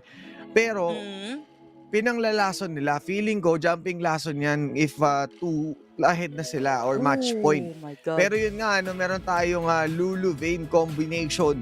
Habang dito naman sa FLA, nilabas na ni Kuya Arise yung Z niya. Naku po, medyo mainit si Kuya Arise Third pick Z against Karma. Oo, pwede to. Ang daming susceptible target sa side ng Oasis Gaming dito for Z. Nakakalito na, Set Z. Parehas na sila, kambal sa pangalan. Pero ito nga, going back to sa sinasabi ko, pwede mong targetin, lalo na itong si Lulu, para hindi mo mapa-online or talagang maging palong-palo ang vein ng side ng Oasis Gaming dito or even the Karma para ma-prevent nga yung mga tali-tali neto ni ate nyo Karma, yung mga pang-higop neto ni ate nyo Karma. So, ang daming pwedeng maging target nito ni pare nyong Arise. And Oasis though, nagban sila dito, dalawang assassin. Grabe, ayaw nila na mga papasok. Nung nakuha na ng FLA yung Z, naisip nila na, kailangan natin tanggalin yung pwedeng counter sa Deathmark. And by the lore, by the story, magkatanggali talaga to si Shen at saka si Z. Pero ang brom ni Kuya Raph is papasok na nga ng tuluyan. At ang last pick natin na potentially mapupunta sa ating jungler na kung saan May ano pa tayo, Uy, may choice pa sabay. tayo na J4 na nakita natin na okay kan or Shinzao. Kung gusto nilang FLA, no? lagyan tong Actually, concussive blows. Lee Sin, open pa kay Domeng kasi hindi naman binan yung Lee Sin ni Domeng. And yeah, Lee Sin ni paring Domeng ang ilalaast pick dito ng FLA kasi open na open. Last pick na rin lang naman sila dito. Pero may tanong kasi ako paring Osiris eh. Ano yan? Domeng, sagot din naman ako sa tanong ko. Ayan. Ba't hindi din ako sure eh? Kaya tatanong ko din sa'yo. Sige, tanong mo sa akin. Enough kaya yung power ng isang Darius to tank all the damage coming from the side ng FLA dito? Coming from basically Danny na on that Corky. What do you think? Kasi may pangkat-cutter society yan eh. Oo, feeling ko tagilid ang vapor ng isang Darius eh. Pero knowing na meron tayong nakita nga natin yung healing galing with Ginkgo Biloba kahapon. Oy, Soraka Karma yun. Pero ito naman, Soraka wala. Oo, shield after shield. So isipin mo, meron kang inspire, meron kang health picks. Definitely, pwedeng masurvive ni Kuya Isila. Ang problema naman natin dito, kung ilalagay mo yung dalawang shield kasama ng Valor ni Etaf, medyo mahirap pa. Mukhang prolonged team fights ang pinaka-goal dito. And knowing nga yung Vayne is mahina sa early game, kailangan nila mag-create ng pressure. Kailangan nila maghanap ng openings and doon papasok si Kuya Edaf na kung saan ang kanyang ang gathering fire, ang mantra at ang kanyang mga atake masakit pagdating dito sa FLA. Pero ang FLA syempre nasa kanila nga tulad na sinabi natin highest damage dealer na si Corky, pwede siyang manorpresa. Pero hindi ko lang ma-promise na kung gaano katagal ang gagawin, kung ilang bala ang ilalagay dito ni Kuya Danny para siguradong malumbay itong baluti ni Kuya Isila. And at that point, feeling ko pati Deathmark magkakaproblema tayo pag hindi niya nahanap si Carme. Ano yung baluti? Hindi ko alam. Baluti is armor. Ayan. Armor, okay. Alam mo ba, madam? Meron din kaming hindi alam sa mga sinasabi mo. Ano? Tinanong pa namin sa PPGL Discord kung ano ibig sabihin ng pambambo. Pambambo! Alam mo kasi parang ano yung pampukpok, diba? Alam mo yung, alam mo yung parang hawak ng tanod or kaya parang hawak nga ng, alam mo yun, yung tungkod ng lolo mo na alam ko lang yantok. Yun, yan. Parang pambambo. Ganun. Bambuhin mo, ganon. Ayun, yung pala yun. Nakala ko, pagka sinabing magbambo ka, sinong sawa? Sinong galit? Pero yung pala. Si paring ano ba yun? Si paring Oo. Alam mo kasi may caster, may talent din dito na ano eh. Bamboo eh. Sabi sa comment section natin eh. Oo, alam niya yan. Napaka-talented ng mga caster natin. Pero yun nga, no? Going back dito sa lineup nila, sino sa tingin mo, madam, ang kukuha nitong game 1? Kasi parang balance eh. The balance is stronger. Parang matindi pa sa balance. Ito nga yung sinasabi ko paring Osay. It's all about the execution nga ng both teams. Kaya ako tinanong din sa'yo kung enough ba itong si Darius na pang frontline ng side ng Oasis Gaming. Kasi siya lang halos yung makikita natin na makunat dito. And I'm saying kanina din na susceptible, 3 targets. Might be 4 targets nga no sa side ng Oasis Gaming. Kay Arise pa lang, pwede niya targetin 4 sa side ng Oasis Gaming. FLA, hindi ako masyadong confident sa, let's say, on the Brom. Alam naman natin, on the record, si Brom, yes, tinatry ibalik ng 3 or 4 na beses dito. Pero hindi talaga masyadong nag-work-work. Pero ito mukhang may nag-work-work dito si Danny. Pabomba-bomba lang. Pero yun nga, no, napakasakit, Kuya Osay. Ayun na nga, napakasakit nga dahil dun sa concussive blows na talagang nakakatakot. Konting winter's bite lang na manggagaling kay Kuya Raf, pwede na nilang bigyan ng maiging trade. Syempre, early game pa lang, tili pa lang yung ating kalakasan ng ni Kuya Demon, kahit ni Ethic Nomad at saka ni Kuya Nogard. So, medyo matagal pa no, na talagang masabayan nila itong si Kuya Danny. Kasi, ang Corky, early game is may damage naman. Isipin mo, phosphorus bomb na may Gatling gun. Gandong pa lang sa early na yon, masakit na at mukhang nagkakabulilyasuan lang ng Scryer's Bloom dun ha. Magpapatulong si Kuya Etap para kunin itong Scuttler sa top para siguradong protektado habang ito namang FLA, yung sa Dragon na part yung kanilang isi-secure. Palitan lang. Getting their respective Rick Scuttler dito. And uy, pitikan lang 'to, wala pang magkakasakitan pero wala pang putulan ng tenga, Erp. Kamustahan lang Oo. 'yan. Parang, "Kamusta ka na diyan, Erp? Okey lang. How are you? I'm Oo, fine, thank you." sumulat Pero ka naman sa'kin, FLA, gano'n. Osiris, Oh. wag kang maingay, may nagnanakaw ng Krugs. Sa bottom lane nandun si Doming. Yes, ito yun na nga, no, naku, parang si Kuya Doming, maling Alam nila. jungle yata 'to. Uy, alam. Sinubukan kunin, nag-glitter lance yung mga baby shark. Hindi, baby Baby shark, Krugs, baby tutururut, Krugs. ayan. Oo, mga mini Krugs, ayan. Pero yun nga, no, makikita natin dito si Uy, top Calva lane tsaka muna si tayo. Isila. Naku po, delikado to, mukhang may Pero ito bibisita. Haymaker, tumama, pero hindi na din Ay, nag-overextend dito si masyado, Cal. sabi niya Sabi niya, masyadong parang may matapang, pagyayanig ako ng lupa na naramdaman na. Hindi pa rin bumabak, nasasaktan na. Tama ka doon, parang Osay, ang tapang neto. So, bumak si Cam dito, hindi siya naging greedy.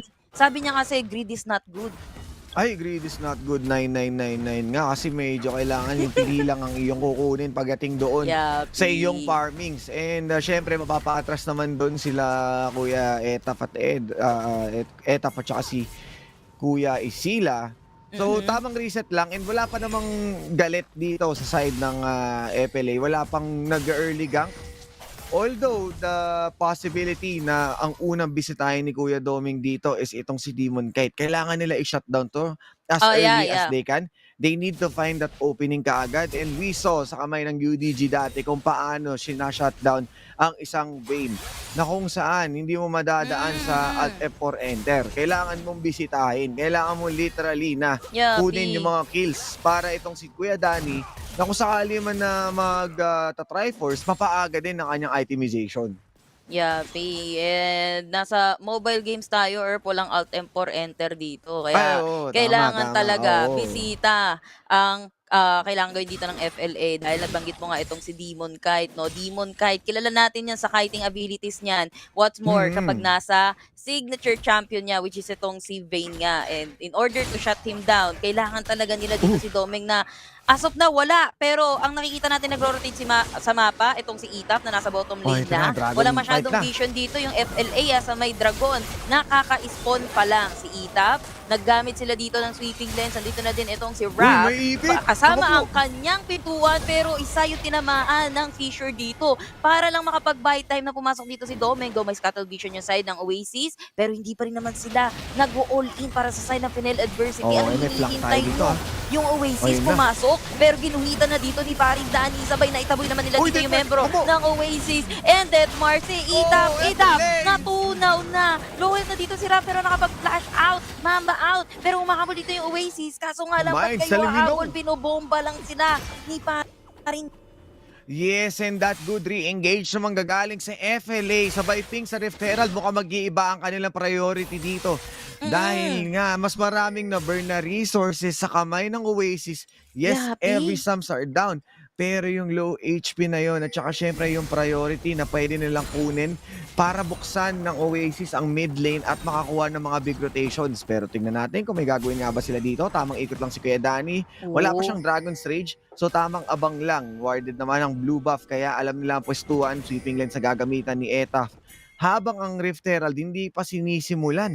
Yeah, Naku. naghihintay lang sila kasi they needed their ultimates nga kasi nabanggit mo kanina, nagamit dito ng FLA yung mga ultimates nila. Same with Oasis, mga naghihintayan na sila ng ultimate dito para kapag nag-engage na sila, which is ito na nga, na nauna na naman yung Oasis Gaming dito sa positioning, sa Rift Herald naman this time, FLA, Wala pwede si nilang Kuya nakawin Isila, yan. Kita niyo si malayo. Kuya Domeng, andito na, May natatakan na ipit. yung Rift Herald. Pero na-pushback na naman yung Oasis at nanakaw na naman ang FENNEL Adversity yan. Si Edap, tinry niyang tumakbo, pero hindi siya nakatalon. Behind the wall, Opo. pero grabe Ayan na, naman, si Kuya Danny. yung face breaker, basag ang mukha, ay naabutan pa nila si Kuya Nogard. Apat ang lumuhod sa Oasis, sabay transition on the turret push, paring Osay. Yun nga, no, napakabilis sa mga pangyayari after the Ocean Drake recall. Sabay punta sa Rift Herald. Once again, sinimulan ng Oasis and taking advantage. So wala pang gana ang Demon kahit nakulang pa sa damage. Madali lang nilang hinana, padali lang nilang pinush. And textbook play. Turrets after turrets, that big conversion ng Rift Herald dito. And FLA accelerating the game na pwedeng mapag-iwanan dito si Ethic Nomad. Pero having the Ruin King, magkakaroon siya ng breathing space and you have also the Ardent Sensor. So magkakaroon na ng mas madaming attack speed, proccing more of the silver bolts, pero hindi natin sure kung makaka-free siya, knowing na andito si Kuya Arise on his Dust Blade of Draktar. So they need to know their priorities and the responsibility ng bawat member. Considering din no, na si Kuya Calm ang siyang siguradong andito, showstopper para siguradong hindi naabot sa mga prolonged team fights na pwedeng ikapanalo ba ng Oasis.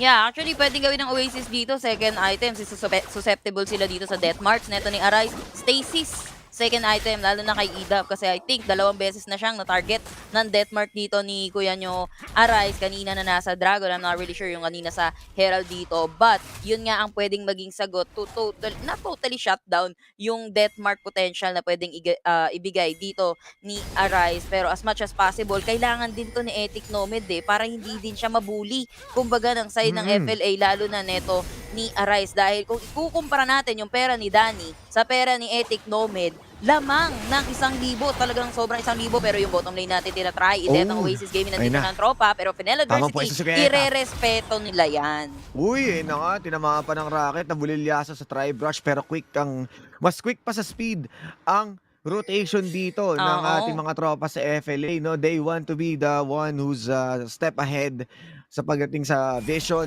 sa pag-check dito sa pwesto ng Dragon. 20 seconds pa habang si Kuya Arise trabaho lang. Pero dahil nga Infernal, kailangan nila paglabanan na maigi to. Kasabay na rin ng recall ni Kuya Arise ay ang 10 seconds sa Dragon sabay sa pagkuha ng package, and this will be a big edge para dito sa FLA kung gusto man nila i-heart engage o ilaban ng tuluyan itong Infernal Drake. Akala ko hindi nakita yung words ng Scryer Kala ko yung slight offset nung Scryer, pero nahulihan na nila dito si Kuya Danny, pero nandito ang taga-protecta na si Rap, pero naiwan si Ethan! Na-isolate si Ethan, kulamang Kha'Zix pero isolated siya doon, Nerf!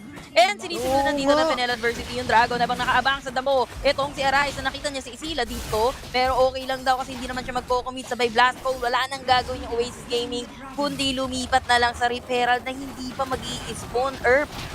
Lagpas 30 seconds pa. Naku, kahit sabihin mo lagpas 30 seconds pa, having the second Dragon dito, nakuha nila si Nadare, siguradong madadagdagan pa yung damage na nilalapag dito ng FLA. And considering na yung ating assassin na si Kuya Arise, diretso Oha Barts lang, nakakuha na siya ng kanyang Black Cleaver. So meron tayo 4 members na naka-Black Cleaver, might be targeting itong Darius natin na pwedeng matanggal yung kakunatan. But what's on the good news naman? Para dito sa Oasis, meron ng Wits End si Kuya Ethic Nomad. Kaso ang problema, magiging sapat nga ba yan? Kasi currently, naka-Storm Razor at Black Cleaver naman si Kuya Danny na may Executioner's Calling. So yung mga healing galing, kumbaga healing na lang kasi putol na hindi na siya magaling. Kumbaga 50% yung healing reduction na makukuha na doon sa Executioner's Calling na mahihirapan sila in terms of sustaining the late game. Yeah, sustaining the late game at late game nga kailangan datingin dito ng side ng Oasis Gaming and sa kamay ni Ethic Nomad. And we are seeing na out of position dito yung jungler ng side ng Oasis Gaming. So, giveaway tong referral na to sa side ng FLA dahil napakalayo nila I think Oasis Gaming buying time na lang sila dito, farming for Ethic Nomad. Hindi mo na sila lalabas ng mapa as much as possible, mag-i-engage sa teamfight as much as possible. Kaso kita mo naman paring Osay, yung ginagawa ng FLA, ang inyo ay amin. Kita mo yung mga wardings nila lalo na sa top lane. Nagpatayo ng Meralco yung FLA sa top lane, men. Oo, yun nga. Simula sa mga pag-amin na talagang inangkin pati ang Meralco, talagang kakaiba ang ginagawa nila dito. No? Sobrang liwanag ng buhay to the point na pwede na silang sunduin sa kalangitan dahil ang liwanag kumbaga, death brush yung pwedeng mangyari dito. And yun correct ko lang yung sarili ko sa Executioner's Calling. No? It's 40% grievous wounds. Ayan, hindi siya 50. So, healing lang. Hindi na siya healing galing, healing ga. Limousine ni Rafo. Ang cute, men. Ang gamit niya, hindi mga huskies. Oro, men. Oro. Saan ka ba? Limousine ni Kuya Raf yan Teka, pero muna. ito alam nila na dito sila sabay flash out, sabay ini-slow yung isa, sabay mamba out na lang muna dito sa side ng FLA dahil alam nila na papunta yung tropa. Pero trabahong marangal para kay Arise dito sa top lane. Nandito din itong si Danny. Si Isila, men. Medyo tumatakbo.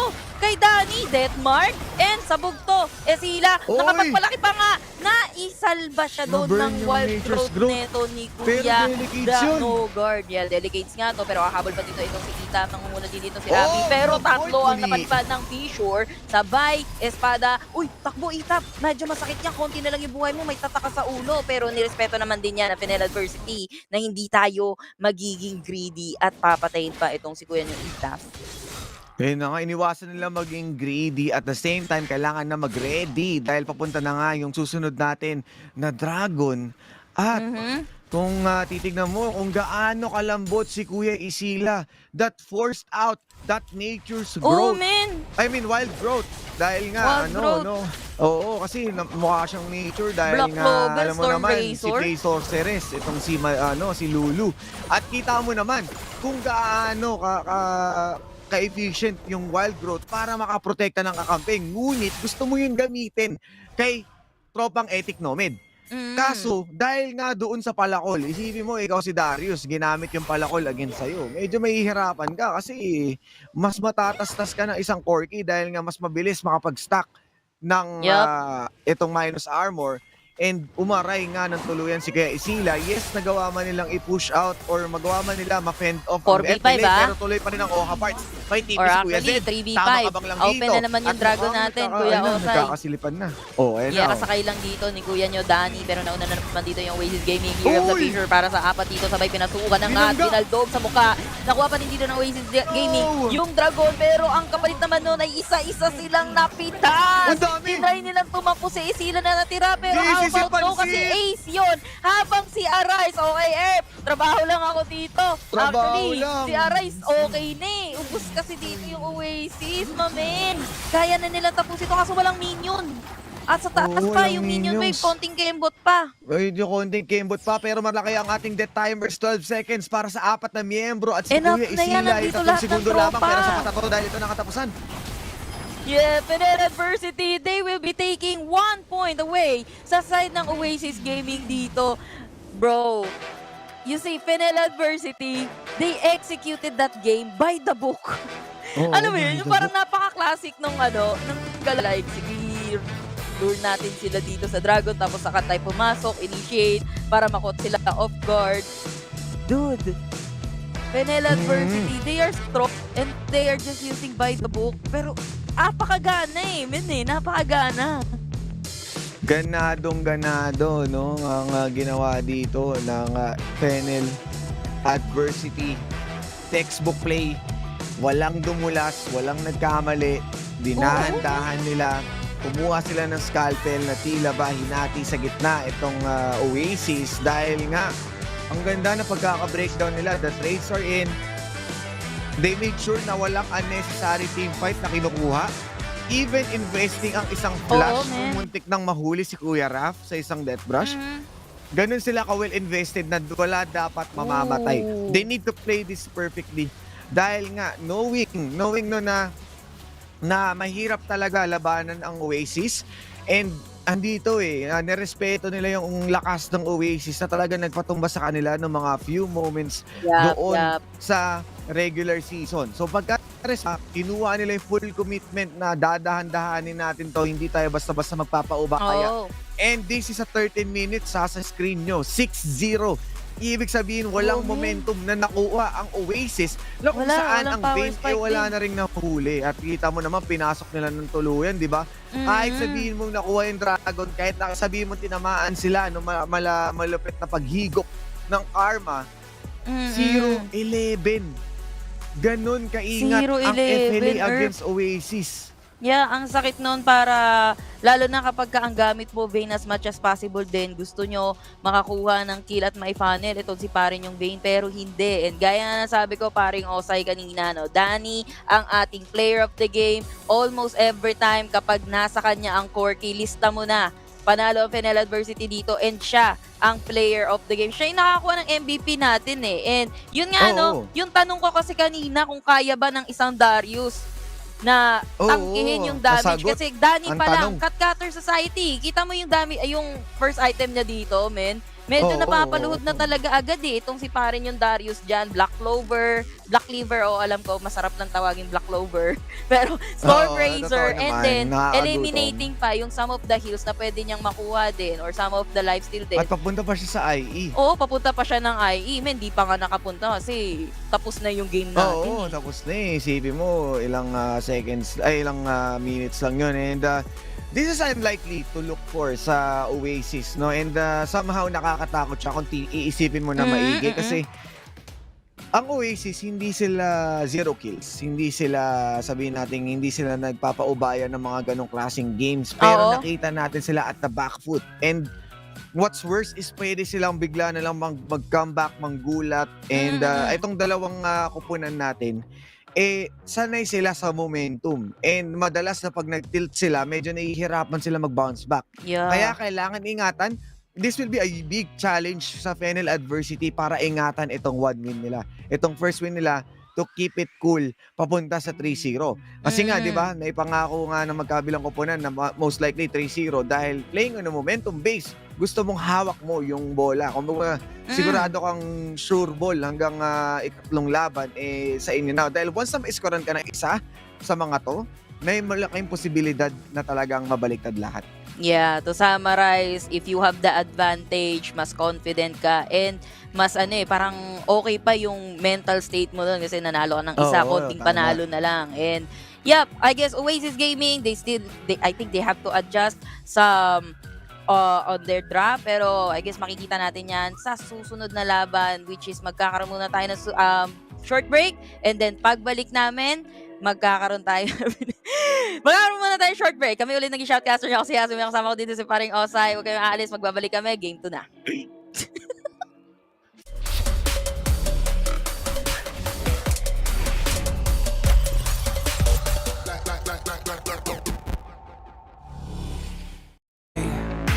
I'm more than they can take, but they don't see the struggle in my mind. And I just think of stopping all the time, but I can't.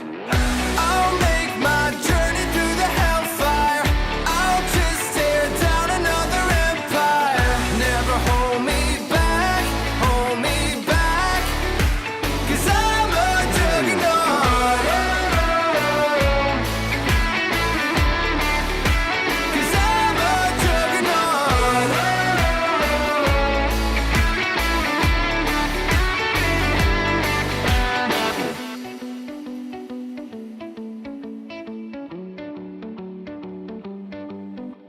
Determination on my side. Nothing's gonna stop me. Nothing's gonna stop me. They're telling me to run and hide, but they could never stop me. They could never stop me. So don't get in my way.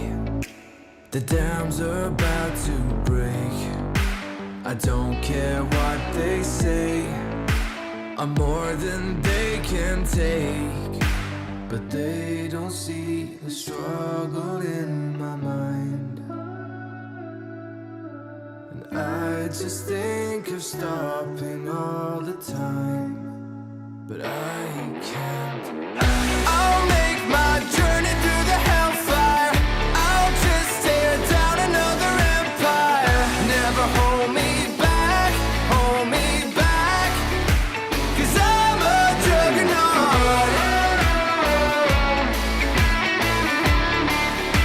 'Cause I'm a juggernaut.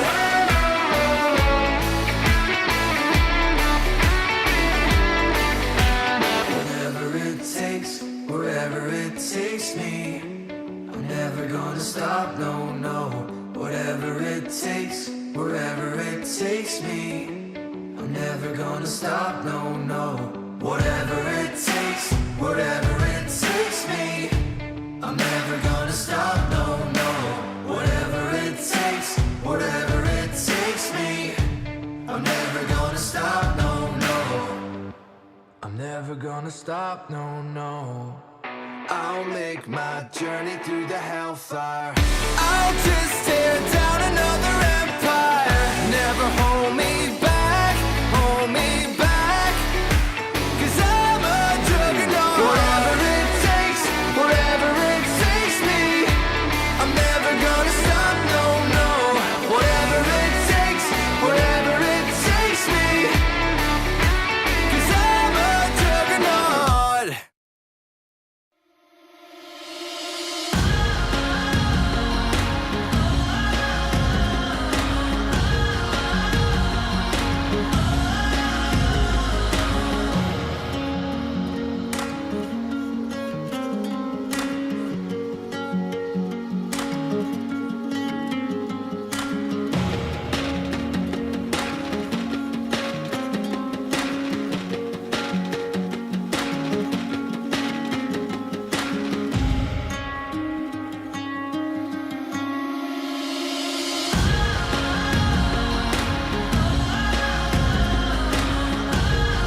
Welcome back! And kami nagbabalik sa inyong mga screen. Ako ulit si Aso. May kasama ko dito si Osai Reese. Yes. And we are Tama back naman. para sa second game ng Oasis at FENNEL Adversity. Ang saya natin, parang Osay.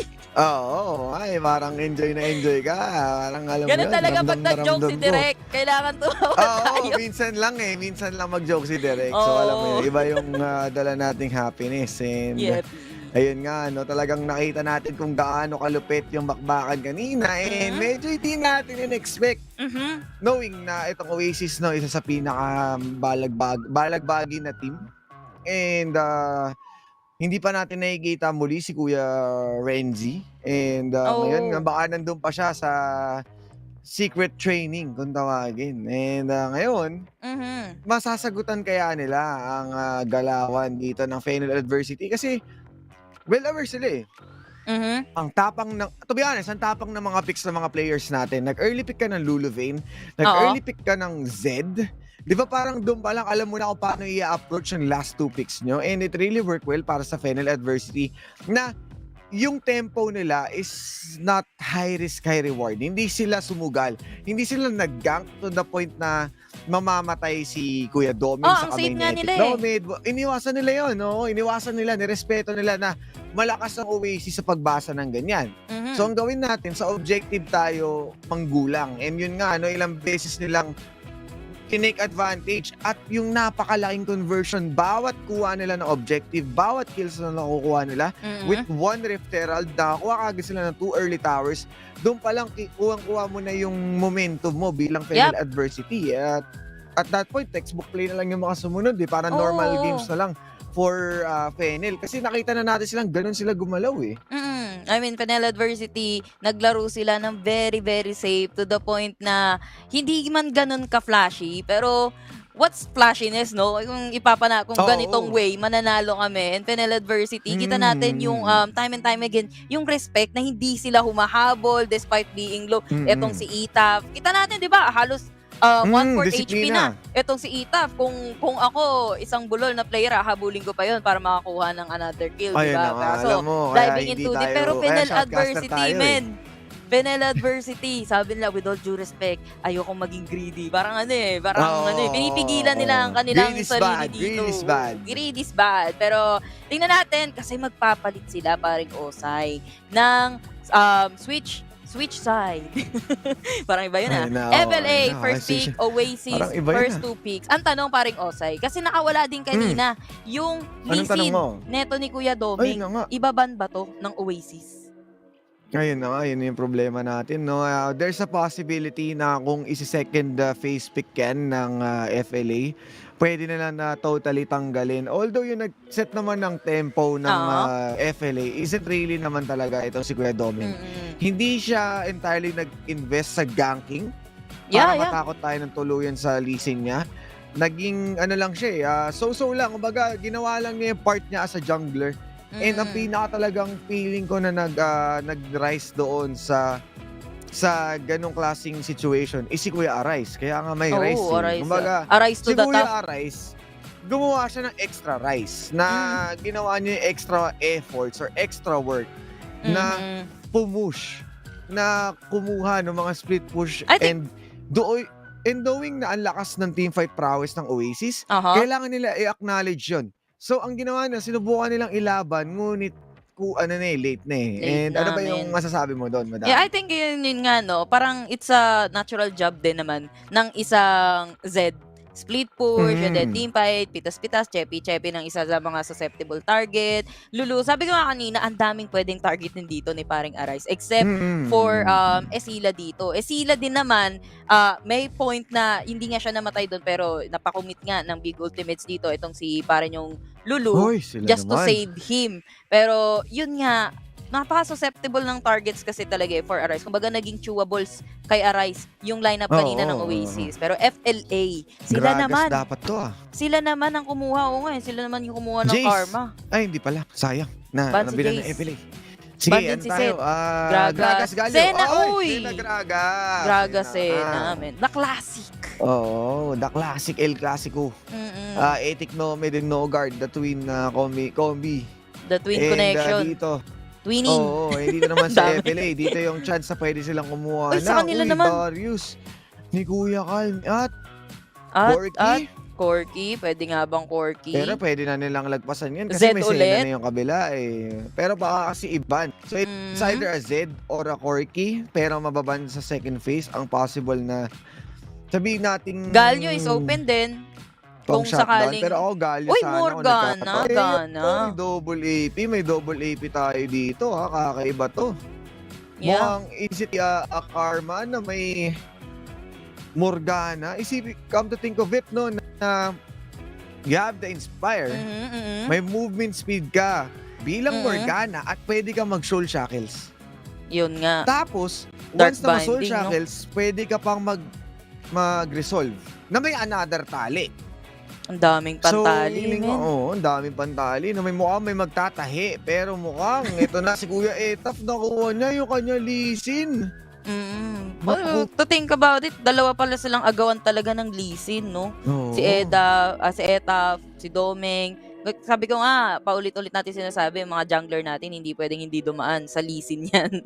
Ito yung parang staple champion. Kapag ka magja-jungle ka, kailangan marunong ka mag-lisin. Pero ito, FLA, they will be banning itong si Garen na pwedeng pumapat dito kay Darius nga naman sa off-lane dito. Pero open pa din naman dito si Renekton if ever nagre-Renekton dito yung side ng Oasis Gaming. Pero knowing Isila, it could be a Nakali or it could be a Fiora. Kaso nga lang, ban si Fiora dito. Oasis, they will be banning Master Yi and Kha'Zix dahil kailangan na lang naman dito ng jungler ng side ng FLA. Oo nga, no? And tingnan natin kung ano pa yung pinakad na gamitin nila dito. Pero so far, ang maganda is secured na sila kung in terms of support or mid lane na pwede nilang i-juggle with a Karma or a Morgana. Kaso syempre, meron pang openings dito sa Oasis na kung pwede sila Uy, si Graves! Para kay... Is this gonna be Isila? Ano? Oo, mati kay Isila. Meron silang bulag, meron silang pambulag. Ay, oo, meron pa silang ano dito, no? Meron pa silang pampatalsik. Masyadong madaming nilalagay dito ang Oasis in terms of their team fight. Pero ang FLA, meron pang kaysa kung gusto man nila ng... Brom pa rin. Yeah, so, Brom ang pa din. panghuli. So, ibig sabihin sa Brom Morgana bot lane. Tapos mid din more Karma. likely. At ang jungle ay Riven. Riven, pwede. Open pa si Riven nga. And sino pa ba ang pwedeng in-jungler dito? J4? Pwedeng Rengar kasi hindi naman regret. Uy! Oo nga, men! Meron pa nga palang Jax, pero I don't know, this might be the first time na nag-Jax yung FLA. Kung di ako nagkakamali, parang Osay. Tsaka napag-usapan na sa PPGL Watch Party, no? Guys, huwag niyo kalimutan yung mechanics natin na sa PPGL Gaming Chair. Sumali na kayo dyan. Magandang upuan yan. And yun na nga, no? Nasa kanila napunta ang Corky. Isa rin ito sa sabihin na natin comfortable si Kuya Edaf dito sa pick na to. And of course, double marksman yung kanila magiging approach. Si Jax, going back kay Jax. Yan. Nakuha mo. Para kasing action Jackson na ganda lang ang makikita natin dito eh. Pero yun nga, si Kuya Jax kasi, nasabi to nila Kuya Otto, naisusulat to na humina na raw ang jungling. Ni Jax. Kasi bumina yung damage. Dahil sa smite. Ni Kuya Jax. Oo. So medyo hindi ko ma-promise kung this is a good idea. And kung papansinin nyo guys this is the comfort pick ng Oasis. Yeah. Sanay sila pagbalagbagan sa ganitong klaseng lineup na kung saan itong Senna Gragas yung isa sa pinakamalakas na na lane and pwede ngang mapalaban ng bahagya yung ating duo laners ng FLA kung magkakamali man sila. And of course, if you're playing on a momentum base, medyo skills pero early mag-online ng isang Graves at ang isang Corky followed up by a Lee Sin that might be putting you a lot of pressure on early game.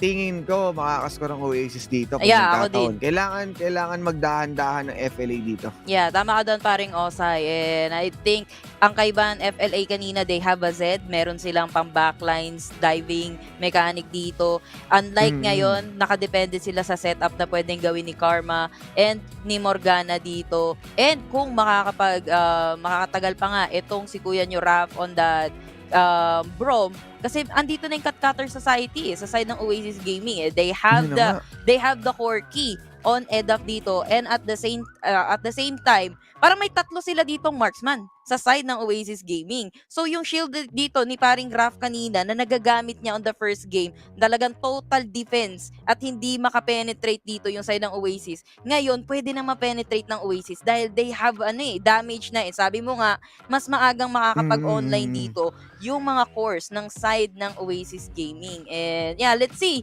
kung may execute ba dito ng FENNEL Adversity yung gusto na na-execute. Kasi na-imagine ko, the damage parang medyo kulang sa side ng FENNEL Adversity kung ikukumpara natin sa draft ng side ng Oasis Gaming.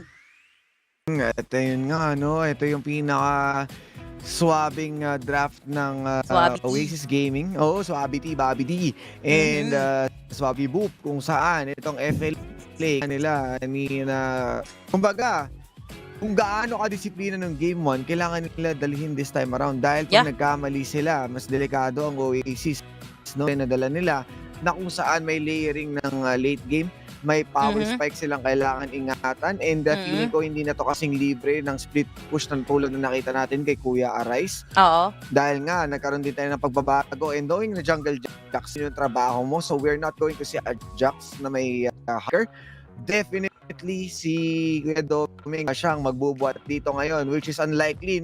Nakikita na natin si Kuya Doming mostly on those utility champions. Hindi rin natin siya nakikita doon sa malupitang kanyang lisin kasi na-offer na niya yung kaya niyang gawin as a jungler, and yun lang naman yung mahalaga. So ngayon medyo kakaiba ang magiging approach ng F. And yes, ang maganda naman doon, nakuha pa rin ni Kuya Raph ang kanyang Brom na hindi naman na kailangan i-contest. And I believe na nagawa nga rin niya yung big glacial fisher play. Oh yeah, na yun din talagang nakahuli sis.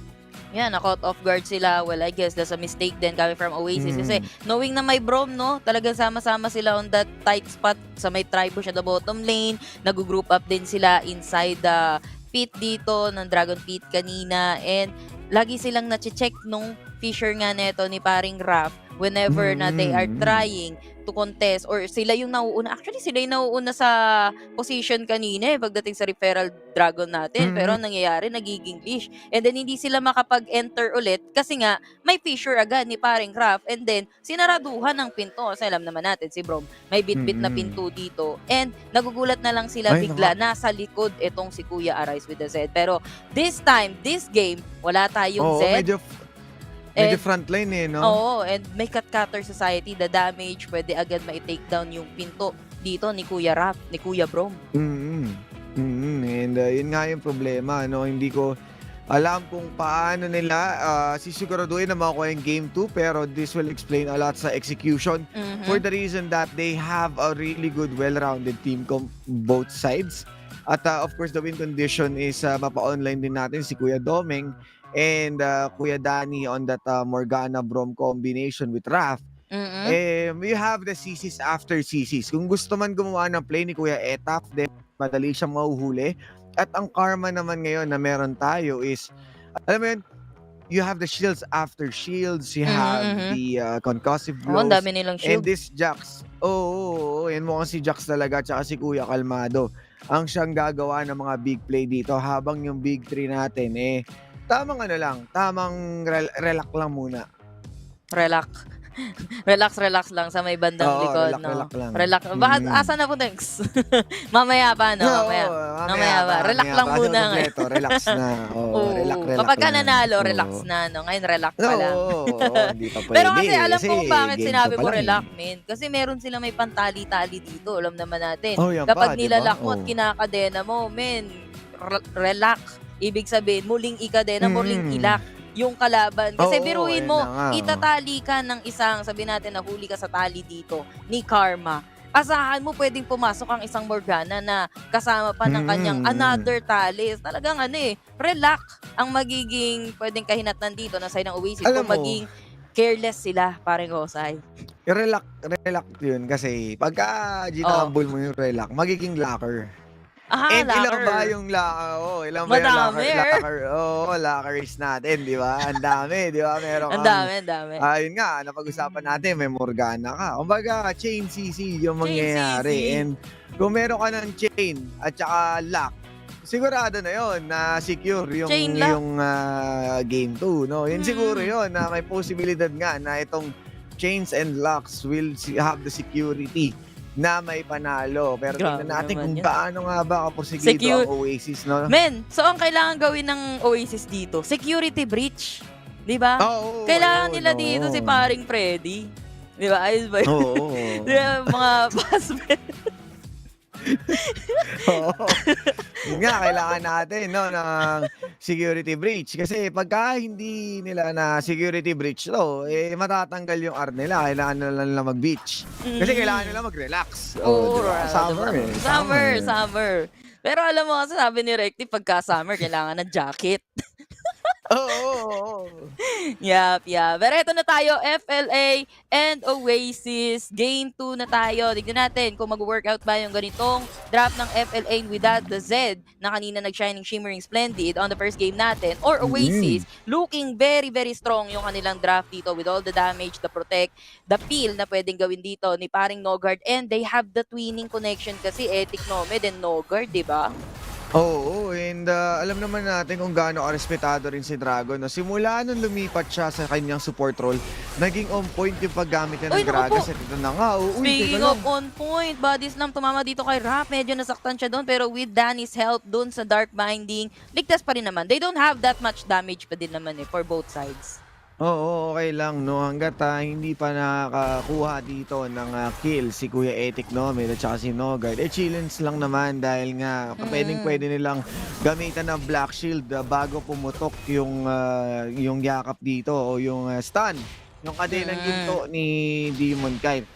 And considering nga rin na itong si Brom na merong unbreakable, any projectile siguradong protektodo ng tuluyan. Pero ang magandang ginagawa ngayon ng Oasis, focus sila dito sa bottom lane. Ayaw nila na mag-scale to. And mukhang si Etap may kita si Efar. Nanggigaling dito sa likod itong si Etap. At nakita naman yun ni paring Rap. Pero mukhang kukuyugin nila under the turret. Pero flash out! Inilagan niya yung baldog nito ni Nogard. So ipit na talaga sila. Ginuyog na sila dito ng 4. Pero nakabawi din sila. 1-for-1 make that 2-for-1. Dahil namatay din itong si Kuya nyo Etap.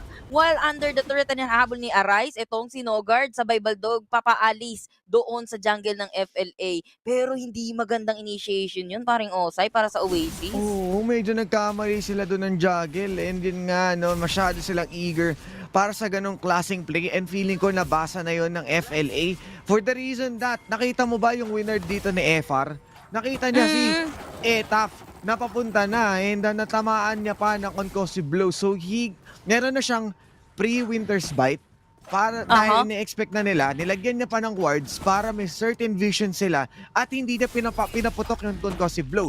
So nung pumasok ngayon si Etaf, saka kinalabit yung pang-apat na stack ng concussive blows at doon na na-stun sa loob mismo ng Torre. And you don't want that dahil nga plano niyo mag-juggle ng Torre. And also, ang galing din ng ilag doon ni paring Efar, no? Ni paring Rap. Flash out, hindi nag-connect yung body slam ni paring Nogard. It could have been an early death for Rap.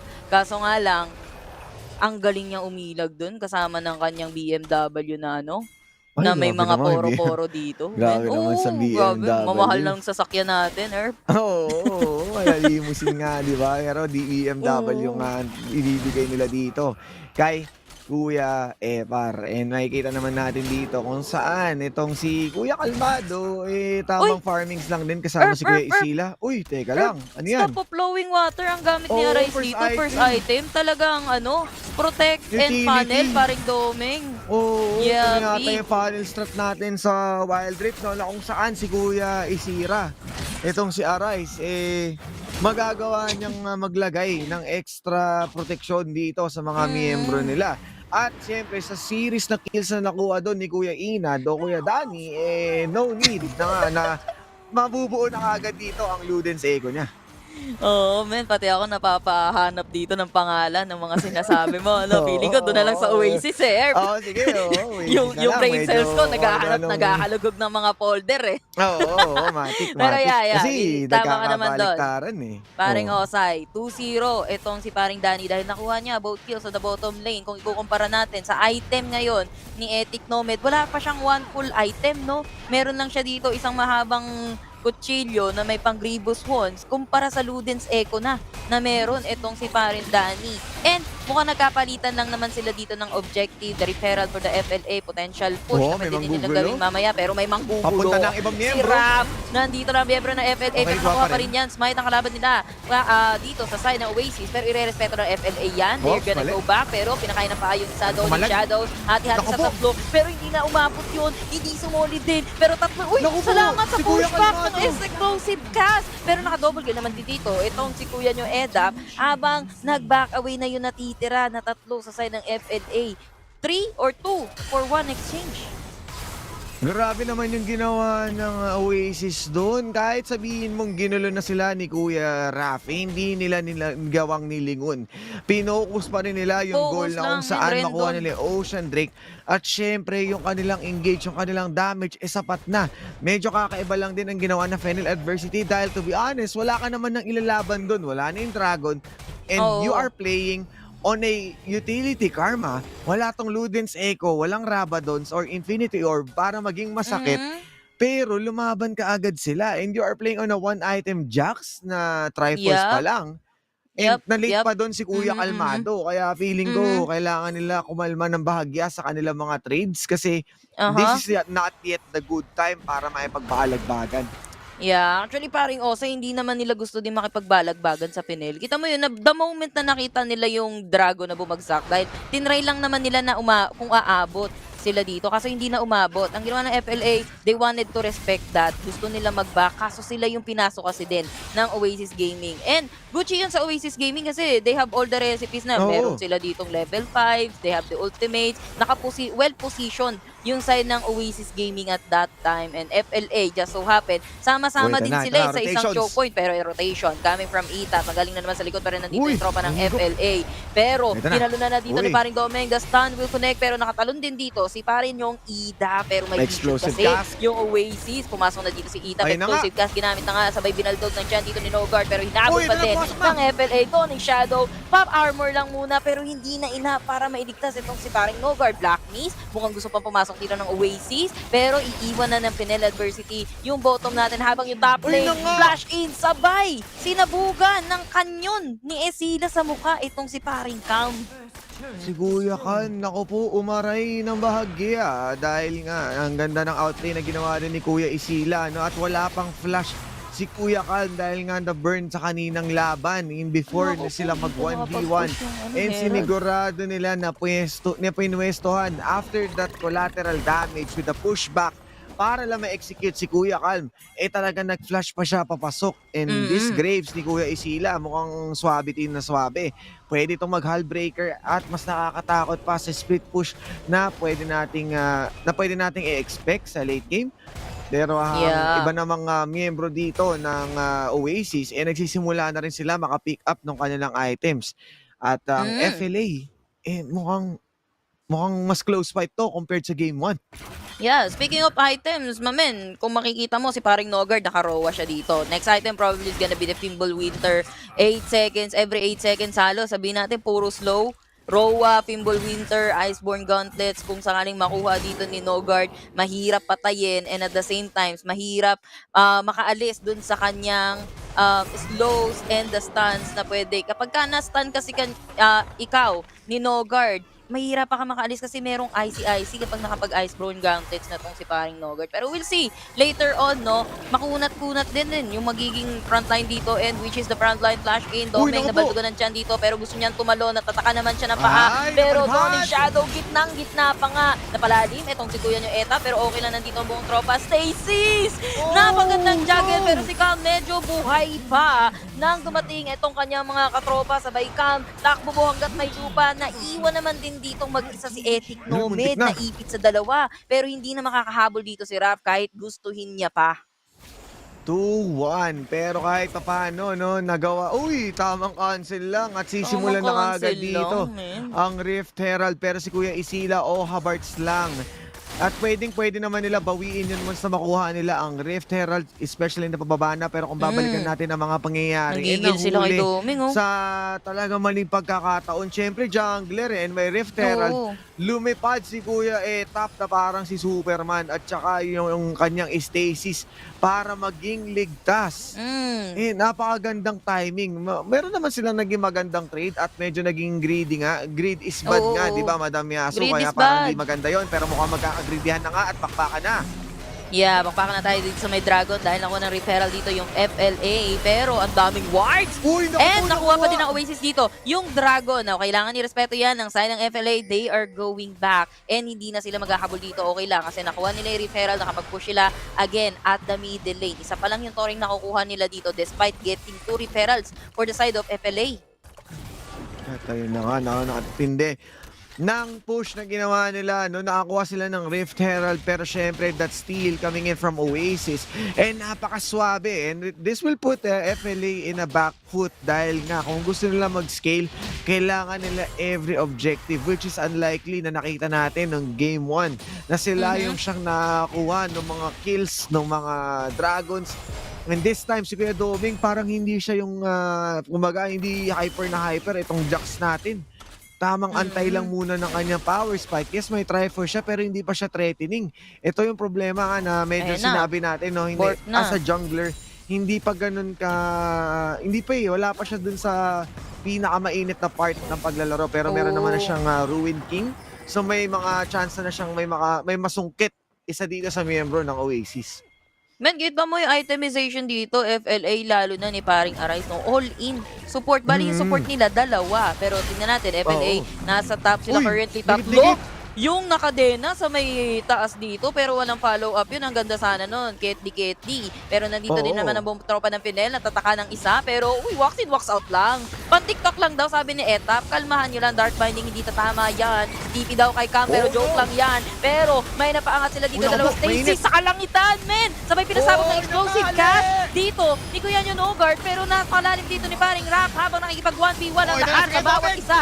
Sino ang kanilang target? Nandito si Doming lumili pa, Dark Binding, hindi rin magkoconnect. After all the skills na naibato, wala pa rin mayayatar, pero Blacklist, pwede pa sila pumasok dito kasi sila ang duguan, pero yung baba nga, si Kuya Esila, trabahong marangal. Pero teka muna, mukhang na-force out na nga ng FLA, nagawa nila itong Baatore, pero the trabaho is real. Split push ng Game 1, split push ang kapalit sa Game 2. And this will be a big problem para dito. Ito na nga yung sinasabi natin na Graves na may Hull Breaker. At medyo nakakatakot nga dahil yung damage ng isang Graves talagang masyadong solido. At may kita natin, having that Hull Breaker, malakas na tulong sa minions yun para lalo pang ma-push. So kailangan natin na mabilis ang ace dito at kita mo naman yung BMW dito ni Kuya Rafe na talagang napaka-cutie. Pero ang problema, kailangan yatang pwestuhan ng to. Hindi pala pinto yung dala dito ni Brom. Men, yung chimenea. Oo, yan yun. Yung chimenea, yung nililinis. Chimenea ang dala, men. What is pinto kung may chimenea? Alam mo kasi summer, kailangan natin yan Pinto yung pinto yung sa summer. initial niya. Oo, yung default na pinto, pero pag yung skin na yan, chimenea. Chimenea, diba? Diyan mo isasabit yung mga socks mo para bigyan ka ng gift nito ni Santa Brom, diba? Ayos ba yun? Pero ito, going back to the game natin, medyo nagiging slow yung laban para sa side ng FENNEL Adversity dito habang yung Oasis, ang dami nila nasi-secure, pero split push is the name of the game para kay parang Isila, habang may Black Mist naman dito sa may likod, si Cal medyo nagdedelikado na. Apat yung katapat niya, napapaligiran ka na namin ng galing sa likod, ito si Parinyo. Esila, I mean si pa rin yung Etap, pero ligtas pa rin naman itong si Cal, pero ang magiging punishment is gonna be the Demon Kite. Oh, Then, delikado on the side to, of may Oasis, baron, ah. medyo malalim dito itong si Etap na duduguan, pwede na siyang taga-abol na yan, kaso malayo kasi itong si Kuya Smite, nyo, Penetrance Cam Gaming. para tagain itong si Etap, pero si Domeng, eto na ang helicopter nang galing sa likod. Oh, Si Esila ang target helicopter niya, na. kasama niya dito itong si Arise, Oy, mukhang Stay, tinali pa. napabagsak nila dito si Package. Esila, pero ginuhuitan dito ni Kuya nyo, Eda, pero si Etap, men, itakbo mo hanggat may lupa. Kaso paano ka makakatakbo kung napapaligiran ka na nila? Gusto na nilang ipasuko itong si Kuya Etap, nag-stasis pa nga, buying time na nga lang, pero para saan? Nagbabaro na eh, yung FLA dito, mamen. Alam naman yan ang Oasis, kaso ang natitira na lang na nandito is si Nogard. Nogard doing his best to try to Wala stop siyang this wala Baron. siyang kaska. Pero wala silang tao dito, nandito pa dito si Etap. Ang Baron natin makukuha pa din ng FLA. Smite yung kalaban nila Pwede dito, pa to. pero kailangan nilang itakbo yan dahil low health sila. Kailangan nilang itakbo yung Baron buff nila, kundi parang sayang din yan. Ang ganda naman, Ming. Bakit naman ganun? Masyado niyang kinot off yung escape route na kung saan yung package medyo kailangan ma-force out kay Kuya Edaf para pumwesto. And at that point, nagkaroon na ng opening itong FLA. Ito na yung hinahanap nila na fight. Nahuli si Kuya Etap at yung early pa lang nun, napasobra sila kay Kuya Kalmado. Sinabi nga natin, greed is bad. At mukhang hindi sila nakikinig. Pero mukhang magigreedy nga sila dito dahil papunta na sila sa Infernal Drake. And this may be it na magbabakbakan silang muli. Yeah, may vision naman dito yung side ng Oasis Gaming, pero hindi din nila i-dare to get in that pit dahil sama-sama dito yung FLA sa loob mismo ng pit. And Erp, may napapansin ako. Oasis Gaming, whenever they attempt na mag-tower dive, doon sila pumapalya. I guess it's not healthy for Oasis Gaming na mag-attempt ng mga gano'n na kumuyog under the turret kasi either napapalalim sila or yung trade-off o yung trade nagiging 1 for 2, nagiging beneficial lang sa FLA. Pero ito, sama-sama sa gitna, sabay explosive gas and nabangga nila dito si Rap kaso siya yung makunat. Loning Shadow sa tama sa dalawa dito, napabagsak naman nila dito yung pinto, sabay takbo kay Danny, nagkasalubong itong si Cam at si Ita, makunat nga lang itong si Cam, sabay iniputan, pataga na yan pero hindi na kailangan, men. Hinabol pa nila dito. Itong si Kuya Nover na napa-flash away pero isang taga-Noxian gilitin hindi pa enough. Dito din naman si Abright. Uy, naku po, ginamit niya yung blast bomb. Pero sabi dito ni Cam, saan ka pupunta? Balik ka dito, ending comment. Naabutan na din ang taga-Stacy. Pero abang na lang, ma-i-stun pa din. And he's still gonna go down para kay paring Esila kasama ng turret nila sa may gitna. Pero straight na. Rekta na Rekdi. Hindi, wala pang minion. Konti pang minion. Ito, may another wave ng minion. Pero kita may respeto ng FENNEL. Okay, the timer is very, very near. So back muna tayo, reset. Huwag tayong maging greedy. FENNEL adversity, they could have ended pero they decided na huwag tayong maging greedy. No. Greed is bad. Greed is bad.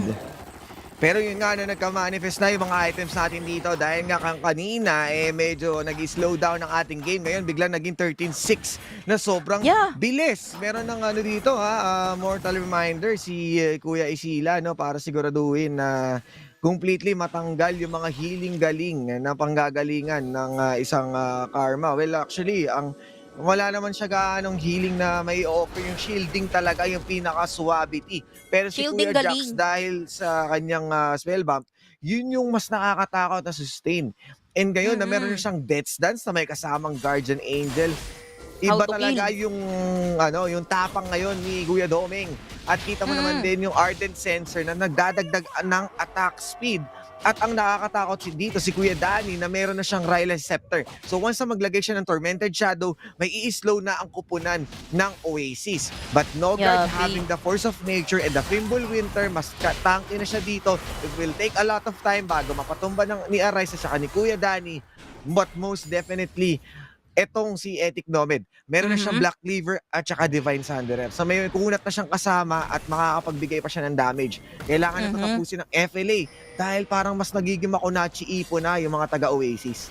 Oo nga eh. Actually, both sides natin, nagkakaroon na sila ng shiny shimmering item dito. Lamang lang dito yung FLA pagdating sa network natin. Pero yung Dragons natin kasi dalawa na sa side ng Oasis. FLA, I think ang plano nila dito is pumitas muna ng isa so they can transition on that Baron again later on. Mas okay kapag kasi etap yung nahuli nila. Pero kita mo naman, hindi na nagiging careless dito yung side ng Oasis Gaming. Ayaw nila lumabas knowing na sama-sama yung FLA at hindi nila nakikita din halos yung ibang position. Alam nilang malapit pero hindi nila mapinpoint kung nasan ba talaga.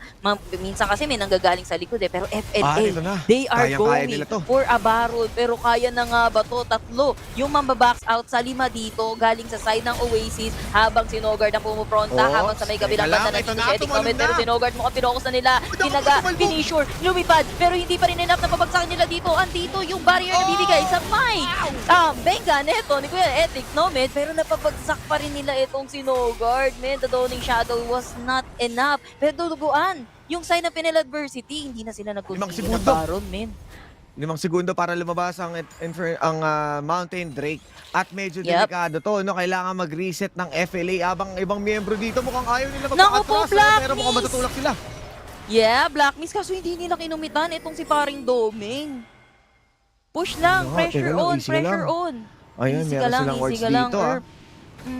Easy ka lang, may easy wards lang din dito, naman. kitang-kita men, may Pero- CCTV. Pero walang pero- vision dito yung FENNEL adversity kung nasan yung Oasis Gaming as of now. Wala silang vision sa loob mismo ng jungle ng Oasis Ayun, Gaming meron dito. na. Pero hindi din nila tinutuloy ng dire-diretso yung Dragon. Low health dito si Danny Earp. Oo, and medyo kakaiba nga na fina-force out nila habang si Kuya kalmado ang siyang namba-box out. Walang pwede mag-push. Ako ang bantay. At medyo kakaiba lang to, Madam Yasu, dahil nga knowing na meron silang Hullbreaker Graves, hindi nila masyado pinupursue yung split push. Hindi nila ino-open yung possibility na dapat ang ma-pressure dito is FLA. FLA ang siya nagsiset ng tempo that kind of force out itong si Isila na sumama sa mga teamfight. And this might be it na isa sa mga kailangan nating pwestuhan. Medyo malayo dito si Kuya Arais kung gusto man nila simulan na bakbakan, tamang check lang, tamang bato ng patata sa chimenea. At hanap-hanap lang ang galawan nila dito. Information game. Hanapan lang, kung sino unang mainip. Pero double Guardian Angel habang dito sa side naman ng Oasis, isa pa lang. Meron pa lang dito kay Kuya Etaf. Pero pinupush pa rin nila ang possibility nila yan, na makapag-split. Pero hinahati na talaga dito ang ibang miyembro kaya ni Kuya Doming. Soloin tong Drake pero may mahuhuli na nga. Nahatak nila si Itap. Pero hindi, nakaalis pa din si Itap. Na-apprehend si Itap, pero alam nila na nasa mid si Itap at malayo and they will continue that Dragon. Pero explosive cast para hindi makahabol dito yung sign ng FLA para mataboy lang sila pero nakatalon din dito yung Doming sa 4 or sa 3. Kaso na-isolate na naman nila dito itong si Nogard. Pero si Rab, pinaback out yung 2 or 3 sa may bandang likod. Habang pinasat nila si Nogard pero pintuan lang, malakas na naiwan dito sa likod. Itong si Kuya nyo, Etic Nomad. Dapat nasa likod siya pero siya yung nasa likod dun. Pero si Edap, napabagsak din dito ng side ng FLA. Dalawa na lang yung natitira sa side ng Oasis. Dark Binding hindi pa magko-connect. Isang Torre na lang yung pinangahawakan dito sa bottom lane ng side ng Oasis. Pero rekta na rekti dahil yung Nexus, FLA, ang makakabasag niyan. Paring Osay. What happened? I respect the patience of Kuya Doming sa Jax na yun. And we are on to the match point na kung saan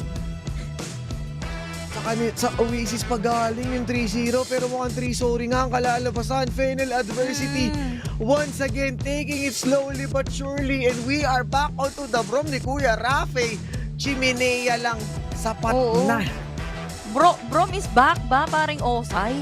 Parang ganun yung nangyayari. Kasi kita mo, si Raph, binaback out niya yung the rest of the member dito. Sabihin natin, given na si Nogard yung kailangan pumunta dito sa side ng Oasis Gaming. Pero sabi nila, Nogard, no problem. Sige, papasabugin natin yan. Kapag mag-isa lang siya, hindi natin, kayang-kaya natin pabagsakin yan. Kasi kayang-kaya din ni Raph box out din yung mga nasa likod dito. And by the way, this is the highlights sa game number 2 natin. And kita mo naman, paring Osay, ito yung sinasabi ko sa iyo kapag yung Oasis ang nagda-dive under the turret, dun sila delikado. Pero itong team fight na to, it's not under the turret, pero Oasis, they won on this team fight.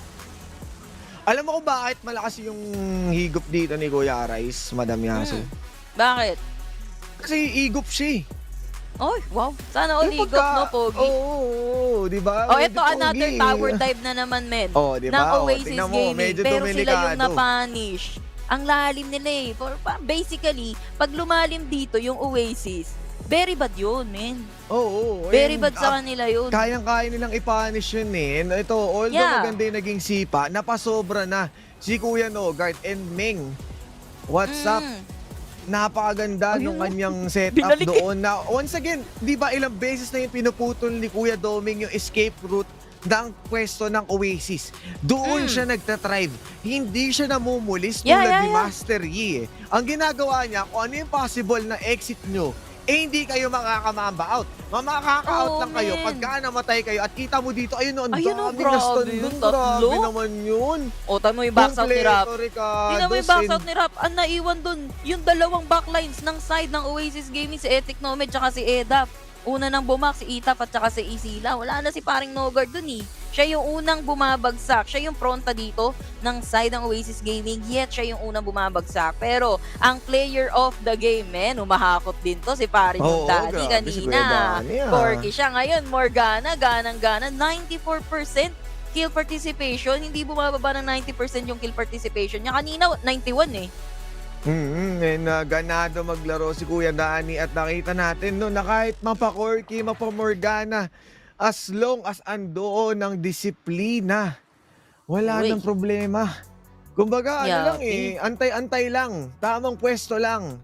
And etong Morgana, napaka-rare ng chances na nahuli siya. Kita mo ba KDA, 16%? I mean 16, di ba? Parang Hindi yata sila namatay eh. If I'm not mistaken. Hindi ako nagkakamali, hindi yata namatay itong si paring Danny. At saka si paring, si paring mid lane ng FENNEL Adversity dito. Alam ko hindi sila namatay. Oo, Kuya Rice. Hindi namatay si Kuya Rice. Tinitignan ko sa ating replay dito sa kabila kong tab, no? Teka, balikan ko lang na bagya para lang. Pero alam ko, sabihin natin hindi namatay or mga isang beses namatay, 'di ba? Hindi sila namatay. 3-0-10 nung lumalaban na sila sa Infernal Drake. Hindi na sila namatay noon. I mean, alam mo bakit, Erp? 007 at saka 3010. Bakit? Alam mo kung bakit? Si Rap yung lagi nilang inaalay dito. Eh sabi ni Rap, sige ako naalay dito, okay lang, support lang ako. Farm lang kayo dyan. Itabi mo, ako na ang magiging alay dito. Basta kayo, safe kayo. Oo, ngayon na nga, no? Basta, kumbaga, ano pa nga ba ang gugustuhin mo, di ba? O may mga E-top, E-dap. Doon ka sa EFAS. Sa kamay ni FR. O, di ba? Kumbaga, safe ka kay Rafe, di ba? Ganun lang ka-easy, di ba? Na si Kuya Rafe, bilang ito na malupit na brom talaga. Kahit nung previous season, pero hindi natin ibibigay basta-basta lahat ng spotlight kay Kuya Raf dahil nga kahit si Kuya Rice, talaga with that no deaths, ang ginawa lang niya is technically para lang siya sabihin na nating mid lane lulu. Ganun yung dating no, na utility. Pero may sapak.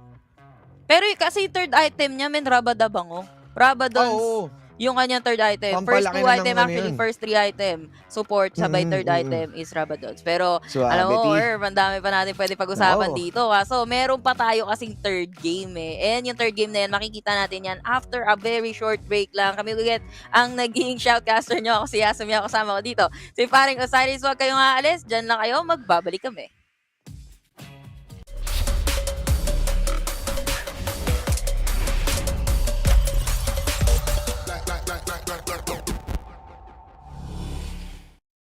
Stop me, they could never stop me. Don't they know that I'm too strong? Nothing's gonna stop me, nothing's gonna stop me. So don't get in my way. The dams are about to break. I don't care what they say. I'm more than they can take. But they don't see the struggle in my mind. I just think of stopping all the time, but I can't. I'll make my journey through the hellfire. I'll just tear down another empire. Never hold me back, hold me back. 'Cause I'm a juggernaut.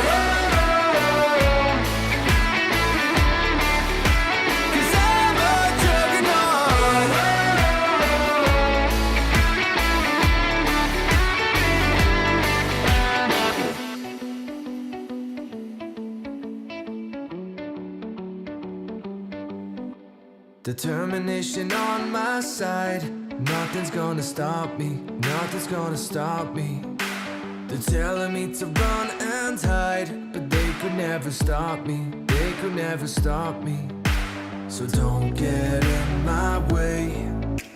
The dams are about to break. I don't care what they say. I'm more than they can take. But they don't see the struggle in my mind. And I just think of stopping all the time, but I can't. I'll make my journey through the hellfire. I'll just tear down another empire. Never hold me back, hold me back. 'Cause I'm a juggernaut.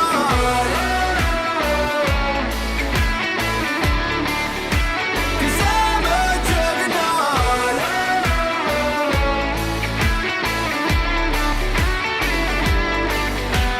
Whatever it takes, wherever it takes me, I'm never gonna stop, no, no.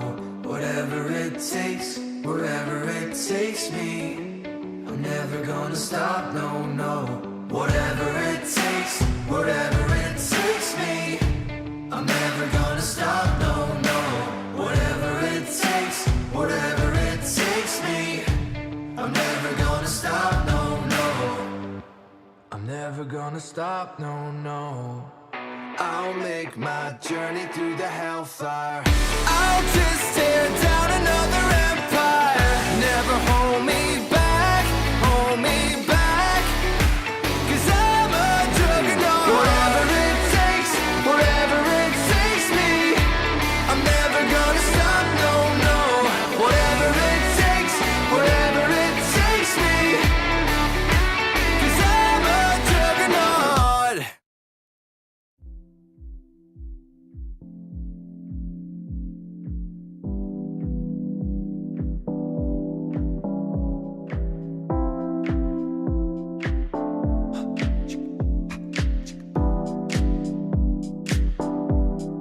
I can't help myself, and I really wanna show you that I wanna get to know you. Believe what I told you, and I can't help myself when I look into your eyes. I see you don't wanna fight. There's no need to stop trying, because I'll never give up on you, even if that's what you want me to do. Give me a chance, 'cause I know I can prove, baby, the last thing I want is to lose you. And I can feel the pain inside of us. And I know I can change for your love. Oh baby, I don't mind, 'cause your love's so hard to find. I wanna make it right. Every last bit of my heart I give to you.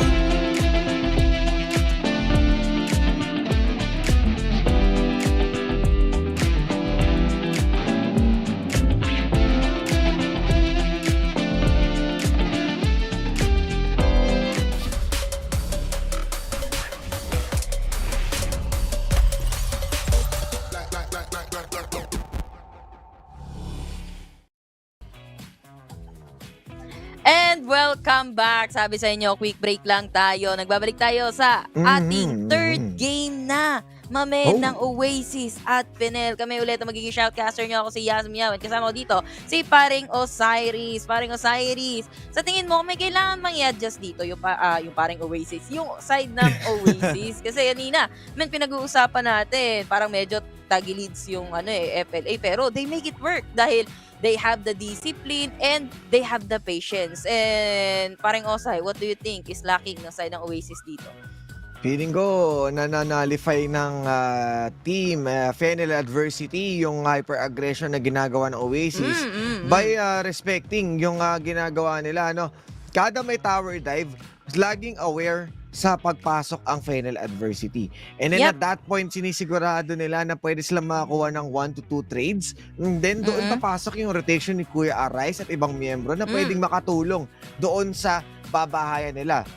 To be honest, 2 consecutive games na sinusubukang i-tower dive ang bottom lane. Pero medyo doon lang sila nagkakaroon ng issue na bukod sa may namamatay is nung game 2, ang nawala pa kaagad doon is si Ethic Nomad. So meron talagang naging jumpstart itong FENNEL adversity. And this might be it na kailangan nilang tapusin to para siguradong hindi na makuha ng Oasis ang kanilang momentum. But don't get me wrong, there's still a possibility of a reverse sweep as Oasis knows how to play onto the back foot. But the respect coming in na kukunin dito ng isang Brom. Kakaiba na to kung ibaban pa nila ang Rakan na.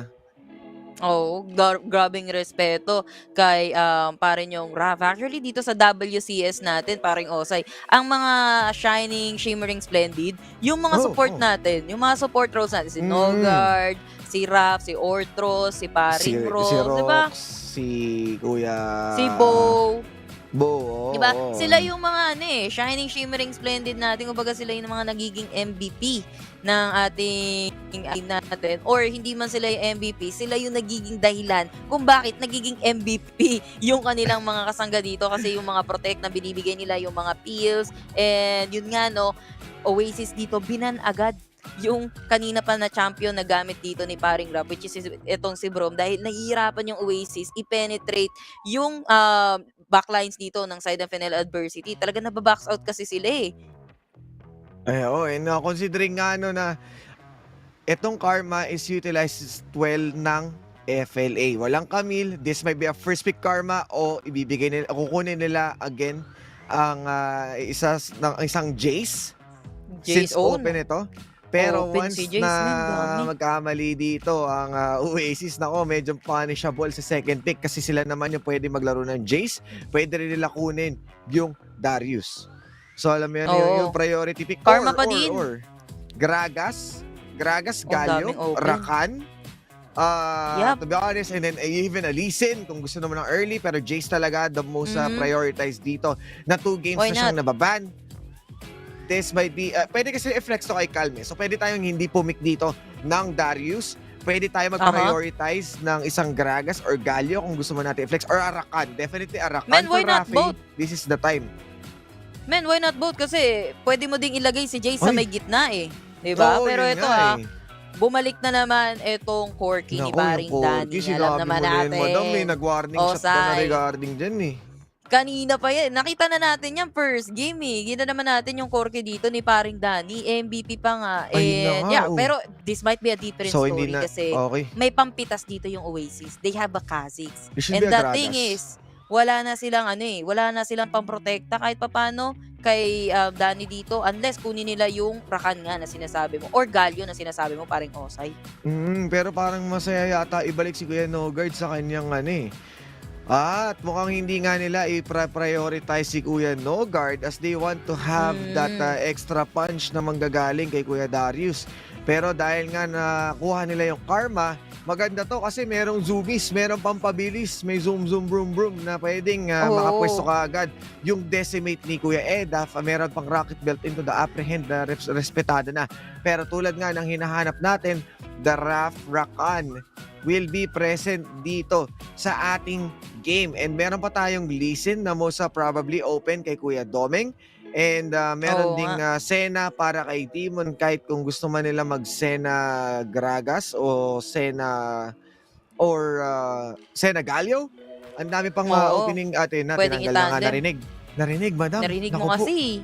Ikaw kasi. Sabi ko, ikaw kasi. Sabi ni Osiris, sabi niya Galio. Diba natin? Huwag na natin pakita yung Galio niya. Pero sabi din na Oasis dito, huwag na din natin ibigay kay Doming yan kasi kailangan pa nila ng jungler sa side ng FENNEL adversity. Oasis may jungler na tayo. So, eliminate natin signature champion dito ni Doming. Pwede siyang ma-force dito another Jax para sa side ng FENNEL adversity or other jungler champion pa nga dito ni paring Doming. And let's see kung ano pa yung last ban dito ng side ng Oasis dahil pwede sila mag-focus on the jungle or pwede sila mag-focus dito on the Baron or the mid lane. Ang dami pang pwedeng iban pala sa side ng FENNEL adversity kasi sabi ko nga, Jace, pwedeng gitna, pwedeng Baron lane.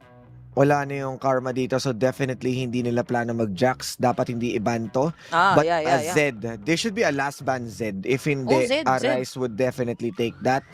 Since Akali, meron... men. Okay, Akali. So, pwede kasing Akali ni Kuya Aris or ni Calm.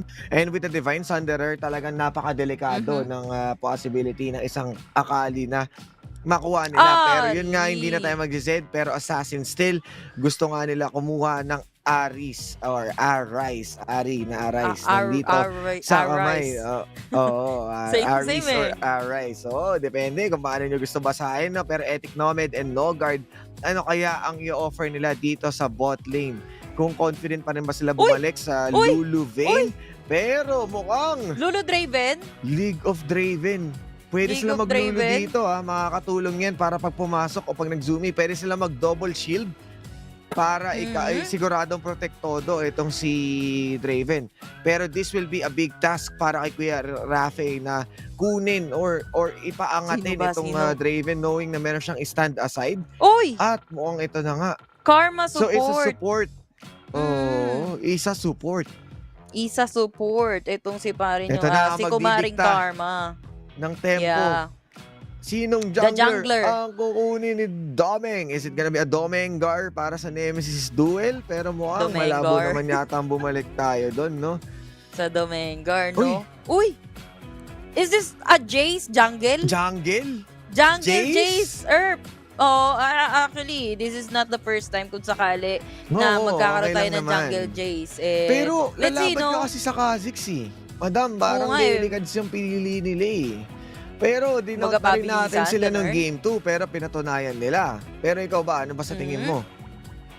Alam mo, kasi Earp, mahirap din sabihin to kasi dalawa yung charming sa side ng FENNEL Adversity, hindi dahil pogi mga players dito ng FENNEL Adversity. What I mean is, they have Rakan, the quickness, and charm coming from Ari dito. And we'll see, it takes sometimes din para mag-online kapag ka bumalik ka kasi sa traditional, it's always the late game, yung nilulook forward nyo sa ganitong composition. Pero kasi Oasis Gaming, meron din naman sila, sabihin natin, kind of pang early spike with this double assassin Fizz and itong si Kha'Zix. Ang hirap manghula, Erp, kasi as of now, parehas na draft natin, maganda, pantay. It's all about una-unahan kung sino yung ma-apprehend or kung sino yung ma-charm and then the burst. It's all about una-unahan, no? Yes, call nyo together malakas. Pero pero kailangan natin alamin, and babalik tayo doon sa nakaraan na kung saan nabanggit mo nga, sapat nga ba ang armor ni Kuya Darius?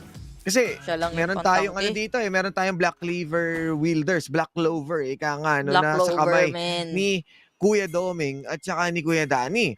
Hindi ko naman tatanggalin na may posibilidad din ng Black Clover si Kuya Calm, pero ang trabaho niya kasi dito is maging mid shield.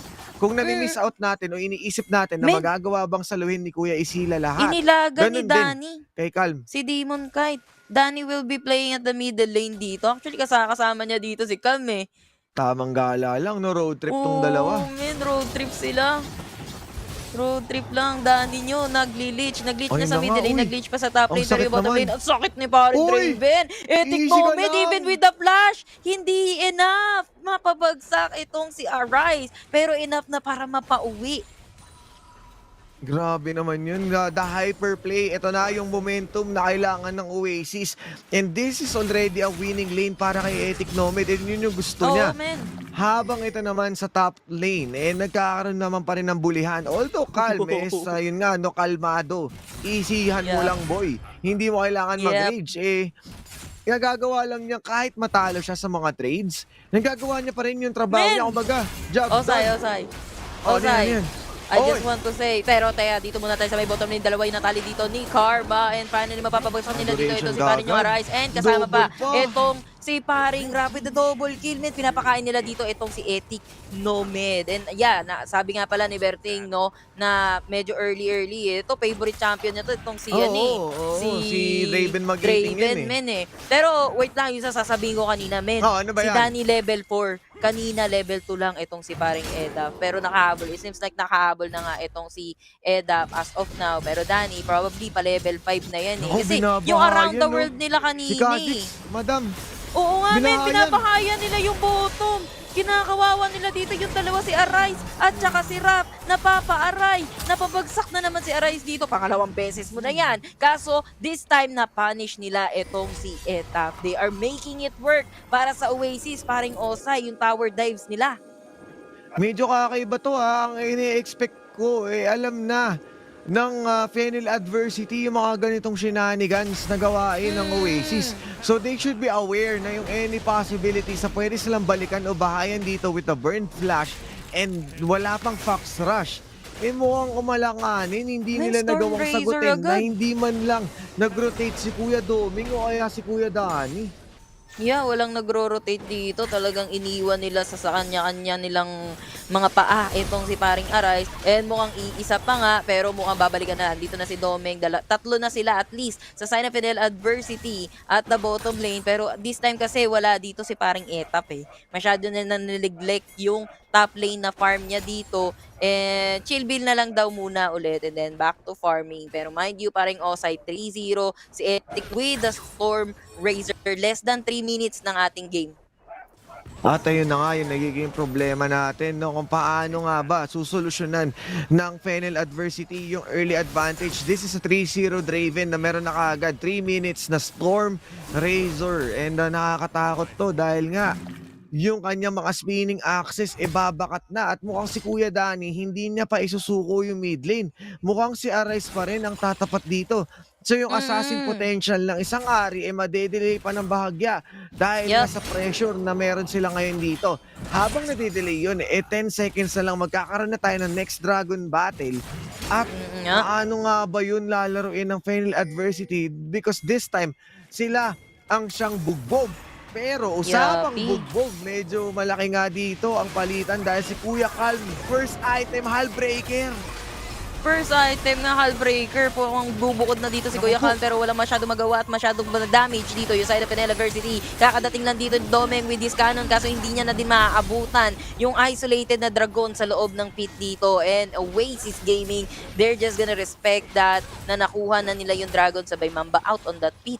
Men, calm, keep calm and push at the top lane. Yun nga, and keep calm and push ka habang pinapressure niya yun, habang nangyayari lahat yun, medyo late nga yung naging rotation dito na ginawa ng FENNEL adversity. Medyo late dumating si Kuya Domeng, hindi na respeto yung isolation target, pero once again, binahaya na naman ang susunod na biktima ng karahasan.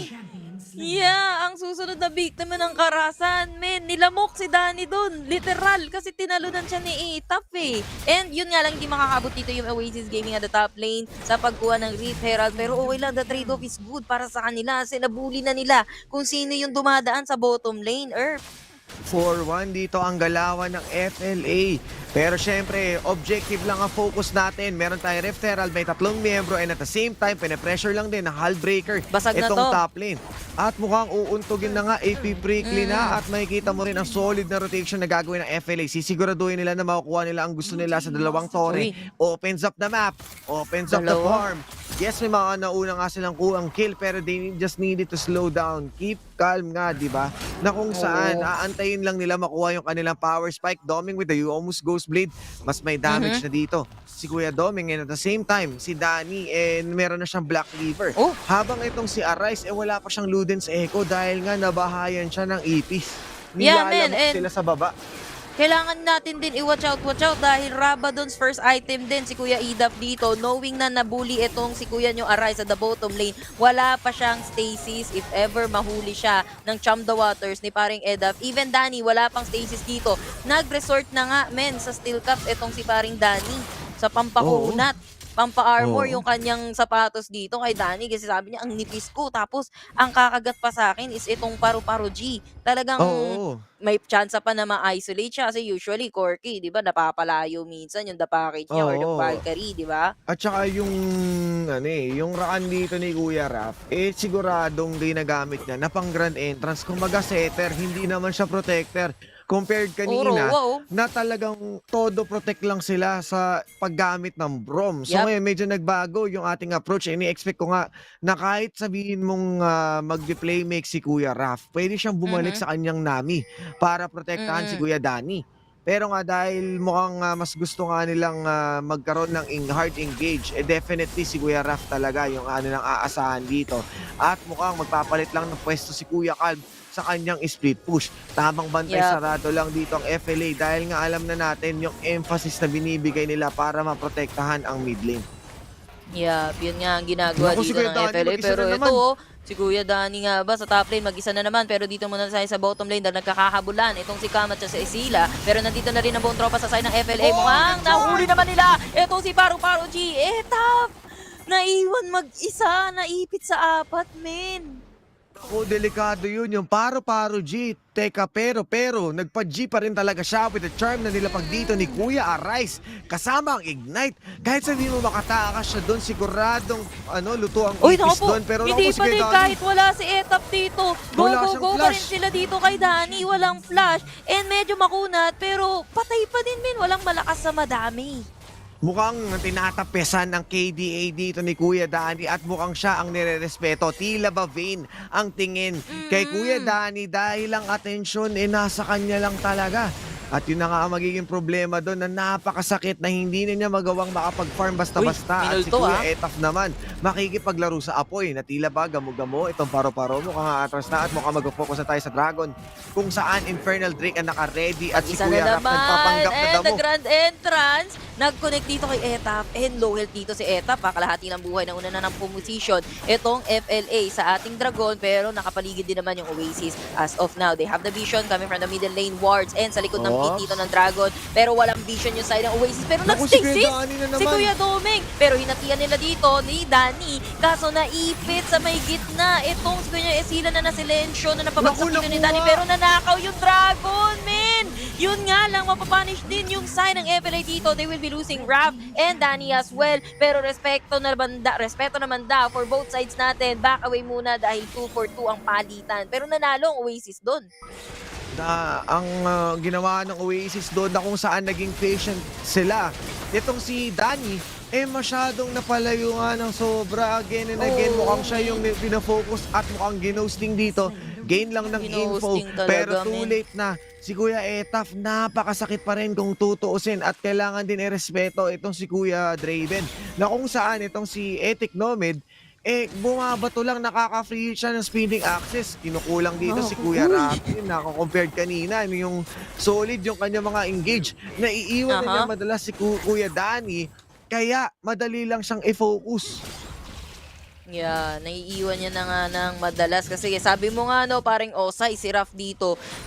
Puro siya, engage siya. It's not on the protect anymore, gaya nung brom niya kanina. Pero kailangan din kalmahan ng FLA. Medyo nawawala yung patience na pinapakita nila ng 2 games natin. Ngayon, kailangan kasi din nila, well, I do get na kailangan nilang mag-react sa ginagawa dito ng Oasis na kapag nakita nila dito si Etap, pasukan nila agad kasi ang laking threat nito ni Etap pagka ganito na nag-iipon pa as of now ng item ulit itong si Etic Nomad. Pero yun nga, the thing is, kailangan nila i-focus si Etap, kailangan nila i-focus si Etic Nomad. Dito, they only have Raph to initiate and lalo na kapag hindi din nag-connect yung mga grand entrance and even the quickness dito ni Raph, sila yung pwedeng madelikado sa vapor dito eh. Remember, Arise is kind of under-farmed right now. Luden's Echo pa lang yung meron dito kay Arise. Kung ikukumpara natin sa item ng Oasis, pero teka lang at the bottom lane, Stasis, papasok si Arise.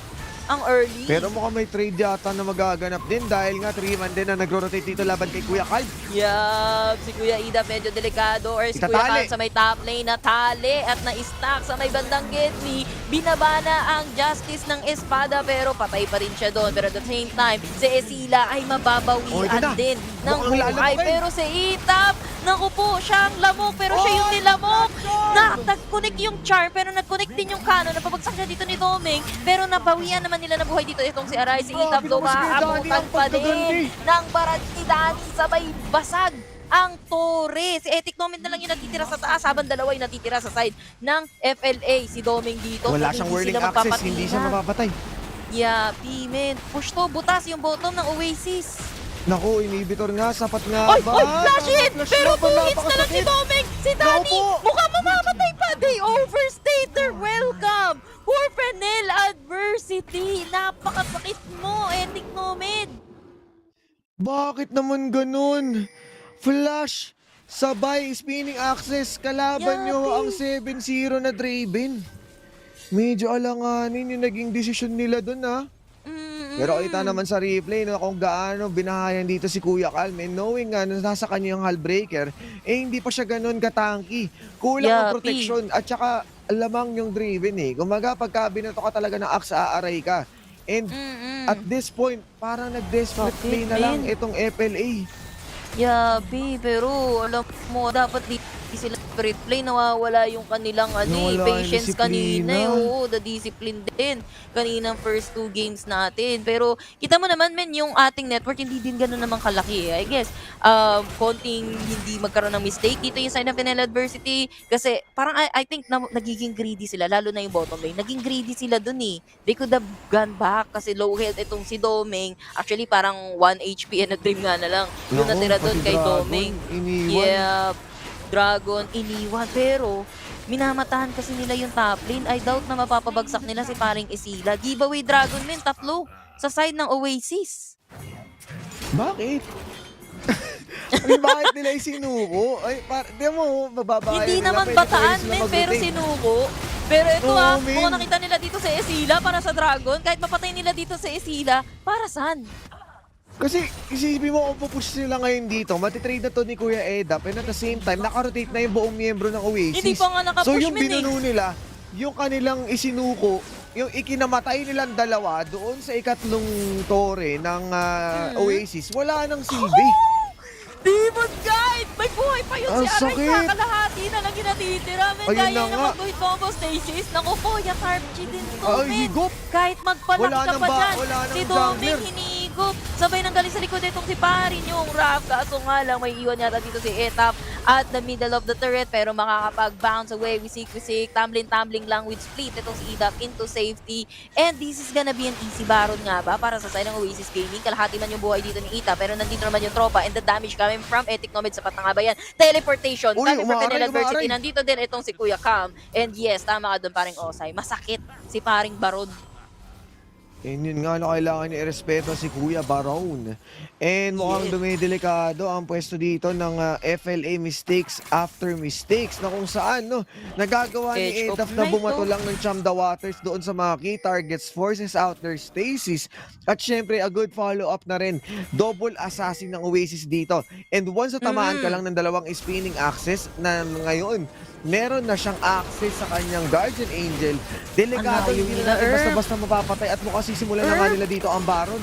Yeah, Wow, ang layo nila dito. Doming nahuli pa na Cham the Water sabay. Hinigop pa nga dito ng gathering fire ni parin yung Dragon. Pero hindi na din na nila kinumitan pa itong si paring Doming. Ang layo ng FENNEL doon, men.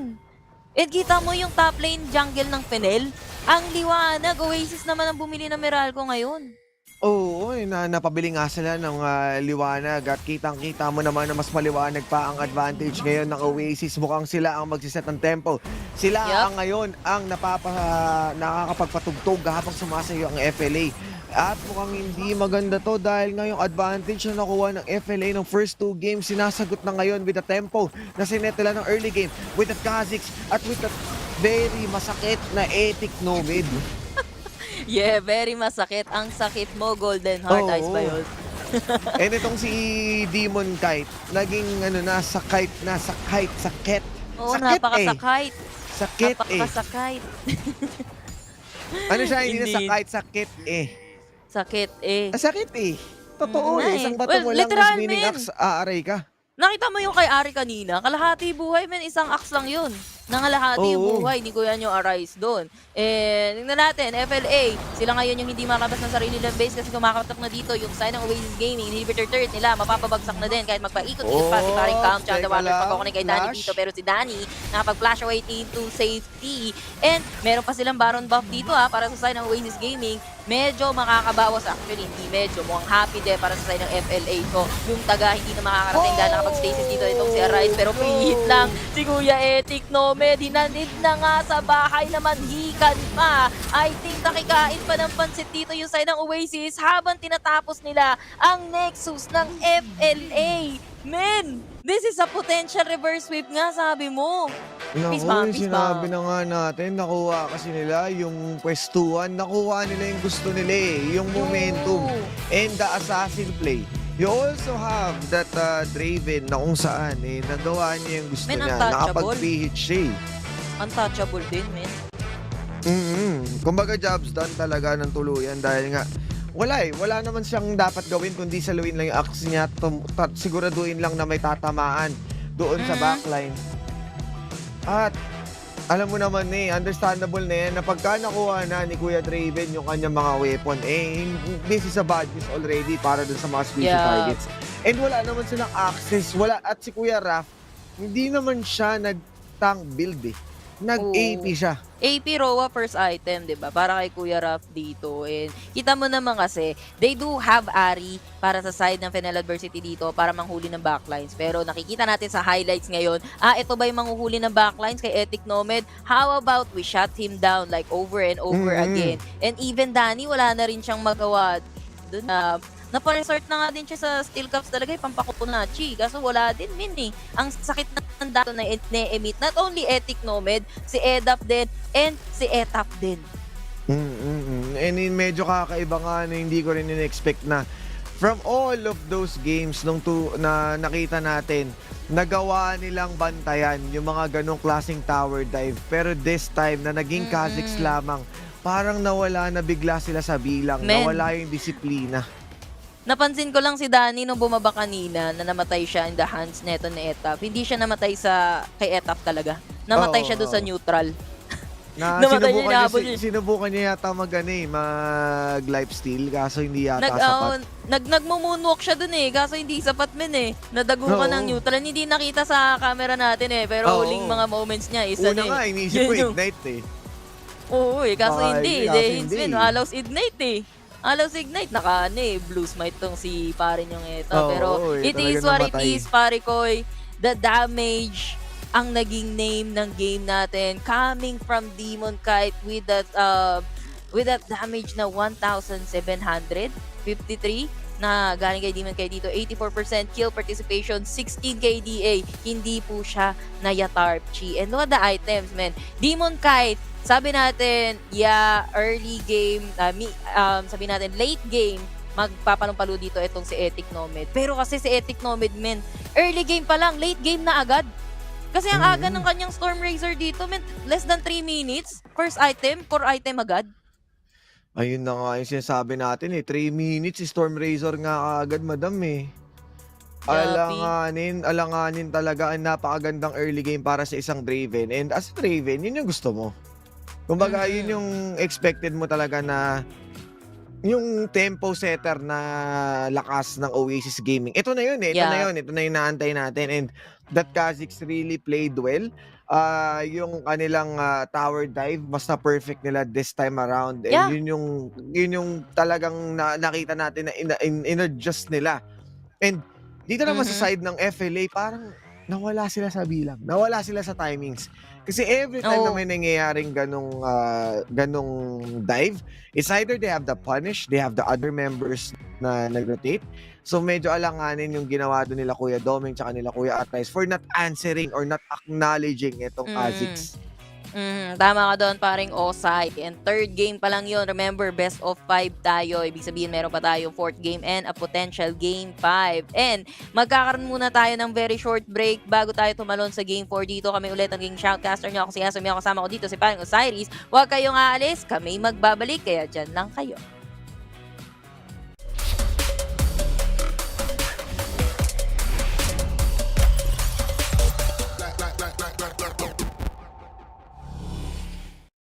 Believe what I told you, and I can't help myself.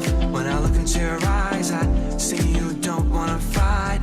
There's no need to stop trying, because I'll never give up on you, even if that's what you want me to do. Give me a chance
Yeah, I promise I can change for your love.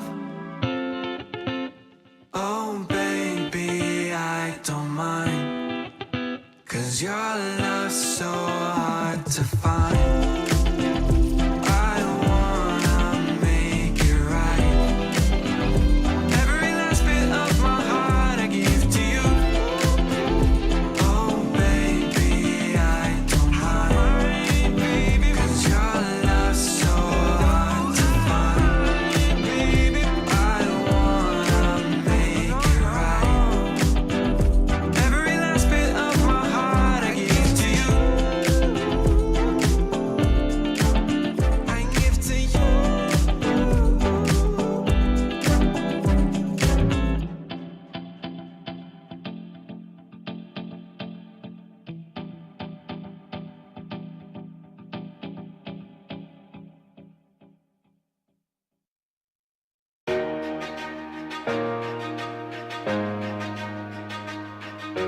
Gotta take control. Start listening to my soul. Overlooking back. Where's the point in that? And it feels good, so good. Coming back again. There's enough above. Fear and its pain. Letting go of memories. Knowing they can't define me.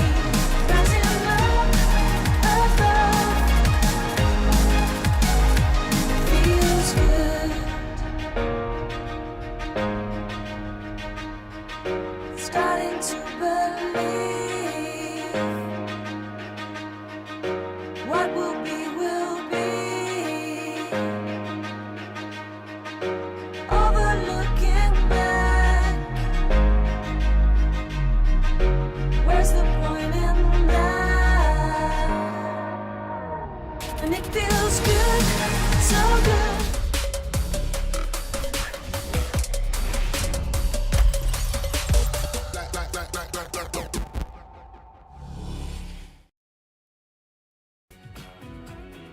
Humiling ka at mabibigyan. Gayon ang pinakita ng Oasis Gaming na sabi natin, changes, eto changes. Draven, pinakitaan tayo ng bago dito ng Oasis Gaming. And we are down to the game 4 na ng ating Oasis Gaming versus FENNEL Adversity. Kami ulit ang magiging shoutcaster nyo. Ako si Asumiao. Kasama ko dito si Paring Osiris. Paring Osiris, isang tanong lang.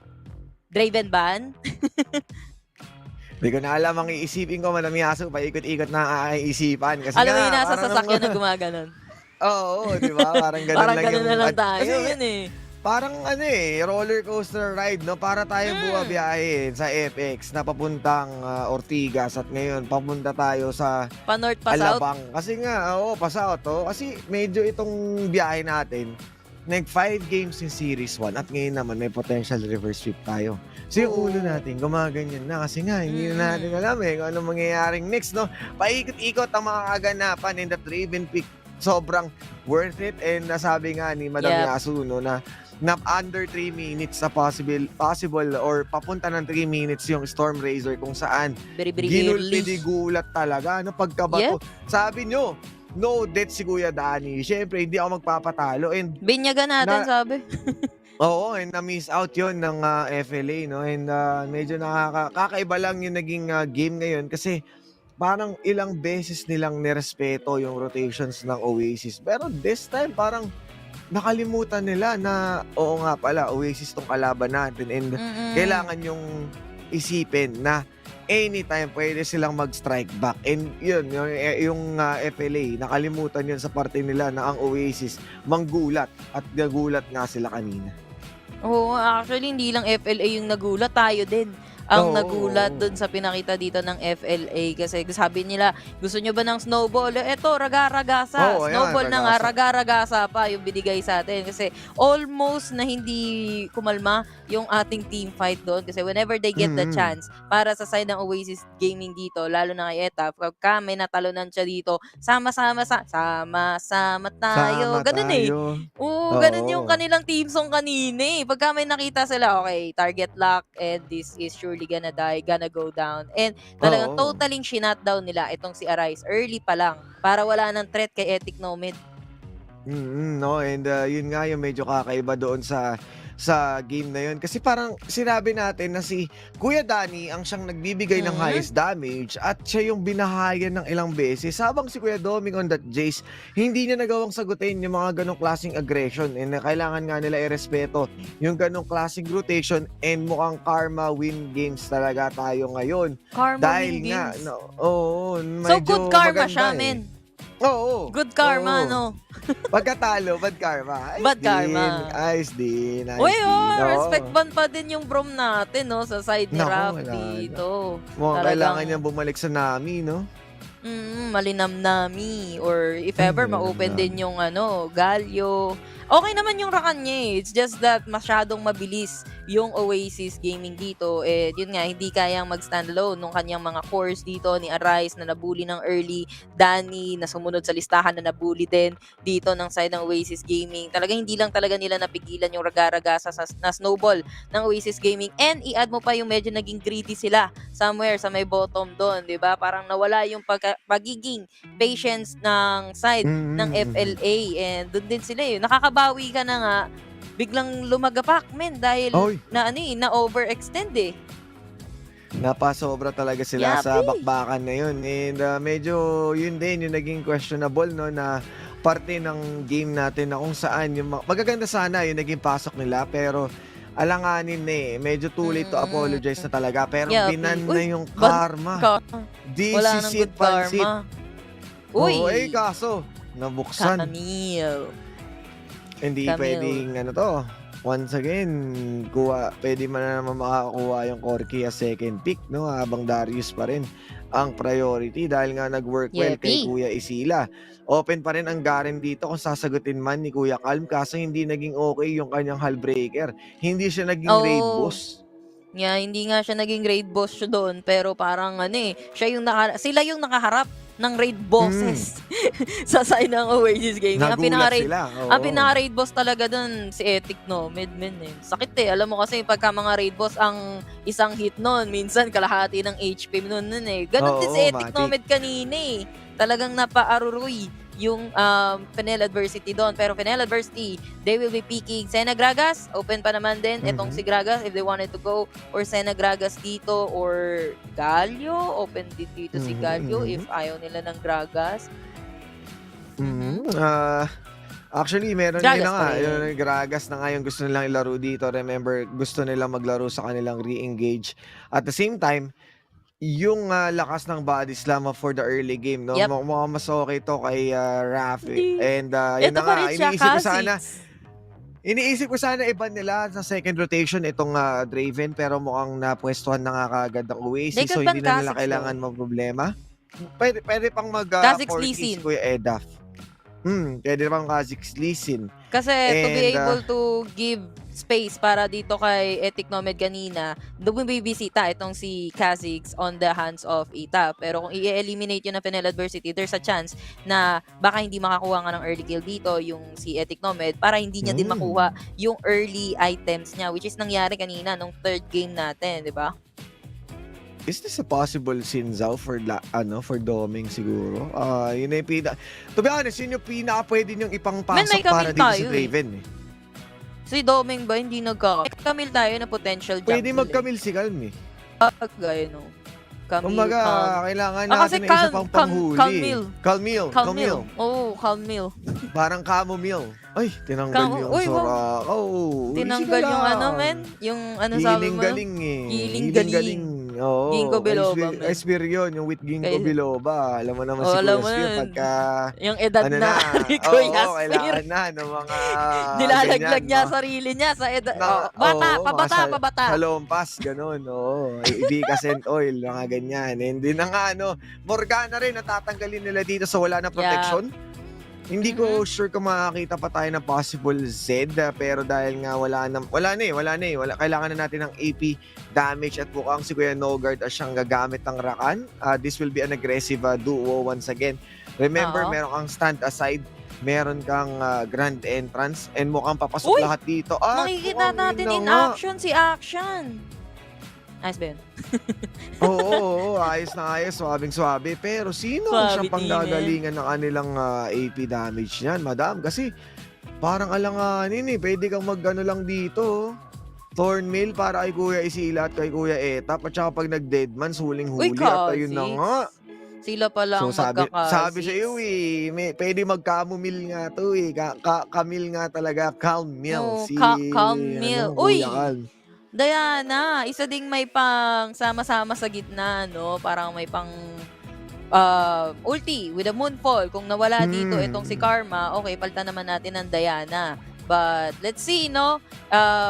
I'm not saying na reliant sila dito with their combos coming from the Oasis Gaming. As long as mapa-online naman nila dito si Ethic Nomad, wala na sila poproblemahin sa damage kasi bayad naman ng isang Darius and samahan mo pa ng isang Raven yung kanilang frontline dito na meron ding Rakan, no? For the peel or for the initiation. And ang kaganda kasi dito sa Oasis, Herb, lalo na kapag may Diana ka na meron kang Rakan. Kasi ang kailangan mo sa Diana yung mas unang mag-i-initiate Kapag ka ikaw lang yung nag-i-initiate as sa Diana, medyo egul. Kasi ang tagal mo magsusok, ikaw yung unang tatargetin ng kalaban dito. So this might be a game for Oasis Gaming kasi kung mapa-online nila itong si Eric Nomad, mabigyan nila ng space. So, other than kung hindi nila magawa yun, FLA, they could take this as well kasi sabi ko, Action, kapag may napatay kayo dito sa isa sa FLA, as long as buhay dito si Action, and nabawian kayo ng isang Action, wala din yung nakuha yung kills na yun. Kasi I live, I die, I live again.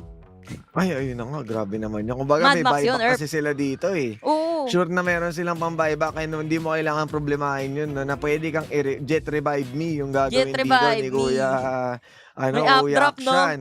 Yung paigot-igot niya, Oo. up drop yun, boy. And ang nga dito Smoke na lang wala.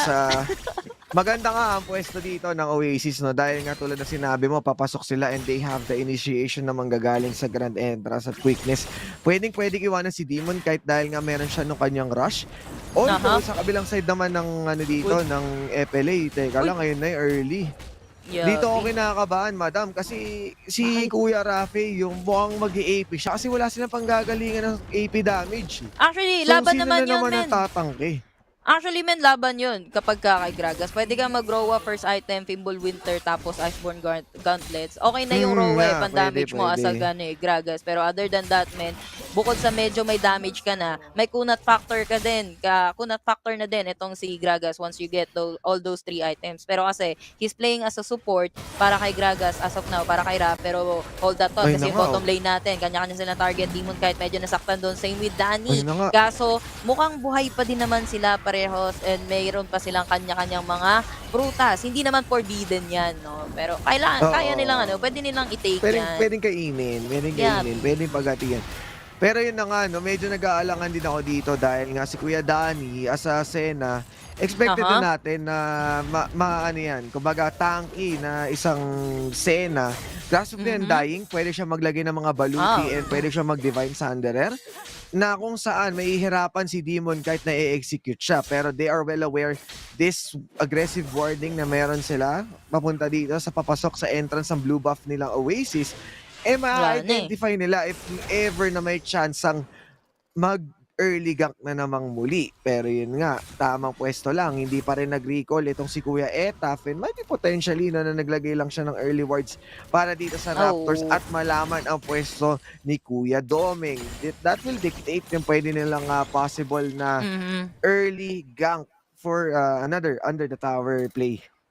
for Oasis Gaming. Not kasi or hindi sila gaya nung lineup nila kanina for side ng Oasis Gaming na kapag Kha'Zix ka ang bilis mong makapatchi ng kalaban mo plus pa kapag ka may isolation. This time kasi hindi pa ganun kalakas. Sabi natin, that's a Riven. Hindi ganun kalakas yung damage kung ikumpara natin a Riven to a Kha'Zix. So parang kailangan nila dito mag-ingat sa Oasis Gaming eh. Hindi na katulad nung kanina na may mabilis silang damage. Gaya ng Kha'Zix nga. Yes, and yun na nga, kung gaano kalayo yung range na kailangan nilang i-gap close. Considering nga na meron tayong explosive cast, body slam at saka si Kuya Doming bilang Kha'Zix, yun yung magsasabi kung paano nila matatapos itong si Kuya Etik Nomad. Pero nagkakasagutan lang naman dahil nga si Kuya Doming naman ang bumisita this time. Pero dahil nga may ward na sa Tribrush, numayo ka agad si Kuya Nogard. So medyo obvious na warded yung parte ng mapang yun.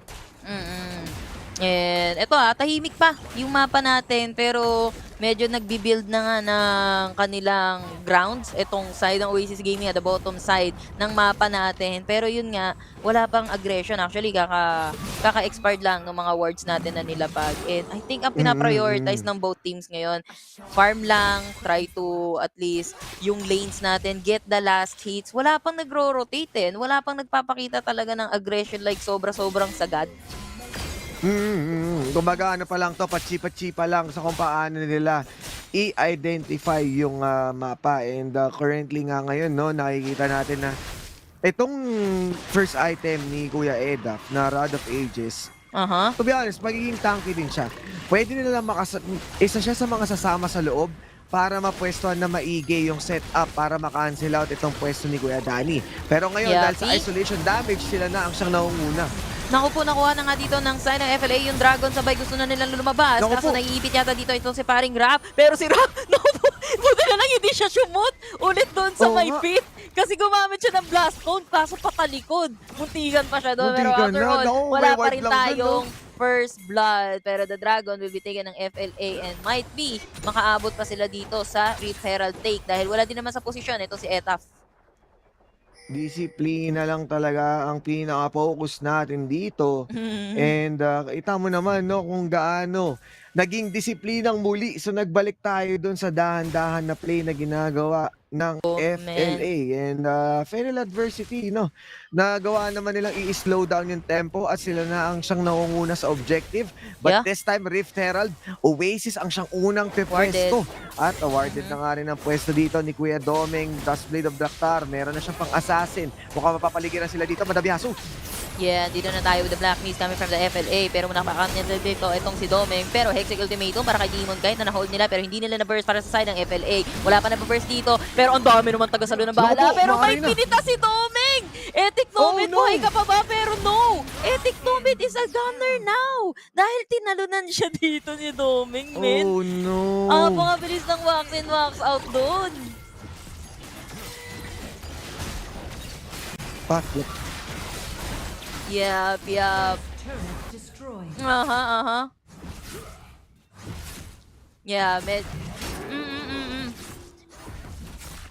And indeed, nakita natin yung laban na yon. Nakala mo safe na itong si Kuya Etik Nomad. Hindi pa pala kasi nga merong nagmamatsyag, nag-alalando or nag-alatagatundo. Itong si paring Doming, gusto niya yung show out dito ni Etik Nomad.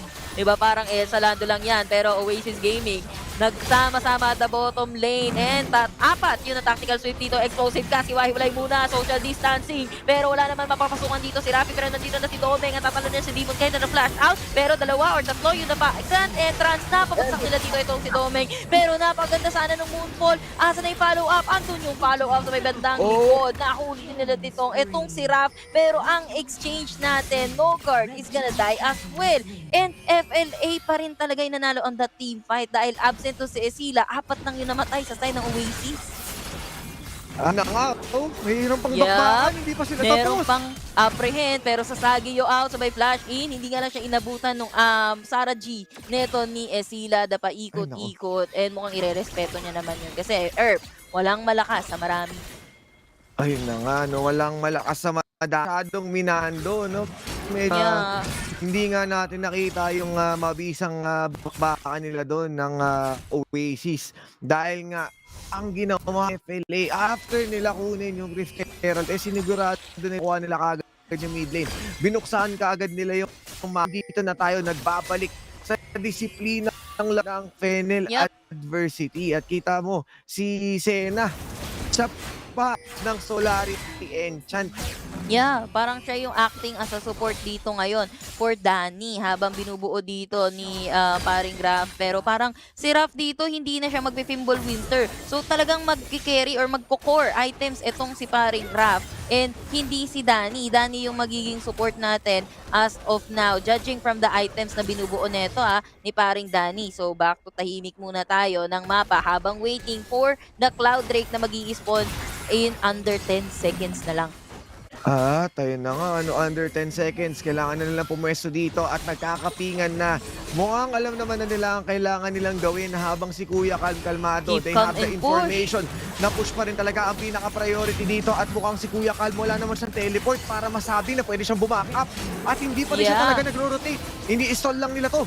Mukhang bakbakan na muli. Ini-stall lang nila yung damage dito and ando na nga yung Whirling Access, pinadala na nga, nakuha pa din dito ng Oasis Gaming yung Dragon na sinimula naman nila. So, that's rightfully theirs. Kaso nga lang, degulat yung kanilang top lane dito kasi si Calm, keep calm and keep pushing. May another set of minions na naman siya dito pero he had to go back. Na-stop naman nila yung force coming from the some of the members dito ng Oasis Gaming pero si Sila, siya pa nga ay naging casualty sa kamay ng FLA and nabasag pa nga yung turret, second turret kasama nung referral na sinamon ni Doming at the top lane din. Ayun, nakakuha naman sila. Kahit sabihin mong 1-1 tayo sa Dragon dito, the focus is still there. They want the map. They want to open each and everyone. Hindi na kailangan ng Hullbreaker. Ng mga tore. Rift Herald lang sa Kalam. At nakita mo naman kung gaano nila sinusubukan sagutin ito. At one step ahead naman ng Oasis dito sa Baron Lane. Habang ang Rift Herald na susunod ay pipwestuhan na rin nila. Kailangan na magsama ng kupunan ng FENNEL adversity, no? At may kita natin na yung mga items dito ni Danny. Lumabas na ang Divine Thunderer at Executioner's Calling na less of a heal. Yeah, less of a heal pero ito na nga. And FLA pa ang kumuha dito ng Rift Herald. Una pumesto doon yung Oasis Gaming pero pinaubayan na nila Erpe, sabi na parang delegates tayo dyan. Kasi wala din naman silang information kung saan manggagaling doon yung FLA Though alam naman nila siguro manggagaling sa base, pero saan? Saang kalsada? Saang eskinita? Wala silang nilapag or iniwan man lang ng mga CCTV coming from the side ng Oasis Gaming. Dahil cooldown din pala yung kanilang mga CCTV kung nakikita natin yung mga wards dito, ward totem ng Oasis. So they don't wanna risk it and keep calm and farm na nga lang daw muna and try to counter yung pressure na binibigyan ng FLA dito, especially sa top lane, men. Yan na nga, no? And napaliwanag naman ng detalyado kung saan nakapwesto ngayon ang bawat isa na kailangan din talaga i-push ng FLA yung kanilang advantage bago pa entirely makakuha ng damage item na pandagdag itong si Kuya Edaf dahil delikado. Once napasukin sila sa backline at nilagpasan nila si Kuya Edaf, baka mabiktima na karahasan ng ibang miyembro dito ng FLA. Oo, men. Inaabangan dito ni Edaf. And the Moonfall, men. Bitin yung Moonfall. Konti lang yung napaikutan niya. Sabay nagmamba out. Kinabahan. May napindot agad na pa-double click. Ano ba yun? Pero ito papasok pa rin dito si paring no guard para mamatay sa kamay neto ni Keep Calm. Pero armor muna, barrier muna coming from the Dawning Shadow dito ni paring Danny, sabay mamba out. Okay na yun, nakakuha na tayo ng isa, sabay continue on the pressure sa lane, mid lane ng side ng Oasis, sabay reset daw muna and keep calm and farm ulit. Pero mukhang habol by Oasis, sabi dito ni Raph, bawal, no, barrel, inom muna kayo. Easy lang, kailangan mo na mag-back out, no pushing. And nakita naman natin kung gaano nga kaganda ang ginawa dito ng FLA. Although yung isang chance para maibaliktad ang sitwasyon, ang advantage mapunta sa Oasis, dumulas dahil nga sa dulas ng kamay na hindi nagamit yung Moonfall. Pero kita mo, Hullbreaker na Camille. Nakakatakot to. Naku, tuloy ang Ohabart kay Kuya Kalm. Oh, man. tuloy ang trabaho kay Kuya nyo Cam dito. Kasi actually mabilis namang mag-rotate ang isang Camille eh. And meron na nga din kasi siyang teleportation ngayon lang. And you see, FLA, ngayon bumabalik yung kanilang disiplina which is nawala kaninang third game. Dumidisiplina na ulit yung FLA ngayon. Lamang sila sa everything. Sa network, sa kills, and sa tower takes dito. And yun nga, no, lamang sila sa itemization and sa lane pressure natin, paring Osay. At ayun na, no, kumbaga in terms of pressure, talagang nilalabas na ang pressure ng kabuuan. Dahil nga, ang susunod na Infernal Drake dito is mabilis lang to. kaagad ni Kuya Ang Doming. layo ni Eta. Tamang isolation lang at mukhang hindi na nila ilalaban, Madam Yasu. Nakakatakot to. Meron na siyang si Rilda's Grudge. Kumbaga, pag tinamaan siya dito ng Void Spikes, may mai-slow ka agad pero mukhang overstep yata to. Oo. Pero ang lalim ni Etap dito Gusto mo ba? Sabi ni Doming. Gusto mo kunin yung blue Oo, gusto mong kunin yung blue sabi nito. Kaso nga lang, ang inyo ay amin lamang. Sabi dito ni Etap. Nawa pa din naman, I think, ni Etap yun. Kasi wala naman kay Doming yung buff as of now. Pero try natin yung red kasi nandito sa taas ngayon.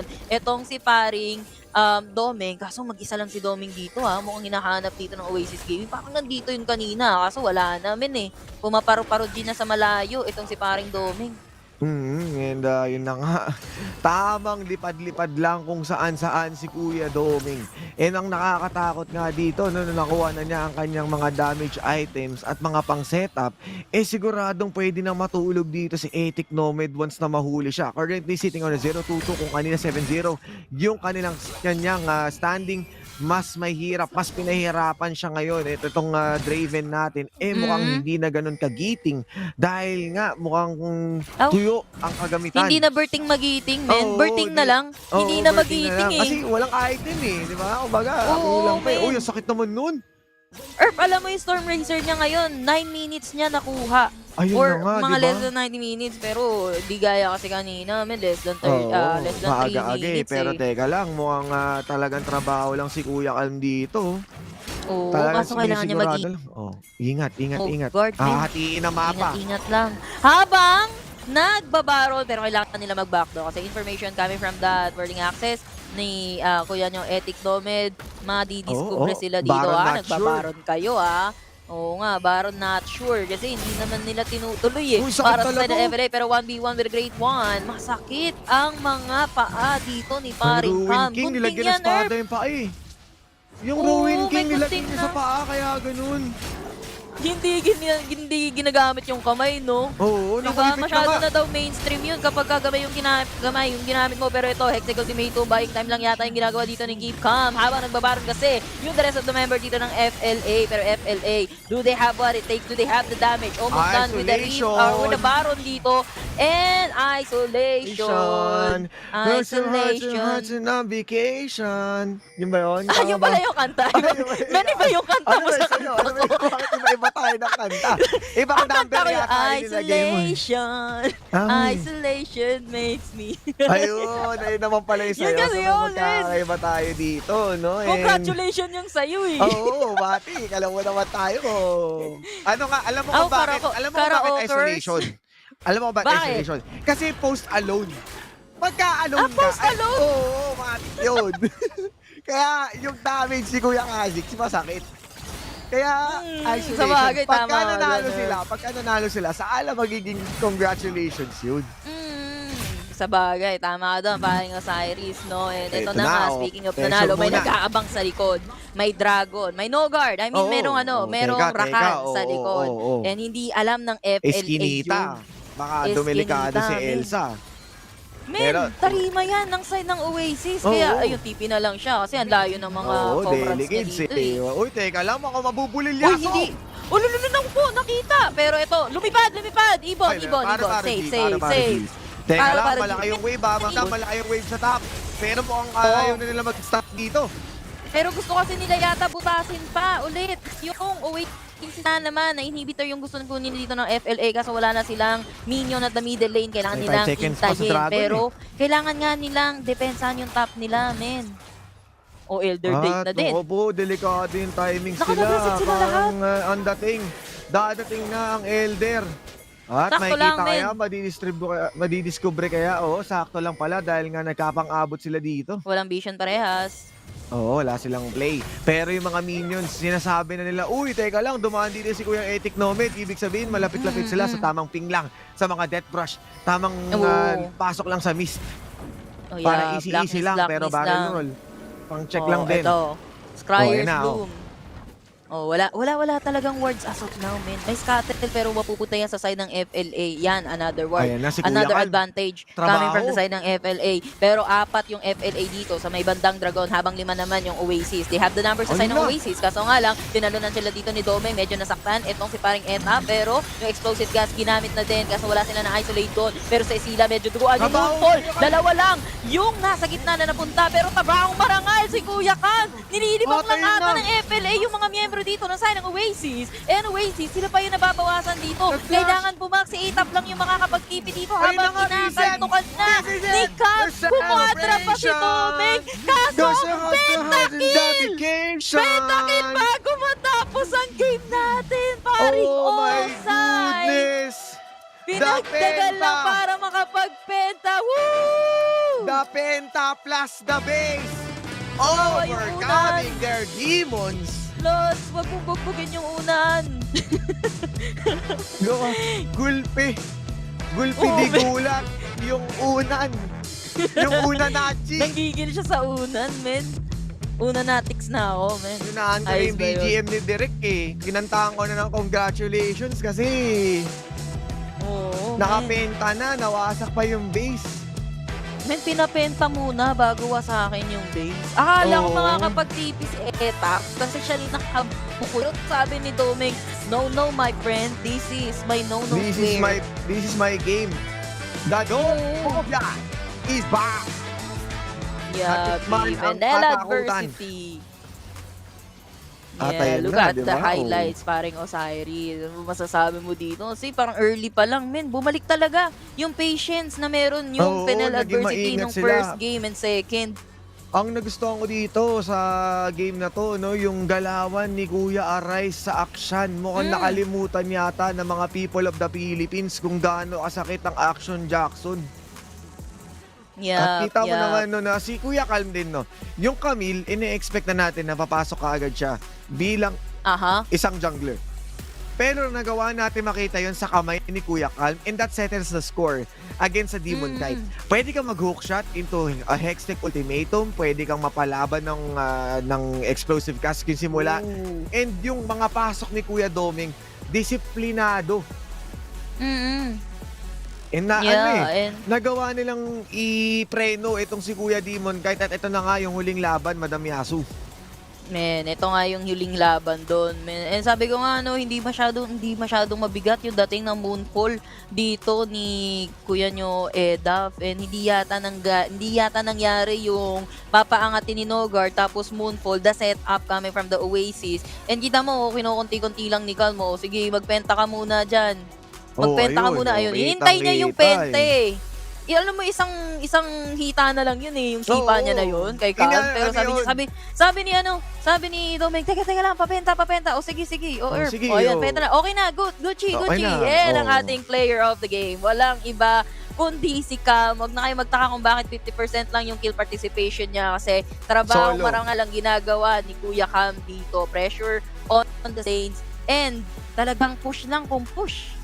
Oo, no, and napakaganda ng ginawa niya. Yung ginawa niya dito sa Divine Thunder, Ruin King, tsaka BF, nilagay niya sa paa niya.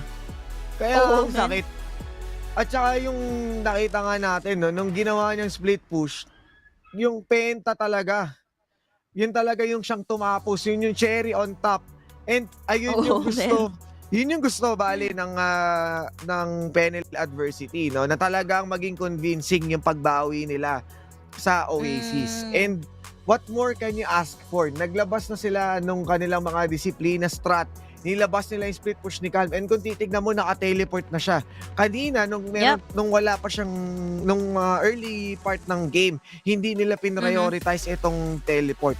Pero nung nalaman nila na pwede nang hindi sumama si Kuya Calm, no, for the reason na hindi niya kailangan hindi na niya kailangan sumama. Di ba? Oo. Ano na yun? Kumbaga, pasok na Laban na kaagad yun, yung... men.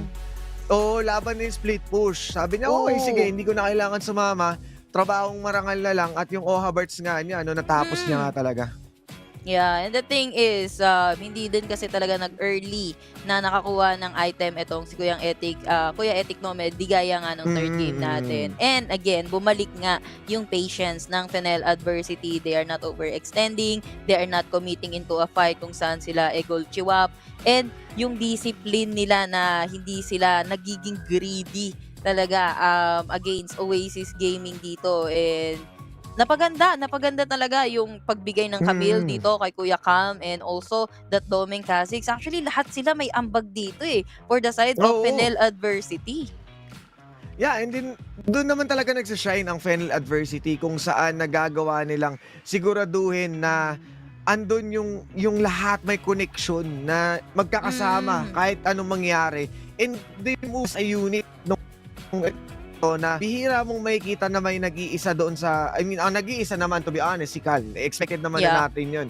Pero yung apat, sama-sama sila at sinubukan talaga nila i-stall para makuha ni Kuya Calmi yung kanyang positioning, makuha niya yung split push at kita naman nun, yung laban nila doon sa Elder Drake na kung saan naging patient sila at sabay kinuha yung kills ni Kuya Doming dito. Tinalon niya kaagad si Kuya Isila and then na-punish ka sila no guard. Nag-flash in si Demon Kite para itumba si Danny na kung saan talagang pinalo-upan din ni Kuya Doming. And Doming Phobia is back. FENNEL Adversity is on a roll. Yeah, tama ka doon, paring Osiris. And that's it. This is it, Pansit, no? Sa FENNEL Adversity, they won 3-1 against Oasis Gaming dito. And that's the last series for today. And I believe marami pa masasabi yung panel natin. Again, kami naging shoutcaster nyo for this last series. Ako si Yasumi, ako kasama ko dito si paring Osiris. Huwag kayong aalis dahil meron pang interview mamaya sa panel. Kaya, dyan lang kayo.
Pag pinanghihinaan na tayo ng loob, where do we go? We go where our power lies. With Go Plus 99, 8 gigs for all sites plus 8 gigs for our favorite apps. Let's own the future with Globe Prepaid.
stop and refocus.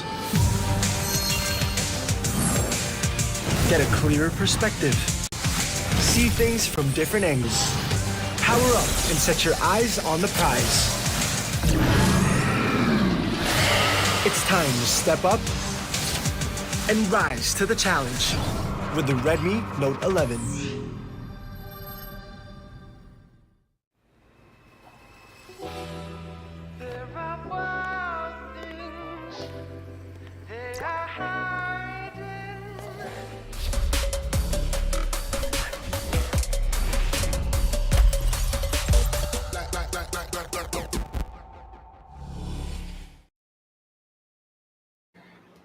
You are watching the WCS PH, where keep calm and just go for the base is FENNEL Adversity's battle cry. FENNEL Adversity takes the final series versus Oasis Gaming with a 3-1. And FENNEL Adversity looking like they're on top playoffs form. Indeed. Because, let's jump into the series highlights because there are some questions we have to address, such as why Oasis Gaming had such a difficult time with the exception of one game, Autolus. Okay, well, first off, game number 1, I feel like they doubled down on their identity too much and went on to pick Vayne. I do understand that Oasis prefers to play this champion, but I believe yesterday they played the same composition but with a different champion, and that champion is Varus, that will actually allow them to really stand toe-to-toe in terms of the early game. And you saw what happened here. Oasis did not stand a chance, and it was a clean 15-0, I believe. And on game number 2, I believe the draft was actually better for Oasis, but the mistakes really did come and hunt them over and over again. It's a tilter for me, and I believe it's also a tilter for Oasis Gaming. And actually, that's a good sign, because on game number 3, they still showed life, right? On that Draven, they were able to accelerate the game. But all in all, just to answer your question, Mika, what changed? I believe it's the overall discipline, that the mistakes that were no longer present yesterday did appear once again, at least for today, upper bracket finals. Then what about you? I did expect that this series will be an all-out brawl, but in the game 1, game 2, I do agree with the Autolus there. It's kind of a tilting game, especially for the morale here on the side of Oasis. But on the game 3, I was surprised, to be honest, with that Draven Karma.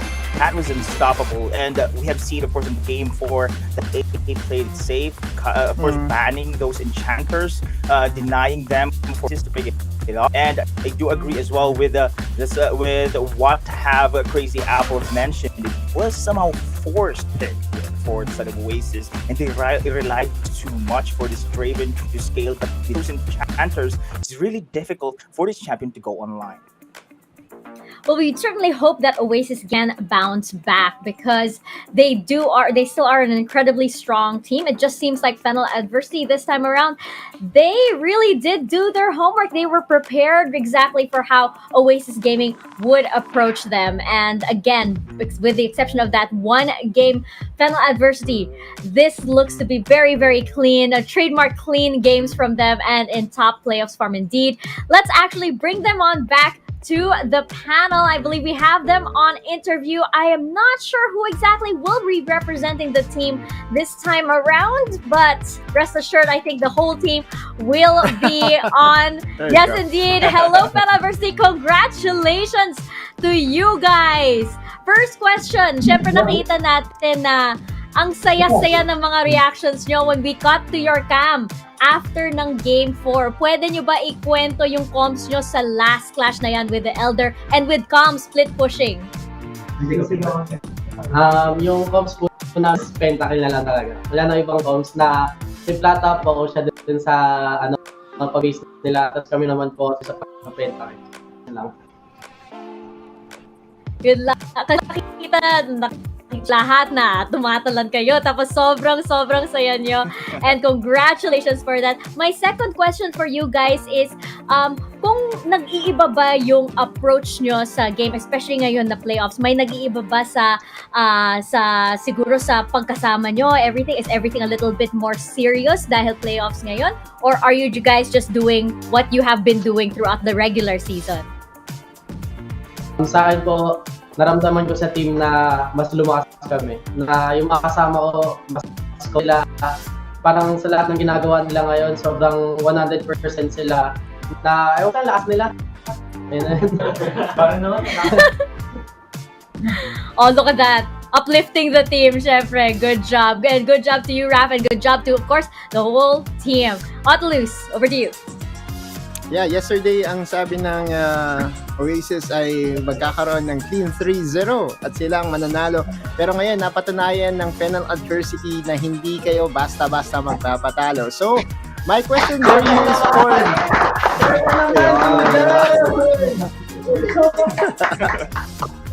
My question for you, FENNEL adversity, is for the upcoming mano a mano sa upper bracket finals at ang makakatunggali nyo ay Underground. Sa pinakita kanina ng Underground with having a new player in mid arena, ano yung i-expect naming laban sa inyong dalawa? Para po sa akin, excited po talaga ako. Gusto ko din ng banger series katulad sa gusto ko ulit yung laban na daming manonood, ang daming makakita.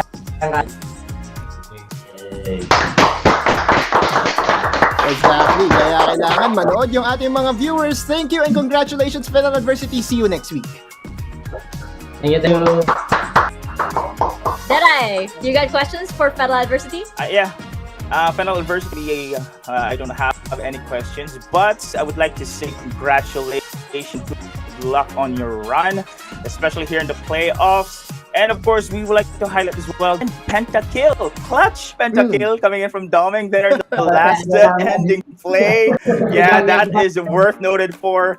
And of course, FENNEL adversity, I'm rooting for you guys in the grand finals. Of course, Basco, Padayon, kaya yan. And of course, congratulations. Alright, Raph, I actually do have a question for you. May pahabol na question. Nanood ka ba ng PPGL cooldown last week? Curious lang. This week pala. Hindi.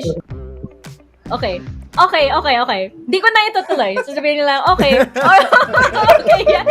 Raph, do you have any shoutouts that you'd like to give?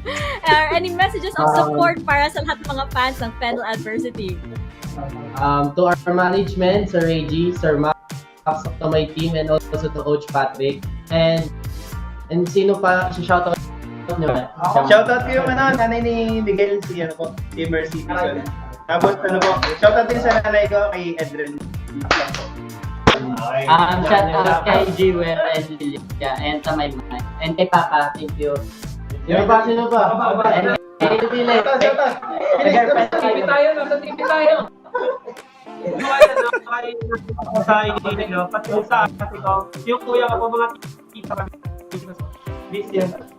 Shoutout ko pala yung girlfriend ko, kaya Ira Shane. Last na lang po shoutout sa lahat ng sumusuporta sa amin.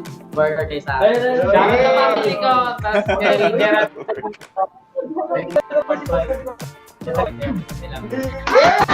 you so much.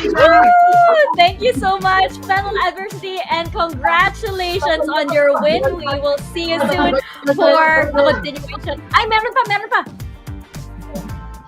Shoutout sa girlfriend ko, happy Mansari sa atin, di ako pag-open. Love you! Wow! Mansari ba? Ang lakas! Happy Mansari! Kaya na-respawn natin kay JB bagong gupit. Bagong gupit!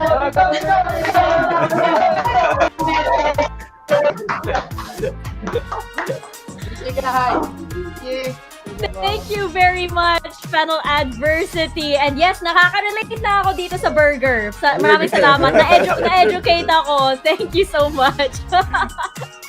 Yes, here on WCS PH, I learned. I know, Mika. Glad to have you on the burger train. Let's go. I know. Yes. And that's thanks to FENNEL adversity. Now, let's go on over. I believe we have today's results today. And it was pretty amazing. I mean, we had the first 5-game series, and then we had a 4-game one. But today's matches, Otulus, were very, very close, and they were very, very hot indeed. Yeah, again, just this is still a continuation of what happened yesterday, in where teams are not really into adjusting to their opponent, but rather focusing on their own playstyle and focusing on their own identity. We saw UDG, hey, you know what, we're going to play around Sayonara, and then on game number 5, switching it up and unlocking mid arena in the mid lane. Meanwhile, Team Secret is still all about the controlled macro and going for side lane meta and unlocking Azar in the process. Meanwhile, for FENNEL Adversity and Oasis Gaming, we did say that this is a playstyle difference, because FENNEL Adversity will go for the counter punches, and the counter punches was actually very good against Oasis this time, because there were so many overextensions by Oasis that was punished by FENNEL Adversity, and I could not wait for tomorrow, because tomorrow's schedule is also action-packed. Yes, indeed. Let's actually bring it up right now. And I think, Deadeye, we will be seeing the first of our elimination matches tomorrow. And this is pretty crazy, right? Because tomorrow we will be saying goodbye to 2 teams. It could be Team Secret. It could be Oasis Gaming. It could be Grind Sky. It could be RRQ. And this is pretty incredible to believe.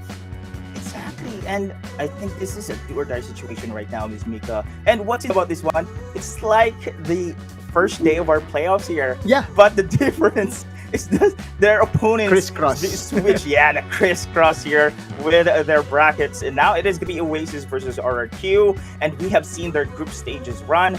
Both teams had a score against each other. But on the other bracket, though, Team Secret still needs to win against Grind Sky. This Grind Sky esports team is the bane against the Secret. This is their chance to go for this redemption. Lucas, I want to get your thoughts on this as well, because again, we're going to be saying goodbye to 2 teams. What's your prediction? I'm gonna preempt you right now, just so that we can end this. Yeah. I need to go full ham on this. I don't have a. You can change your mind as the night goes on, of course. I mean, it's so hard to predict, but if we're going by the numbers, Grind Sky Esports always has the number of Team Secret, but the form of Team Secret is actually infinitely better than what they showed during the season. I'm leaning towards predicting in favor of Team Secret. Meanwhile, Oasis Gaming versus RRQ. Oasis Gaming was actually a lot better on day number 1 compared to day number 2. Not to take away anything from FENNEL Adversity, but I feel that Oasis Gaming still just needs to fix those mistakes, because come tomorrow, RRQ, with the experience that they have, they could be punished hard once again. Oh my gosh, I am banking on the fact that Team Secret, historically enjoys the lower bracket run.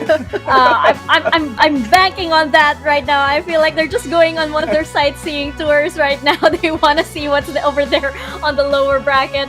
But of course, yes, this is gonna be flashback into the fall icon series, where RRQ, of course, was one of the first teams that we had to say goodbye to. It's possible it could go that way again tomorrow, so do stay tuned for that. It is gonna be so exciting, and I can't believe we're gonna have to say goodbye to 2 of these 4 teams, because we know how incredibly strong they are. I swear the grand finals could have gone to any of these 6 teams, and it would have been, an incredible series overall. Unacceptable. Yeah. That's how strong all of these 6 teams are. So it's gonna be really painful indeed. I hope all of you guys are there with us as we say goodbye to 2 teams tomorrow. My goodness. But of course, before that, to reward you all for your loyalty and to tuning in for the WCS PH playoffs, you do have a chance to grab an exclusive PPGL gaming chair, which looks really, really great. There it is.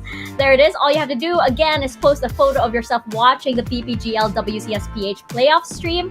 Explain in your caption why you love watching the WCS PH playoffs and which team you're rooting for. Make sure, of course, that your post is public with the official hashtags, #PPGL and #PPGLWildRift. We will be announcing the winners on Tuesday. I know it's a bit not going to be on broadcast. It's going to be on Tuesday via PPGL's Facebook page. And the entries with the best caption will win this exclusive PPGL gaming chair. I think we're not allowed to join. I don't know. It looks really nice though.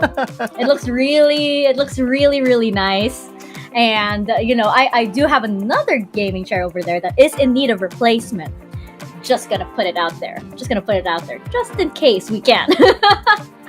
But of course, we can't also forget to thank all of our sponsors, PPGL, of course, for the lovely gaming chairs that we get to give away and for being the largest multi-game esports league in the country, together with Riot Games. And before I acknowledge our official mobile partner, I would just like to remind Mika Fabs that she owes production team some coffee. And so, moving forward, we would like to acknowledge our official mobile partner in Xiaomi. The hashtag Redmi Note 11 is equipped with 90Hz AMOLED dot display, making it possible for you to experience powerful and responsive gaming, less waiting time with 33 watts of Pro fast charging enabled by the all-new MMT technology and a 6nm Snapdragon 680 for high performance while improving battery life. More information about the Redmi Note 11 is available at the Xiaomi Philippines Facebook page.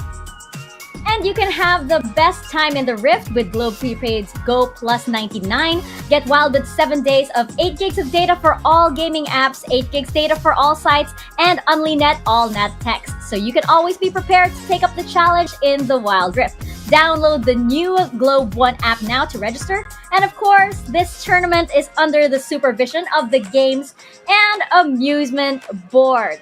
That is it for today, ladies and gentlemen. We will see you here same time, same place tomorrow. Be sure to tune in because we have the first of our elimination matches tomorrow. In the meantime, stay safe, stay healthy, and we will see you in the Rift.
can't help myself, and I really wanna show you that I wanna get to know you. Believe what I told you, and I can't help myself. When I look into your eyes, I see you don't wanna fight. There's no need to stop trying, because I'll never give up on you, even if that's what you want me to do. Give me a chance, cause I know I can prove, baby, the last thing I want is to lose you. And I can feel the pain inside of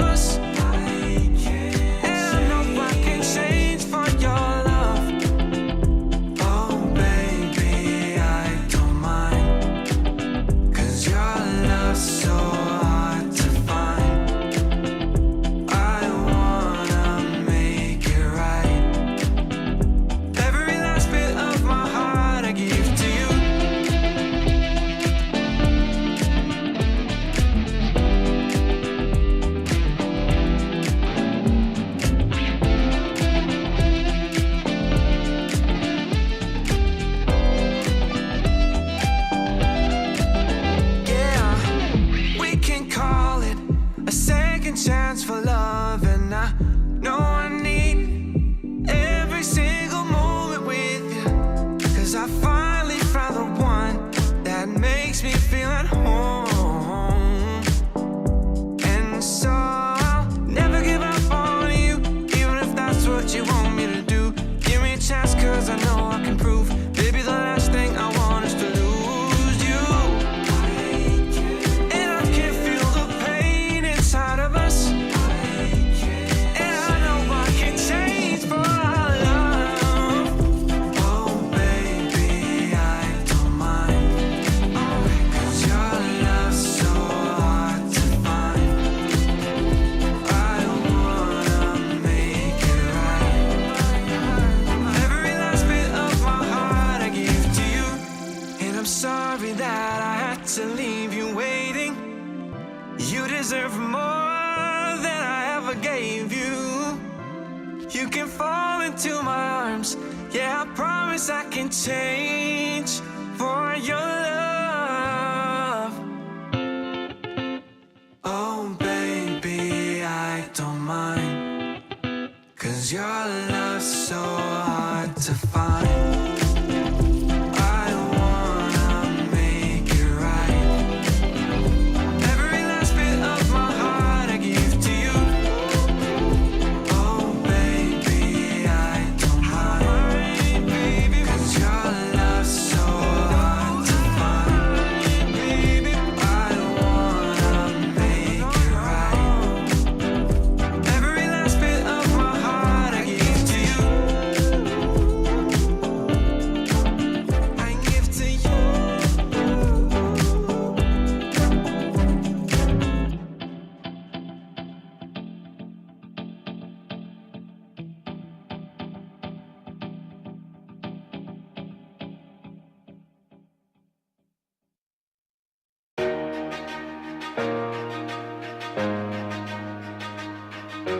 Gotta take control. Start listening to my soul.